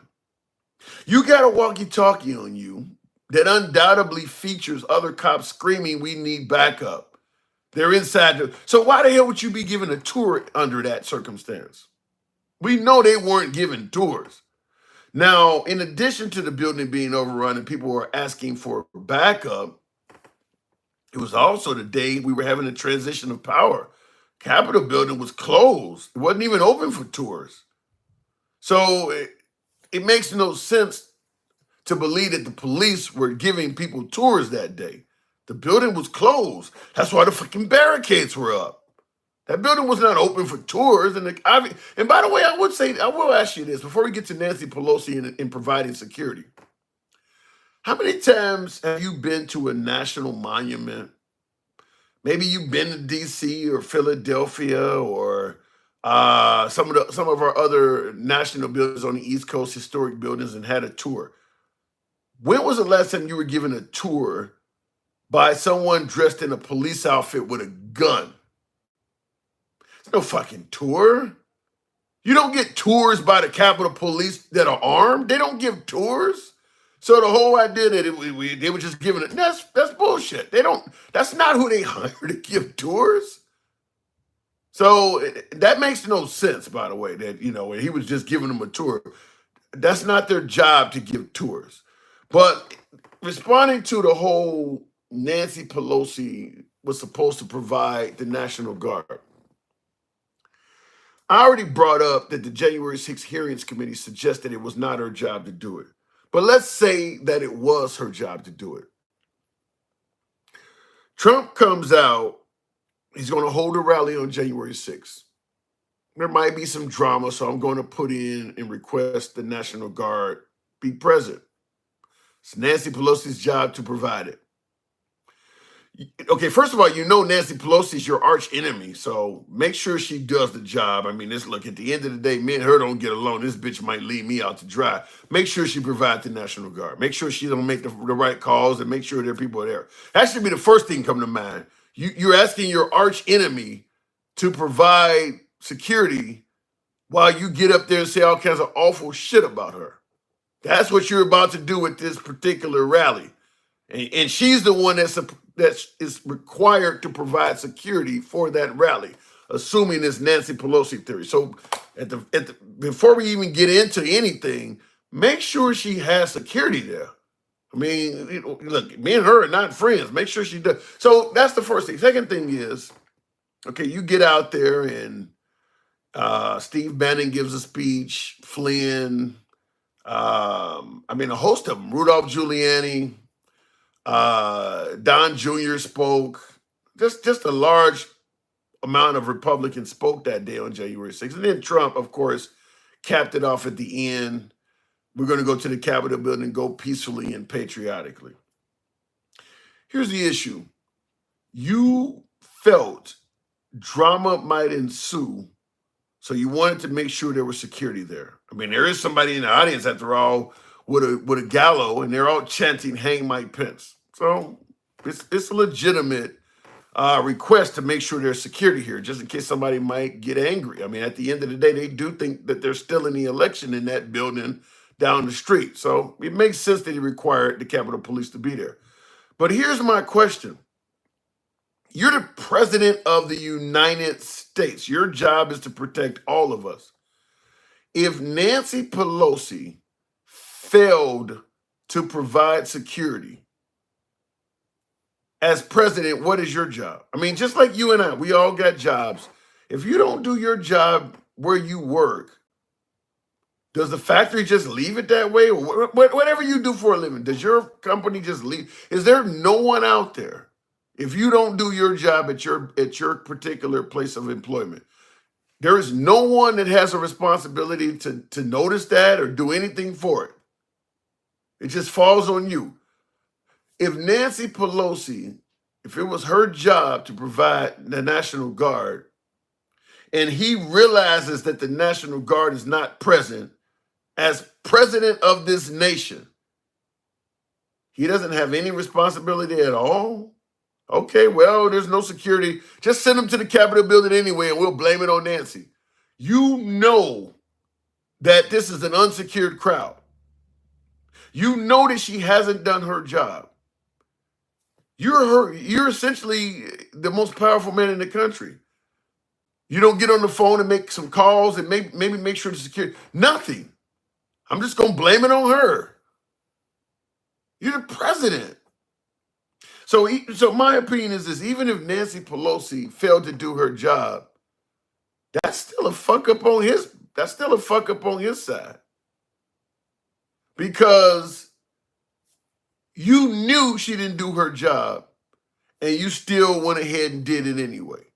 And it obviously went really wrong. I mean, that crowd clearly did need to be secured. So to me, that makes no sense. That Trump gets no blame for that at all. I mean, you know this woman has not done her job. Why would you not take some kind of evasive action because of that? Why would you send this crowd to an area that has literally the entire head of the U.S. government there? You know these people ain't been patted down. You know they ain't been searched. You know Nancy Pelosi has not provided security as you requested. You're going to send that crowd to the Capitol building. Oh, well, I just blame it on her. That's what it looked like, in my opinion. That's a fuck up that he did. Even if Nancy Pelosi's job was to provide security, she should be held accountable if that was true. But he don't get a pass for that. It ain't like it was a surprise that she didn't do what you asked. You knew there was no security there. He should get held accountable for that too. Are we to believe that once she provided no security and he knew the security was not present, he didn't have a duty to do anything at all? That's what we're trying to say, is that once you knew the security you needed was not there, you have no duty to do anything at all. Just let the chips fall where they may, even if it could mean the deaths of senators and governors or whatever the hell, senators and congressmen and everybody that was in the building. Just blame it on her. You knew ahead of time this is an unsecured crowd. Oh, well, we'll just blame it on her, whatever happens. If you're okay with that, then yeah, you're in the MAGA camp and there's nothing to be discussed. Looking in the comments. So the videos of the Capitol Police leading them through the building like a guided tour is not real. No, I believe it's real. I've covered that already. They should the Capitol Police should be required to testify before Congress why they did that. Like I said, I believe it's one or two reasons. One being the Capitol Police were scared because they were so greatly outnumbered. So they stood down and let the crowd do what they wanted. That's reason number one. And reason number two, I believe some of the Capitol Police were MAGA.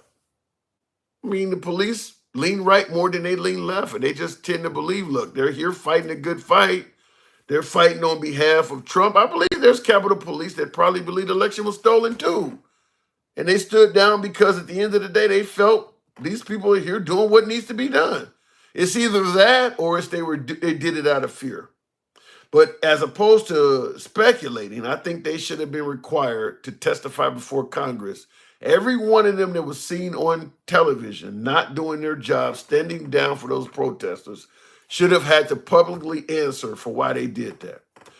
Notice that what does that says? Oh, I saw that already. That was from Will G. But yeah, I think they should have had the answer for that. That would, to me, that would have been more fair. Now, MAGA's not watching the January 6th hearings anyway, and MAGA's not going to trust anything that comes out of them. But for the rest of folks, I think they should have had to testify for why they stood down.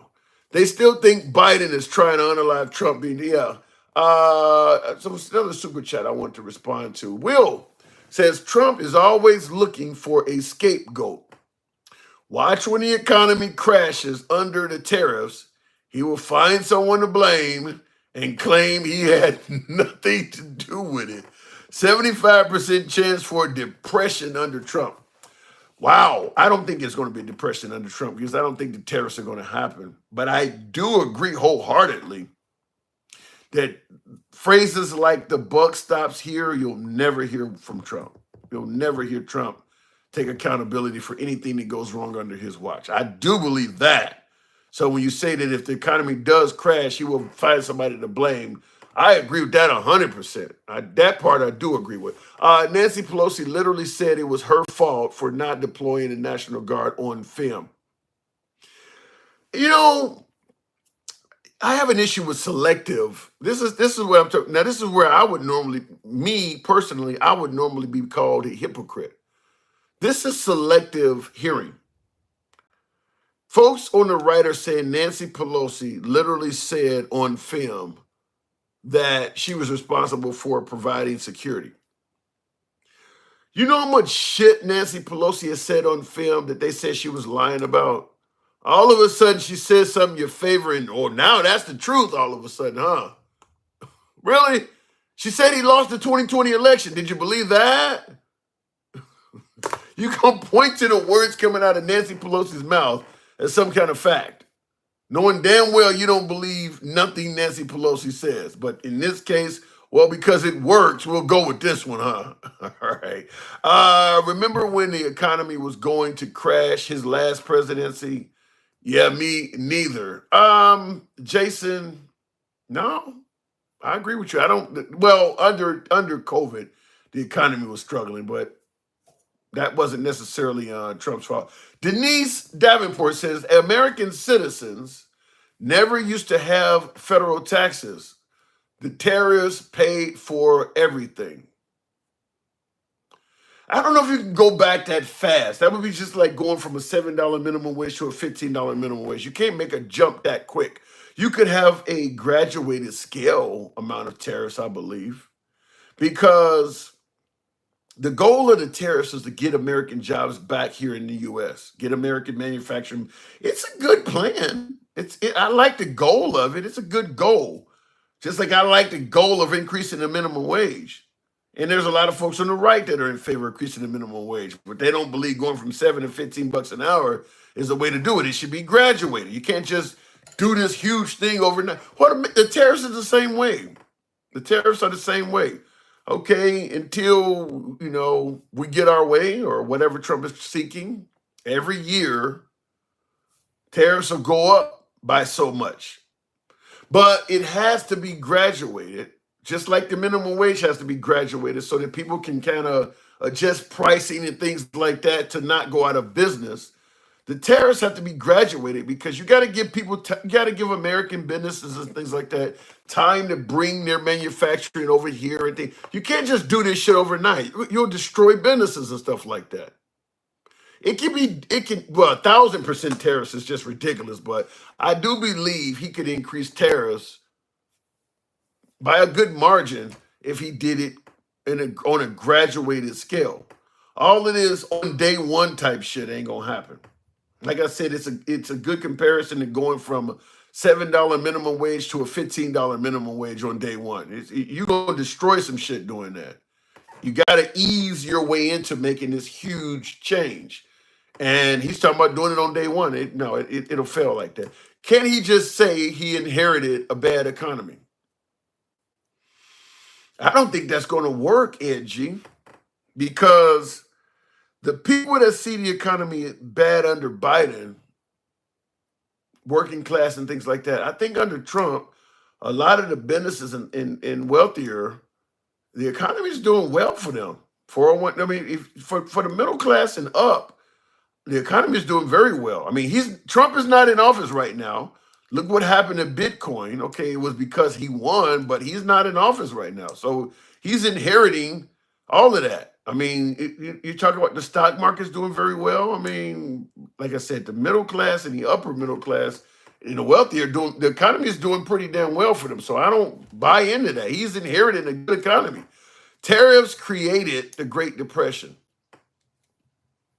I believe they could be done on a graduated scale, though. Small, incremental. The goal is not to impose a tariff. The goal is to get those businesses home. So you impose small tariffs to incentivize folks to bring their businesses home, but leaving them enough money to make the move possible. But if you just break everybody, I mean, if you just throw 1,000% tariff out there like he was talking about, well, whatever you impose the tariff on, ain't nobody buying that shit no more. It's too expensive. If it goes up slowly, just like I mentioned, the $7 to $15 minimum wage, you go from $7 an hour to $8. Okay, the price of a burger increases by a quarter. People will still buy that. But if it increases twofold, you might cause the whole damn restaurant to go out of business. The 1,000% tariffs would make those products unaffordable or undesirable in most Americans' eyes, I believe. That would be the end of that. Whatever he imposed tariffs on at that level, that would stop selling. Let's say it's cars coming from a foreign country or tractors. Like he wanted to do that to tractors coming from the John Deere shit coming from Mexico. Those tractors would just be too expensive. I mean, that would be the end of that. That would be the end of that. Tim, you are not a hypocrite. You share all spectrums of politics and seek the truth. Uncensored. Sid, shout out to you. Appreciate that. Wow, that's pretty good shit. Thank you. Part of the reason why I do it. Thank you for that. That made my evening, man. I appreciate that. Yes, companies won't hurt their bottom line to give you better pay. They will pass it on to the consumer. Exactly. And if they have to pass on too much to the consumer, they won't have any consumers, and that particular good or service will be done for.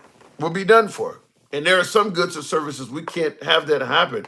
Let's say, for instance, all of the iPhones that come into the country from China, he does that too. You're paying $3, $4, $5 grand for an iPhone? He would destroy that market. He would destroy that shit. Cut hundreds of pointless federal agencies we don't need. I don't like that. And I know that's something that MAGA is favoring, getting rid of government waste and all of this stuff. I don't like it because the goal is to get rid of all of these office buildings in D.C. and give it back to the states. I'm just going to tell you, being a person of color, I hate folks when you bringing race into it. Yeah, I'm bringing race into it. And I get that a lot of you folks may not be a person of color. My beloved MAGA, some of you folks ain't trying to hear this shit. I understand. I get it. But the history of states' rights in this country has been so horrible to people of color.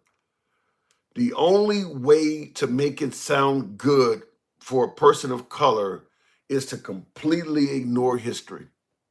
It's to just go, because there's just nothing good about states' rights for people of color. It was horrible. I'm not a fan of it for that very reason.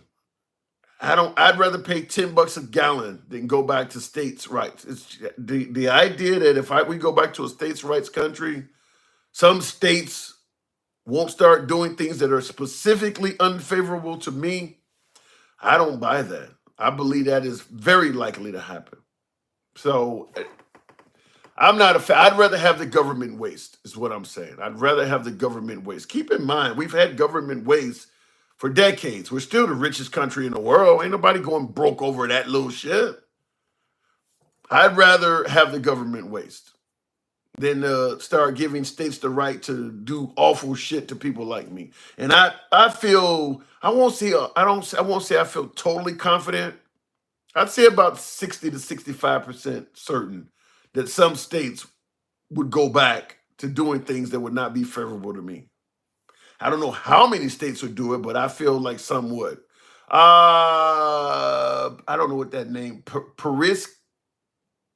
something past says racist you are. Explain. Let me know. How do you think what I'm saying is racist? I'm telling you, I have a concern that racism may happen. Does that make me a racist by saying that? Let me know. Let me know in the comment. You know I don't block, ban, or censor. You can be critical of the host on this show all day, every day. Such as I thought somebody was okay. Will G says, look up Smoot-Hawley tariff. It was what triggered the Great Depression. You don't get any disagreement from me on that. If you impose tariffs if you impose them in too high of a manner, I 100% agree with you. Certainly, if it's widespread, where you're doing it to a bunch of different products, a bunch of different foods, and things. Let's say you're doing it to things that people need. I don't want to say food, but essential items. Yeah, I can see it happening. If you do it to items where people can't afford to avoid them, there are things you don't have to buy that they can impose tariffs on. But other things you do need. And if you got to pay 2, 3, 5 times the price for it, I could see where it could happen. Yeah. Tariffs is a tax on the American consumer. Watch your prices go up. See it, you're saying the same thing Will G is. I think everybody agrees with that. I think the only thing that'll save that from not happening is that Trump ends up not imposing the tariffs. And I don't think he will. You still haven't made it all the way off the plantation, huh? Says Jake. No, I have not made it off the plantation. I'm a cult leader. That's what I am. I'm a cult leader. So I'm going to stay on the plantation and lead. So thank you for your input, though. All right, what does that say? The tariffs did not crash the stock market, but I believe they could. I don't know the exact reason for the stock market crash. I'm not going to pretend like I do, but if the essential items that we need all have this huge 100 to 1,000% tariffs imposed on it, it's going to make some serious problems in this country. Possum free, and only as long as the government allows them. Okay, that made them rich and famous. I'm a white male and I receive less than any race. What does that mean? That made them rich and famous. I'm a white male and I receive less than. Let me just say this real quick. In regards to racism and privilege that people talk about and shit like that, why do folks always go to money? You can have privilege. You can be on the right side or the good side of racism and be fucking broke as can be. I always give the example of 2 homeless people, one white, one black. Homeless. They don't have a pot to piss in or a window to throw out. Both individuals, homeless. Every night they go to sleep on opposite sides of the street. Maybe they sleep in the doorway of a closed business. They're both completely broke. One's white, one's black. During the day, they scour for food. They go into garbage cans and whatever the hell wherever they can find food.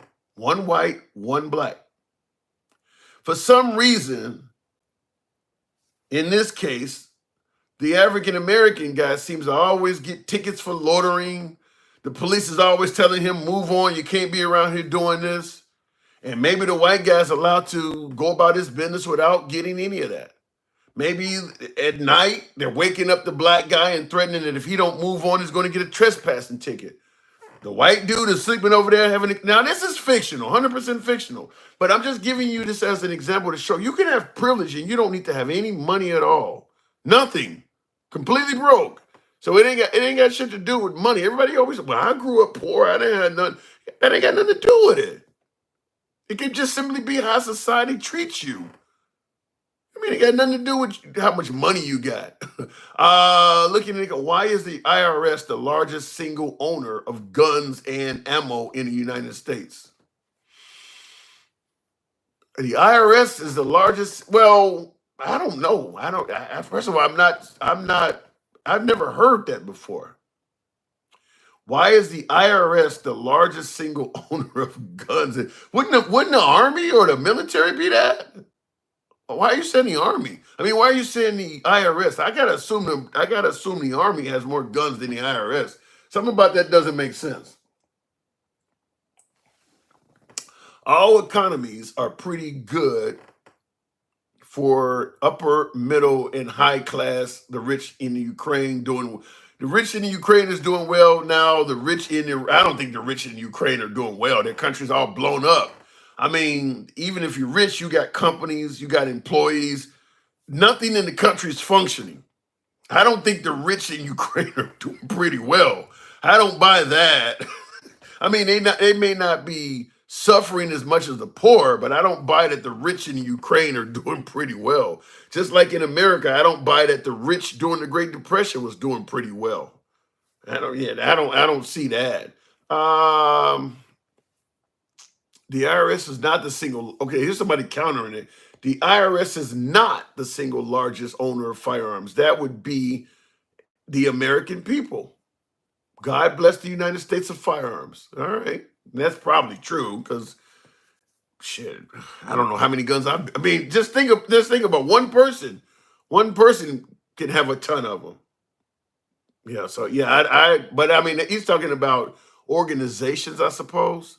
But I would think the US military would have far more weapons than the IRS. Damn handsome. They coming up with some wild crap, man. There they didn't know what it says. There didn't know what the hell they talking about for real. Well, he's the first person I've ever heard say the IRS got more guns than anybody else. I've never heard that before. Why would the IRS have so many damn guns? How often do you hear of an IRS agent getting in a shootout or even needing to use their guns?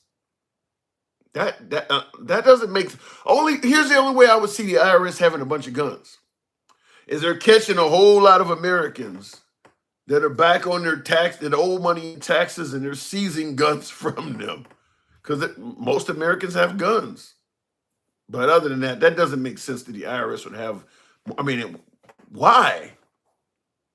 Most IRS agents never get involved in a gunfight in their entire career. So that doesn't make sense why they would have that.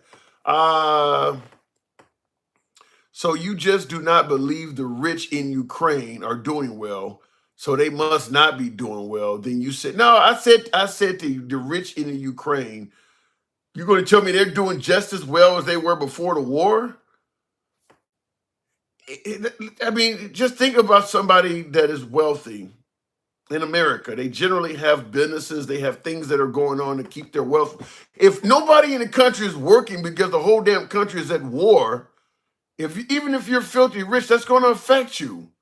How can you be doing well because you're rich in the middle of something as serious as what's going on in the Ukraine? Half of that country's infrastructure is destroyed. They may still be rich.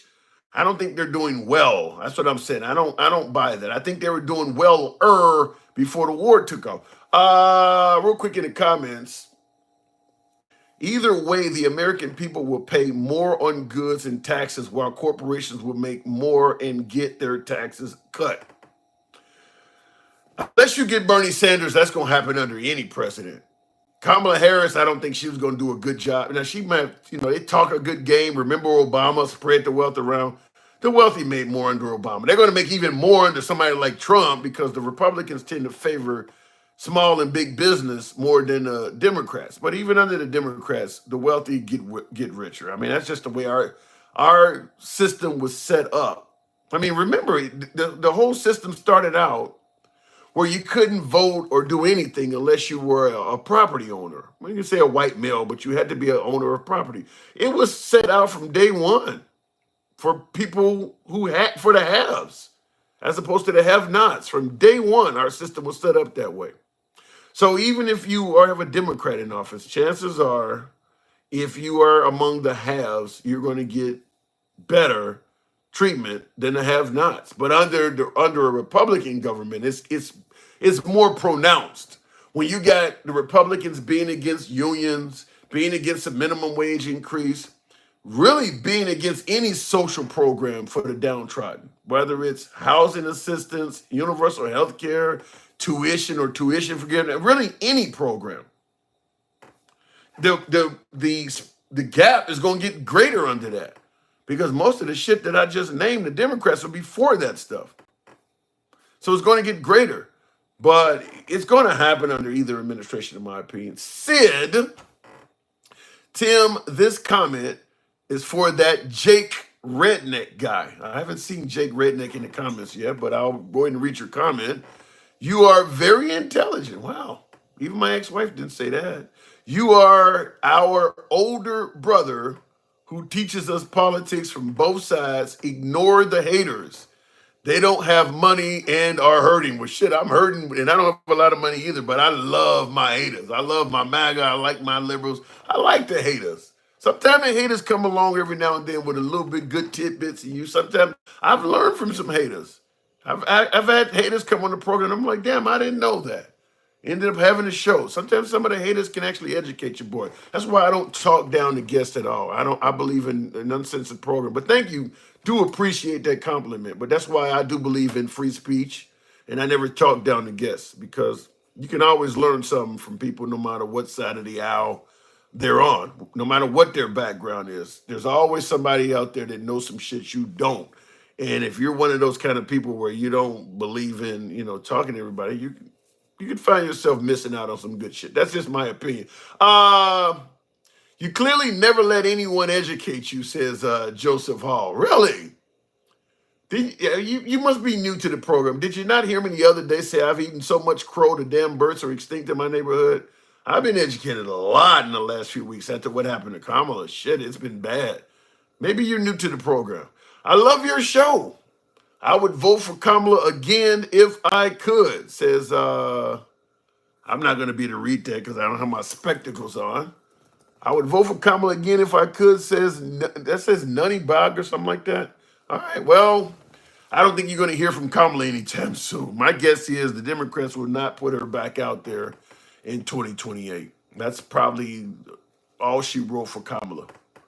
I don't know, maybe she could run for governor in California if Gavin Newsom moved on. Maybe go back to running for Senate or something. She might have some work for her in California, but it's kind of all she wrote for Kamala. Just like when Hillary Clinton ran and she had Tim Kaine for vice president. When was the last time you heard from Tim Kaine? That's kind of it for them. Once they gone, they kind of gone. Gavin Newsom will be a disaster for president. If you lean left, that makes sense. But if you lean right, that makes sense. But if you lean left, I could see people disagreeing with you. I could definitely see people disagreeing with you. I am saying if I could vote twice, I would have. Really? What do you, well, if you could do it legally, yeah, of course. I'll leave it at that. I thought you were talking about committing some type of voter fraud. You do realize there's a lot of people in this country that have firearms that plan for every situation, including government intervention. Yeah, but that ain't gonna go nowhere.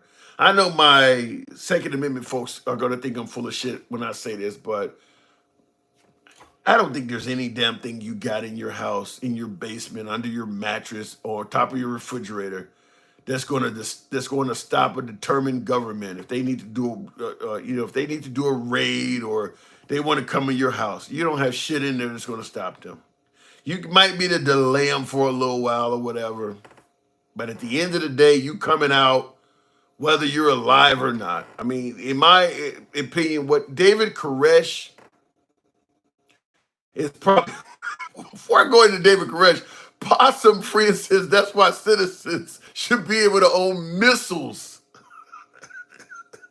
So if the feds want to get in your crib and you don't want to let them in there, motherfucker, I got missiles in here. Don't make me pull one of these tridents out on your ass. You want the citizens to have missiles. Oh my God, that's a big OMG.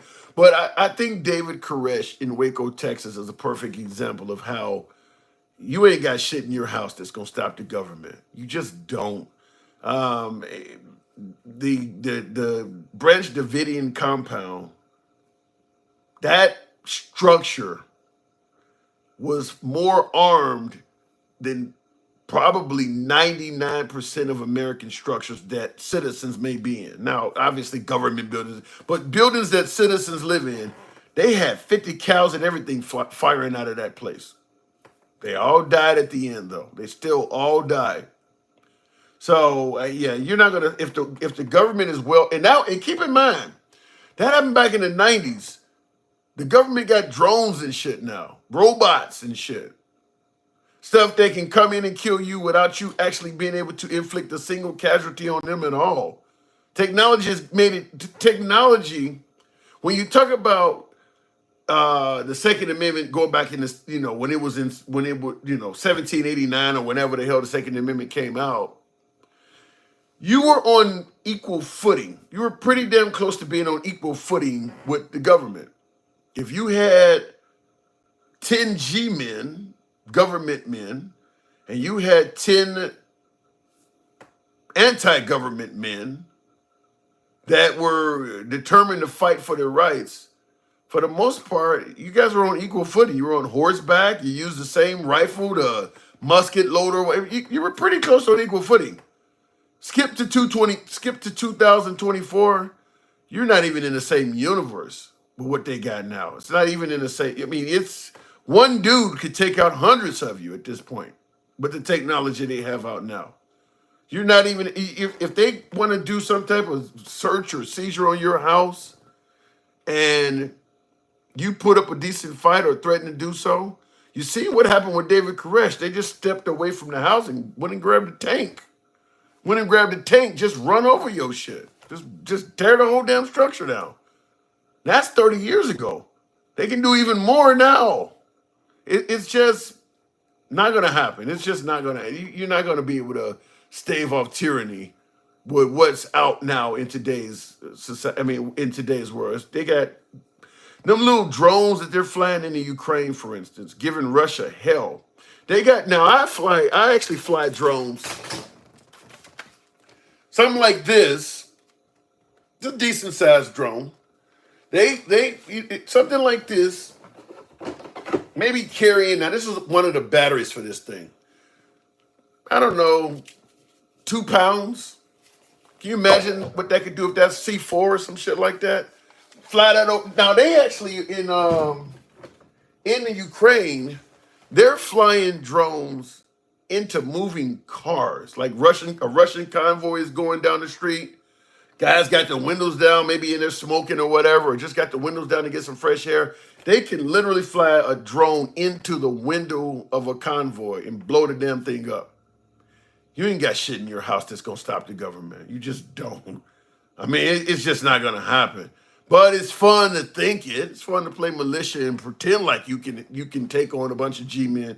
It ain't gonna happen. I'm just telling you, it's not gonna happen. And I'm not even, I mean, there's just so many things that could get you that you never even see or hear coming. It's not gonna happen. You can just fucking go down. Now, here's why I think people believe this. Is because they believe if you have a tyrannical government, the government is somewhat gonna handle it from a standpoint of a fair fight. They're not thinking tyranny like Hitler type tyranny.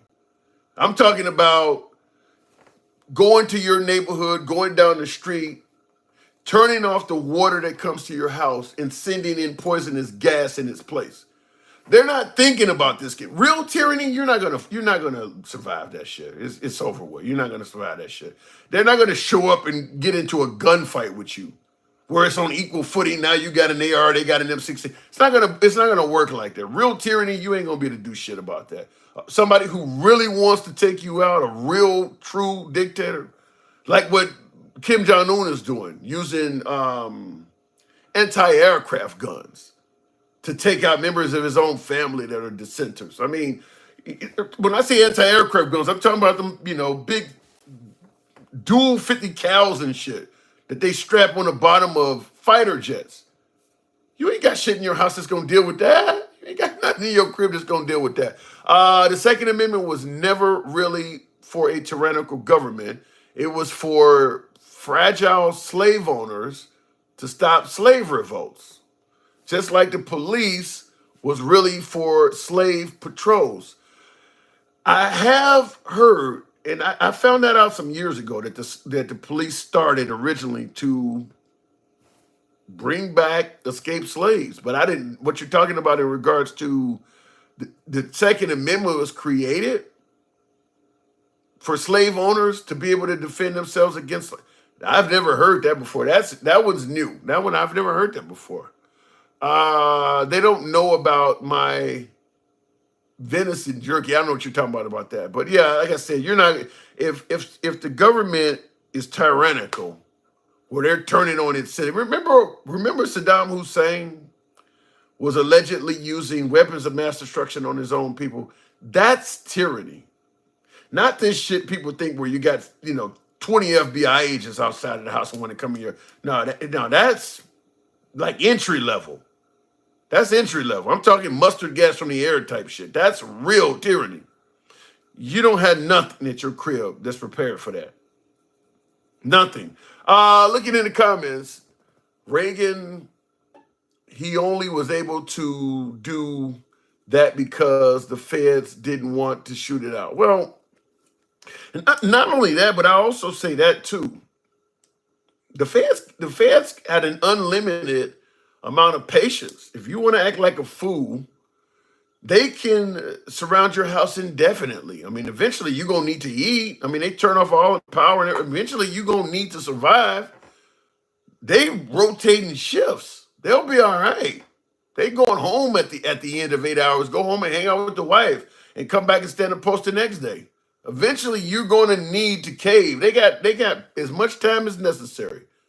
An unlimited amount of G-men. You don't have all of that. It's people who think they can take on the government to prevent tyranny. I think you're selling yourself a pipe dream on that. Like I said, it sounds good when you're out buying weapons and all of that.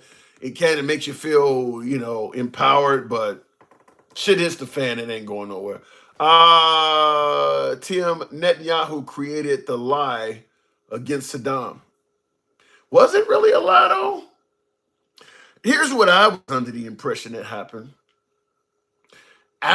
During the 1990 war, remember when Saddam Hussein went into Kuwait? Then we had Desert Shield, and then it turned into Desert Storm. That first war back in the early 90s. We went in and we encouraged, I don't know, the Sunni Shiites, there's three different populations in Iraq. I don't want to sound ignorant. I don't know all three of them, but there were three different factions in Iraq. There's a minority population. There's three of them, Turks or something like that. I know there's three. But anyway, we encouraged the minority population, the one that was being mistreated in Iraq, to stand up and fight against Saddam Hussein. And we made the promise that we would help them in that fight. Similar to what the Ukraine is doing against Russia. We're really helping the Ukraine, and they're able to, they're not winning the fight, but they're not losing it as bad as they would be without the assistance of America. Well, we kind of made a promise like that to the minority group in Iraq. Because remember, we got him out of Kuwait, but a lot of folks are like, well, why would you leave him in power? We told the folks, the minority population, if you stand up and fight against him, we'll help you. They did it. We didn't help. So Saddam Hussein, being pissed that so many people within his country would rise up and fight against him, slaughtered them all. That's kind of what a dictator would do. Slaughtered them all. So you see us going back in there again in early 2000s under this, well, he is killing his own people. Well, yeah, those are the people that rose up against him that we basically were going in and using the folks who took our advice on the first go round as an excuse for the second go round. Yeah, he is killing his own people. People that would not have been dying if they didn't listen to America. And I will say this also. God bless anybody that believes America in regards to this kind of stuff. I mean, we started out making deals with the Native Americans and constantly breaking treaties and deals to the point where they ended up getting pushed all the way into reservations in some of the most unhospitable corners of America. A lot of the native tribes, they live in some really bad areas. We pushed them off of all of the fertile, any land that's of any value, we pushed them off of all of that shit. So, but they were the first group of people that trusted what Americans were saying. That's why you hear the term Indian giver. That was created because America was giving shit to the Indians and taking it back. You still have that term today. Well, the Indians were the first group. We did this in Vietnam. We've done this to a lot of different people, making promises and people being willing to damn near put their life on the line. And then when it's America's turn to follow through, we leave people hanging. We do this quite often. So, like I said, God bless anybody who's willing to take the word of America. We don't honor our promises. We don't always do that. And people get killed because of it. Looking at the former Virginia Governor Patrick Henry spoke in 1788 about his fear that the federal government would disarm militias and dismantle slave patrols. Would disarm militia and dismantle slave patrols. So he obviously was pro-slavery. He wanted the slave patrols to remain armed and the militia as well. Yeah, well, there's a lot of money in slavery too. I mean, so it does make sense that they would want to keep that, but it was awful. I mean, that's human trafficking, you name it. What the hell did I just do? There we go. 1788, that far back, huh? That far back. Looking in the comments, America is a powerful land. Yeah, I agree with that. Leave soon, bro. The wrath of God is coming. Didn't you see the flooding states underwater? Sid, we could have had that conversation 100 years ago. We've been living in the last days my whole fucking life. I'm probably only going to be around 20 years, whether God comes back or not. I mean, I'm getting older nowadays. Since I was a kid, we've been living in the last days. Like you said, what did you say? The wrath of God is coming. Didn't you see the flooding in states under the water? 100 years ago, somebody could have pointed to like the Chicago fire or some major catastrophe back then. I'm sure they were saying it back then.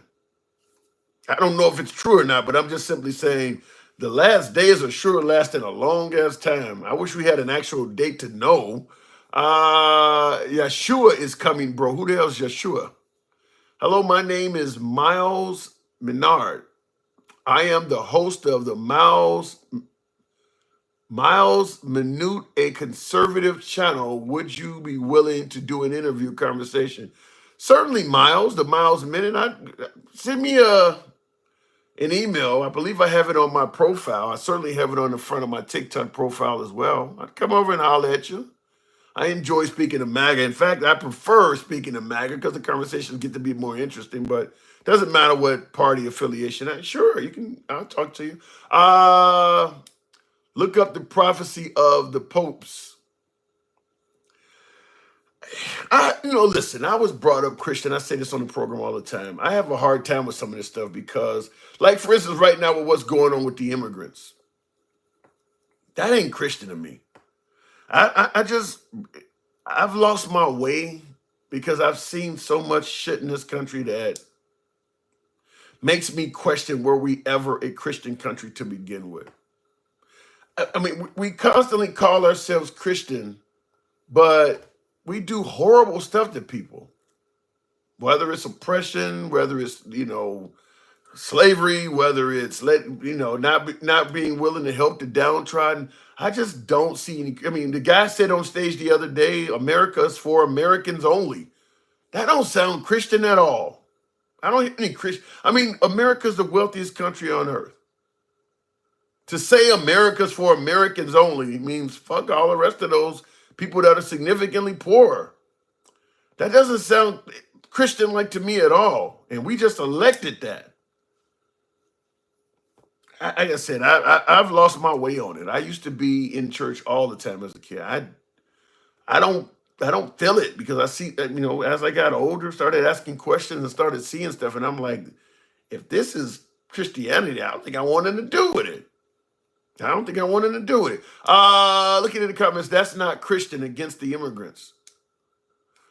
But it ain't just the immigrants. It's helping out anybody in this country. The first thing anytime you talk about helping out somebody in this country, the sentiment is always the same. Who's going to pay for it? That sound Christian to you? Even the wealthy say that shit. Who's going to pay for it? Now, right now we're talking about too much money is going to the Ukraine or Israel or overseas. And I always bring up under Obama, under Trump, the border was allegedly secure. There was no money going to the Ukraine. And they still didn't want to give people universal health care. The overwhelming majority of the people that would have received it were Americans, and they still were totally against it. I'm just not hearing the love. I'm not hearing the Christianity. These are people, this is not something you can scam. These are people that are getting sick. This is health care. It's not like you're going to go out and this is not where a person can go out and live high off the hog. You're talking about giving the person health care, and they wasn't a fan of doing it. Sid, wow. I love you, Tim. Got me feeling like Trump standing next to Tim Scott. Sid says, I love you, Tim. I like that. You know, I would give you a cabinet position, though. I would not snub you like Trump has snubbed Tim Scott. Tim Scott ain't done nothing but spoke positively of Trump, said nothing but good shit about Trump, favorably of Trump, even at his own criticism and detriment. No cabinet position for Tim Scott. This is when folks say that Trump is racist or he don't like people of color, this is the easiest appointment of color you could have made. This guy's gonna be loyal.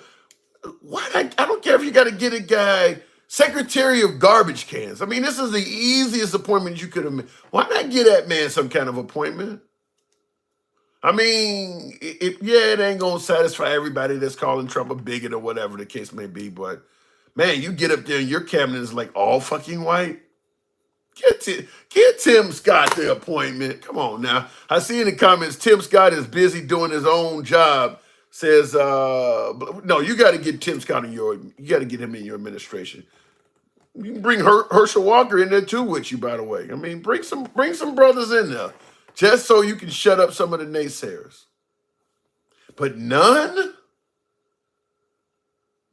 Uncensored. Love it. Yes, Sid, we are always uncensored. Been that way for about 3 years. Uncensored, MAGA friendly. By the way, I got to get a 47 now because this one has gotten old. In fact, this is a 2020. That's a 2024. This is a 2020. This is a Keep America Great losing campaign hat. Trump 2020. Everybody always say when I hold these hats up, yeah, this one says made in China. But yeah, I got to get some more. Let me see. Trump already appointed a Latino at one dude. Trump already appointed a Latino as his Secretary of State. Get a brother in there, though, too. Come on now. He appointed Vivek Ramaswamy. He's also a person of color, but get some brothers in there. Come on now. One or two? Really? The Dems plotting not to certify Trump. Praying for Trump, bring our country back. I hope the Dems don't do that. Folks are talking about it, well, it'll be a civil unrest or whatever. And I do believe that could happen. But, what about the Dems losing? You think there could be civil unrest with the Dems losing? My take is possible. 3 promises Trump made. Now, here's how you could have Democrat. I don't want to say civil war, civil unrest, whatever. Here's how it could happen with the Democrats losing, because everybody believed it would be more likely happening with the Trump side losing because there were so many Trump supporters constantly using the phrase. You didn't hear a lot of Democrats talking about it, but here's how it could happen with the Democrats losing. Trump made 3 promises, one being end all of these global wars, 2 being to get the economy, well, the economy is number 1, but let's just say in no particular order, these are 3. In the wars, get the economy back on track, and of course, secure the border. Now, who are the most unhappy that Trump won? First of all, we start out with African Americans. I don't think there's a lot of unhappy African Americans. They wanted Kamala Harris to win. They didn't vote for Trump, but not a lot of black people were bitching about the possibility of $2 gas in a good economy. A lot of folks are concerned. I don't like him promising to give police immunity from prosecution, but I don't feel very confident he's going to be able to do that in cities. But anything's possible. I don't think you're going to get civil unrest from African Americans, even though people would bring up Black Lives Matter and those are the ones who do it. I don't believe that African Americans are the group that's the most upset. Number two, women. Women have, in their perception, because I know a lot of folks to the right, you ain't lost any rights. I believe women lost rights, but I'm not gonna. We can debate that later. My take is always the same. If you could do something down the street today that now requires you to go 3 states away to do tomorrow, you didn't gain any rights. I can tell you that fucking much. I do believe women lost rights, but I'm not. Look, people have their own opinion about states' rights, but the idea that women are going to take up arms and cause a civil war, not likely, not likely. And you're not going to have a bunch of men fighting on behalf of abortion rights willing to take up arms. So you're not going to get it from, I don't think you're going to get it from African Americans. I don't think you're going to get it from women. So where might it come from? The border. The border. That's not going to be done humanely. That's not going to only pertain to immigrants or illegals. A lot of American citizens are going to get caught up in that. Keep in mind, the deportation process has no pot of gold at the end of the rainbow. First, there is the search. They're coming to get you. Maybe you're a fugitive. Maybe you're on the run. You don't want to get caught. Once you get caught, you're arrested. You will be detained pending deportation. So now you're being stashed, for lack of a better term, stashed somewhere. Some type of pseudo penal facility. If you don't like the term penal facility, call it whatever you want, but you are not free to leave. It will have barbed wire and everything else around it, just like a penal facility does. You are not free to leave that. And then, of course, once you do leave that, you're going back to a developing or third world country. So your setup goes from free in America to arrest, in custody, and now you're back in some third world or developing country. There is no pot of gold at the rainbow. There is no bigger incentive to fight than that. I mean, your life is completely going to be uprooted. You might have your family may be separated. I could easily see Hispanics taking up arms and fighting with police that come to detain them or shooting at ICE or what. Remember, they're all rapists and murderers. Well, if they're all criminals, then what do we expect? Criminals are going to criminal, right? So I can see it in this area because not only are you going to have a lot of Hispanics literally fighting for their very survival, because some of them are being sent back to war zones like Haiti, for instance, or sent back to the wheel of the cartel, sex trade or whatever, or just sent back to absurd poverty. They have a right, they have, not want to say a right, but they have a incentive to fight. And you're going to have a lot of Americans that are married to them, that have kids by them, that are related to them, that simply sympathize with what they're going through. So ICE, we've been talking about this whole militia, going against G-men and against the government. Well, when ICE shows up at different various homes and places of residence and dwellings, some of them people are probably going to opt to shoot it out. I mean, at the end of the day, I'm going to Haiti and I'm liable to get killed there anyway. Fuck it. I'm going to die on American soil. I do believe there will be violence in that one area, just because I believe the roundup will be folks that are considering are somewhat desperate. You're sending people back places that were so bad they were willing to walk thousands of miles to get away from. You're sending them back to that. Some of them are going to feel like it's hopeless, well, shit. I mean, if this is it, then damn it, this is it. Going out in a blaze of glory. It ain't like it's difficult for an immigrant in this country to get their hands on a firearm. We know that ain't true. So I believe this is where you might have that. And I see in the comments, Caucasian debris says, let them try. They will. Some will. I don't know if it's to a magnitude where I might be alluding to now, but some will. They're not all going to go back. I can guarantee you that. They're not all going to. In fact, there are people who have said that. There are people who have said, I'm not going back. Just like if you go get a regular American that has a warrant for his arrest and he's going back to prison for a long stint, some of them say, I'm not going back. what was the movie, the Town with Ben Affleck, where the guy said, "I'd rather hold court on the street. I would next time if they show up, I'm holding court on the street. Fuck it, it's over with." So yeah, I could see definitely some bloodshed in that area. And then of course, you got a lot of immigrant dissenters, for lack of a better term, that might want to join in it. Talking about American military, American style militia. I don't want to give any of the names, but you know the same folks that were part of that caravan that went down to the border a year or so ago. Some of them folks would happily join into the fray, and it just gets messier from there. It just gets messier from there. So this is an area where I could definitely see some violence. I can see some significant violence in that area. Looking in the comments, Tim, they have successfully divided us into they versus us. What is they? What is left or right? Yeah, there is a lot of division in that. I don't disagree with that one bit. You are correct. MAGA will try anything to bring BLM and Antifa out. They don't like the fact that things are too calm because Trump won. You think so? You think MAGA wants drama? Really? I don't know if I'm totally. I don't. I talked to a lot of MAGA. I have not. That's not what I've heard. I could, like I said, I don't hear every damn thing, though, but I haven't heard that. No, it went from breaking the law and having to worry about being deported to getting rounded up to finally getting deported. No freedom ever was attained. Never earned it. Well, they didn't earn it. I agree with that, but freedom was attained. You're talking about getting rid of dreamers and DACA folks and dreamer folks that have been here for 10, 15 years. Freedom was attained. Freedom was enjoyed. I mean, you got folks that have been in this country for over a decade. Now you want to send them back. You got some folks that are talking about sending back that don't even know anything about the nation they're going back to.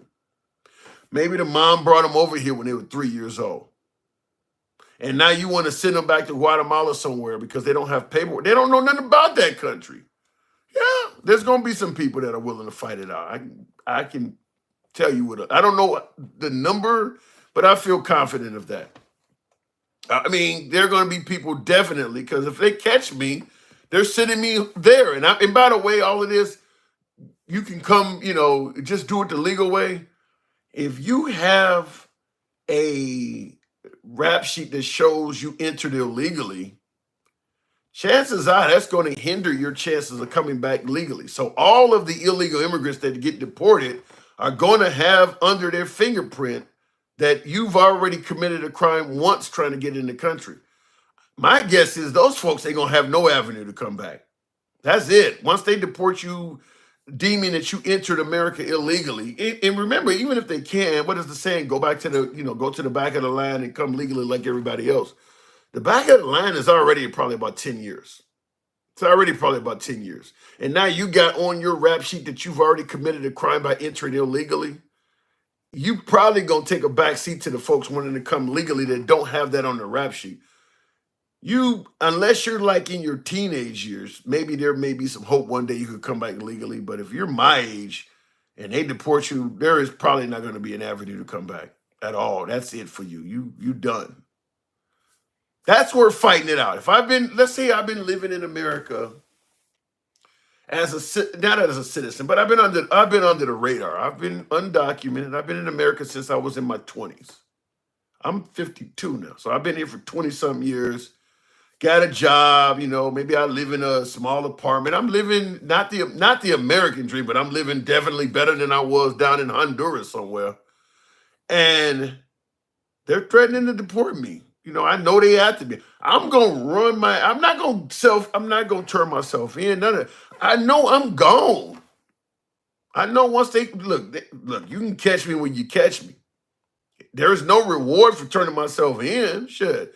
I mean, if I go on a run, maybe I get to stay for another 6 months or whatever. And keep in mind, there's also the notion that maybe I can stay on the run and stay in hiding for 4 years. And America will elect somebody that don't hate me as much as this guy do. Ain't nobody turning themselves in. Ain't nobody turning themselves in. You're going to fight for these people. I can see it. I can see where you could have civil unrest. I can see where you could have civil unrest. Like I said, there is no pot of gold for these people. Everything about it is bad. When they come in to get you, you're getting arrested, you're being detained, and then you're going somewhere that is worse than where you came from. And coming back here is almost not going to happen. How much more of a reason you need to fight than that? Good luck. Like I say, I mean, I think people will get rounded up for sure, but it wouldn't surprise me if you had some law enforcement officials and people like that get killed in this as well, because some of them folks ain't gonna want to go that easy. No, I'm talking about the 20 million that came here in the last 4 years. Can we do that to any country? Enter illegally. Are you mad that these countries will deport us? Well, America's not the only place you can enter illegally and find a sympathetic government that'll let you stay. When I lived in Australia, for instance, people used to come from Papua New Guinea on rafts and shit like that. They didn't all get kicked out.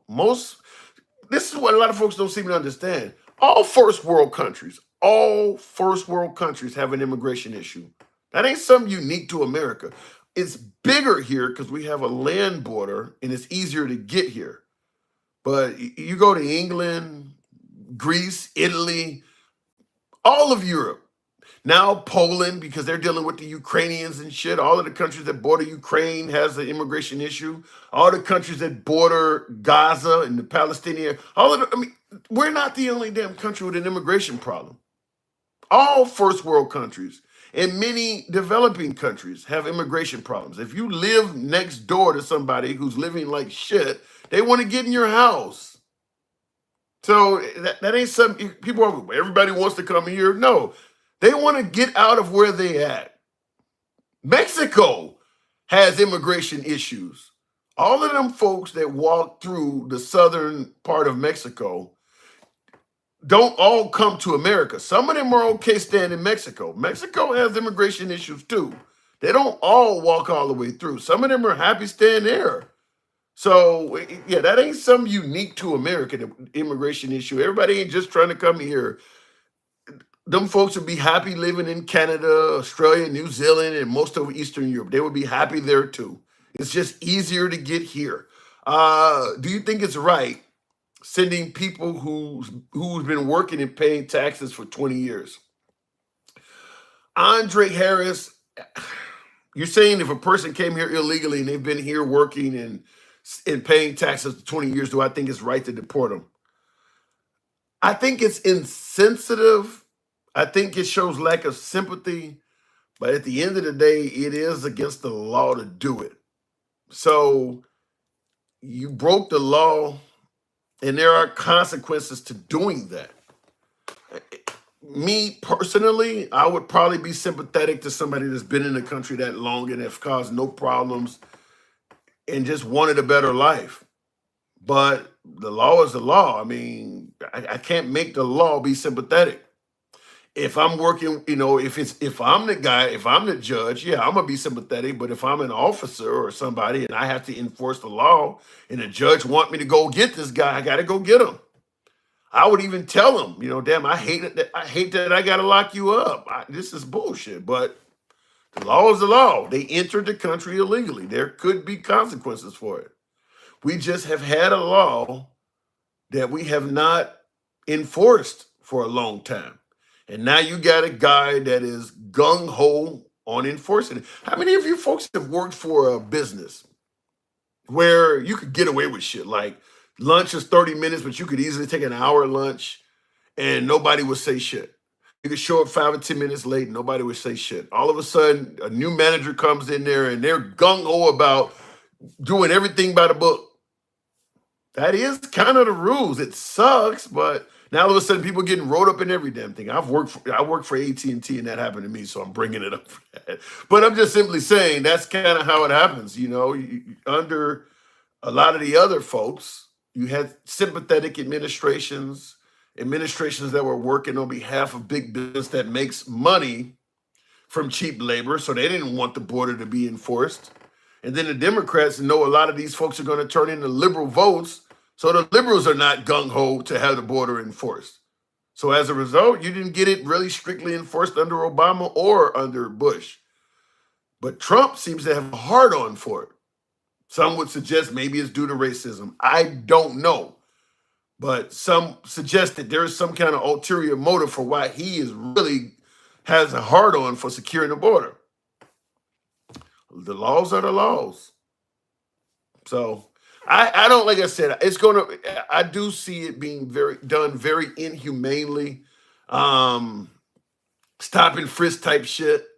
You're going to have Americans being detained that shouldn't be detained until they prove who they are. You're going to have all of that stuff. There's going to be a lot of innocent, just like right after 9/11, right after September 11th, a lot of Americans of Muslim descent were getting mistreated.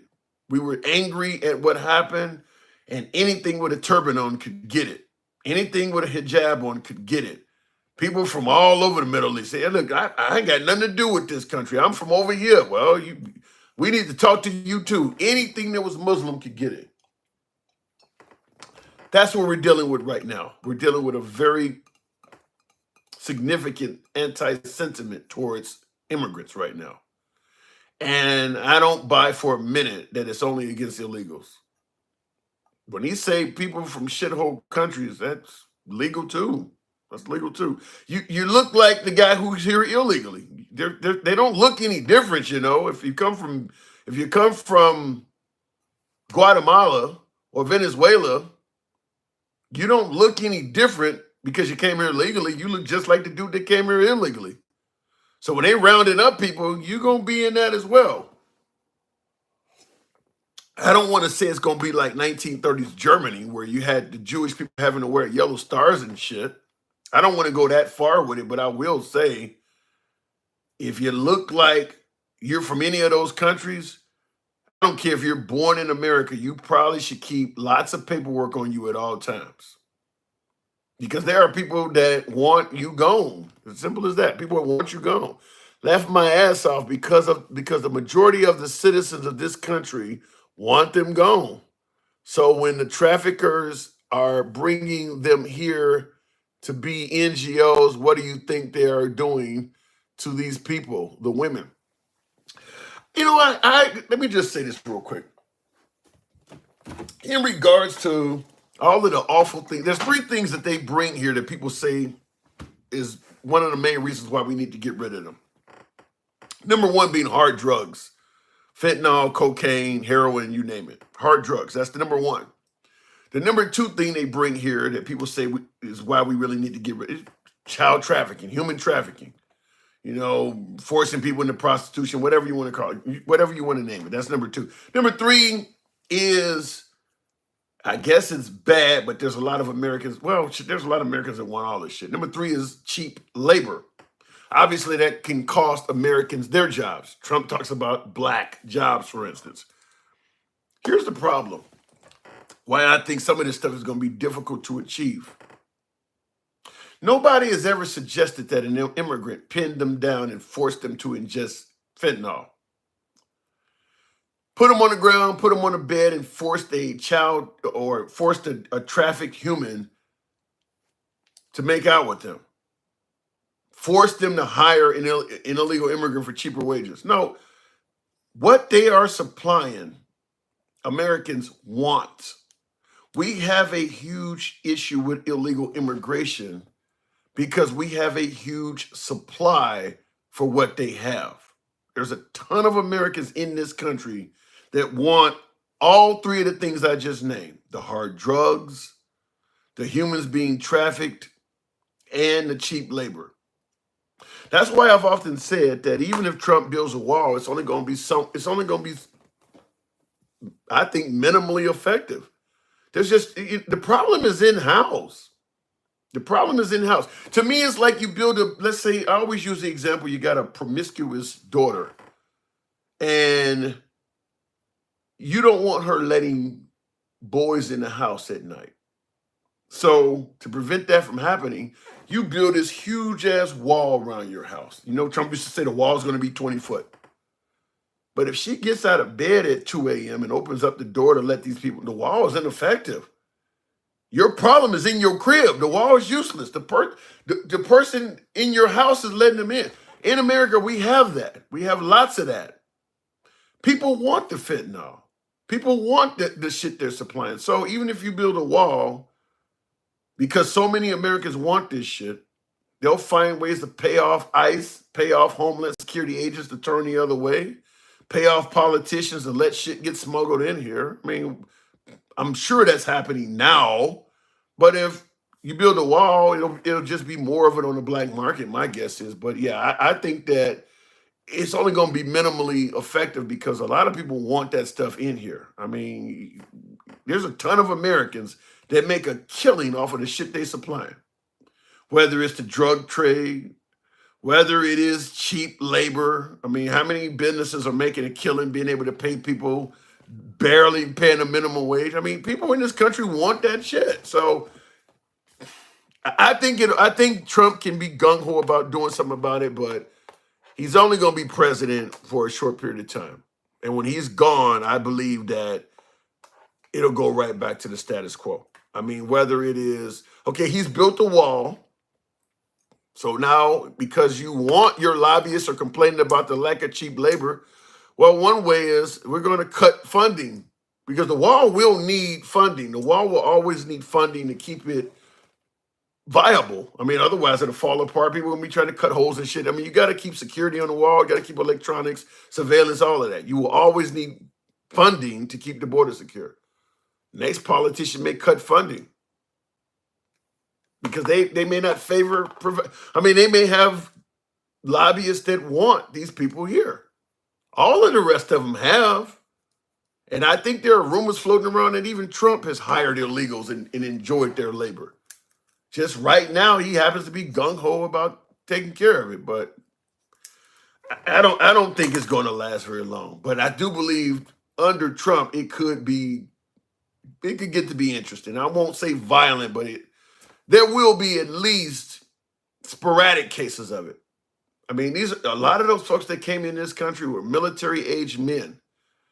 And you listen to Trump, it was a bunch of bad hombres, and he made it sound like they're the kind of people that would do what I'm saying. So we'll see. We'll see. I would bet that a subcontractor hired an illegal.